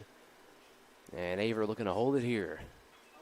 This one's going to be lined to left field. Low, comes back, makes the catch, and that'll retire the side. Bottom of the 11th coming up. The Cougars need 2 to tie, 3 to win. This marathon of a game, Randolph-Macon leads 10-8.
Preston Corbett coming out here to pinch hit for the Cougars here in the bottom of the 11th.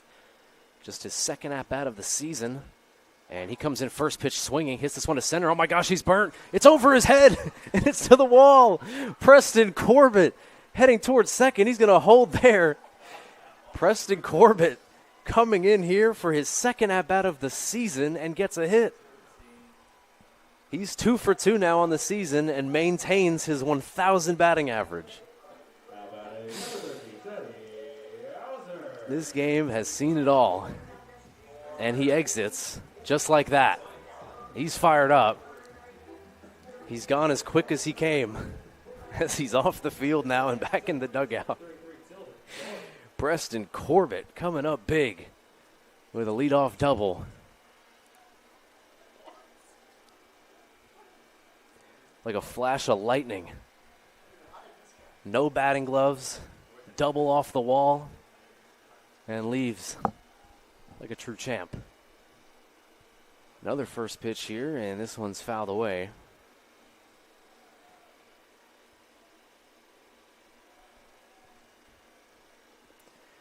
So Teddy Hauser, who had 2 errors in that last half inning, looking to get some redemption here. He's the tying run, winning runs on deck. And a big swing and a miss there, and it's 0-2. Waiting on deck is Maddox Jordan, and then we'll flip the lineup back over to Luke Keister.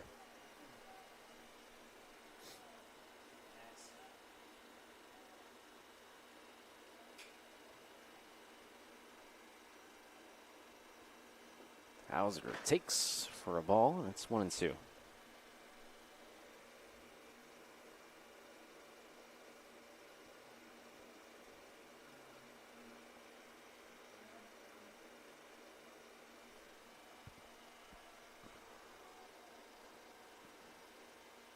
And Hauser check swings, and he went around for strike 3, and there's 1 down.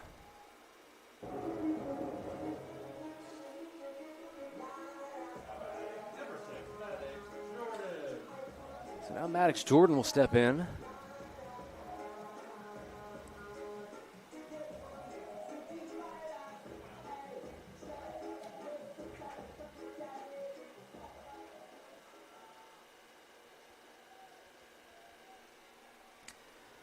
Jordan doubled back in the 6th as he swings and misses.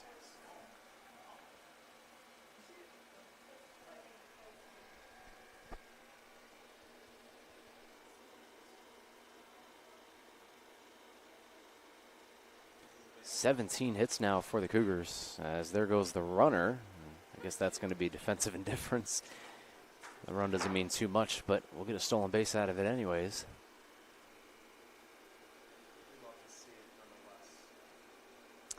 So 1 out now, runner at third. And tying run at the plate still with Jordan.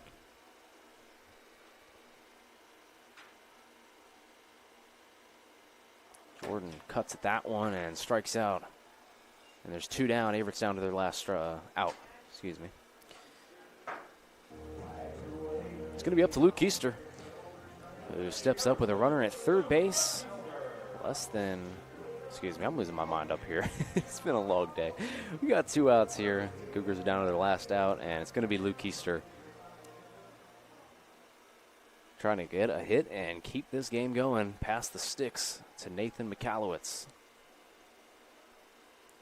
Keister takes outside.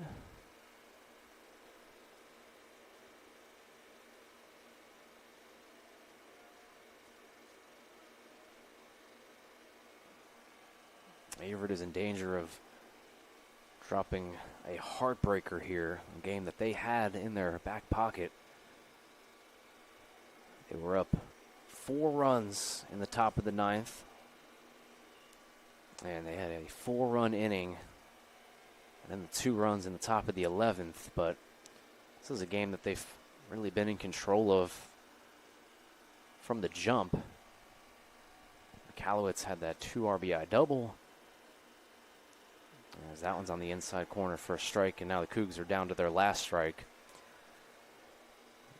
But with Roanoke winning at number 5 Shenandoah, and now the Cougars on the brink of losing this one, the road to the playoffs gets very difficult. Here comes a 1-2 pitch.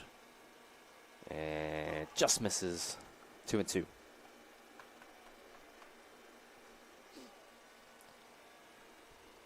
Cougars are definitely going to have to at least win out and have to win this second game if there is a second game here. We'll see. 2 balls and 2 strikes. Keister takes outside ball 3, and one thing about this game is when you think it's coming to an end, it keeps going. So we'll see if Keister's able to extend it here and pass the sticks to Nathan Michalowicz. If he does, he'll get on board as the tying run. Michalowicz will be the winning run. Here comes 3-2. And it's just fouled back. 8 runs, 17 hits, and 6 errors. Stat-filled stat sheet for the Cougars, for good and worse. I mean, the 6 errors are alarming, but, 17 hits. Probably up there with a season high. Here it comes again, 3-2 pitch. And Keister fouls it back. Stays alive in the at-bat here.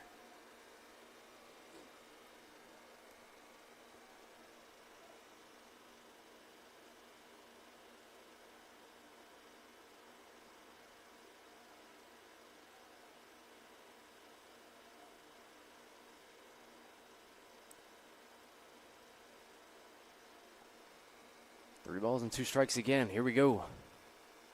Keister lines this one to second, but it's caught. And Randolph-Macon wins this war of attrition here in Game 1 of our doubleheader here at Owen Fulton Field. A game that lasted almost 5 hours.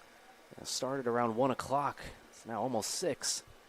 And they win it here 10-8. It's a heartbreaker for the Cougars now as they fall 2 games back in the playoff picture and drop to 5-12 overall in the conference. So really good game here. Cougars fall short after blowing the 4-run lead in the 9th.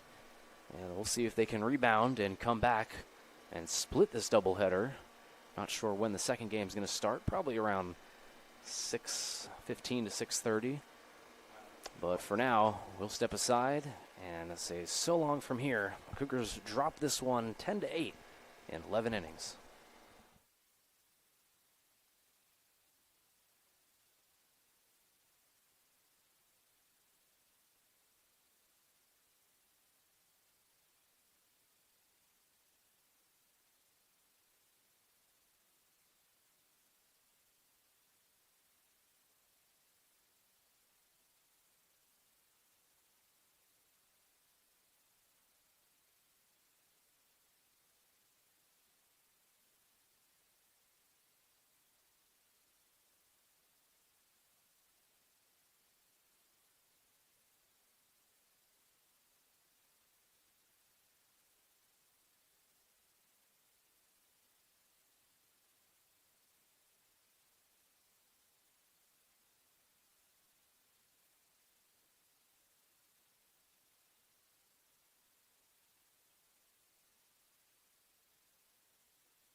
fans still sticking around on this broadcast.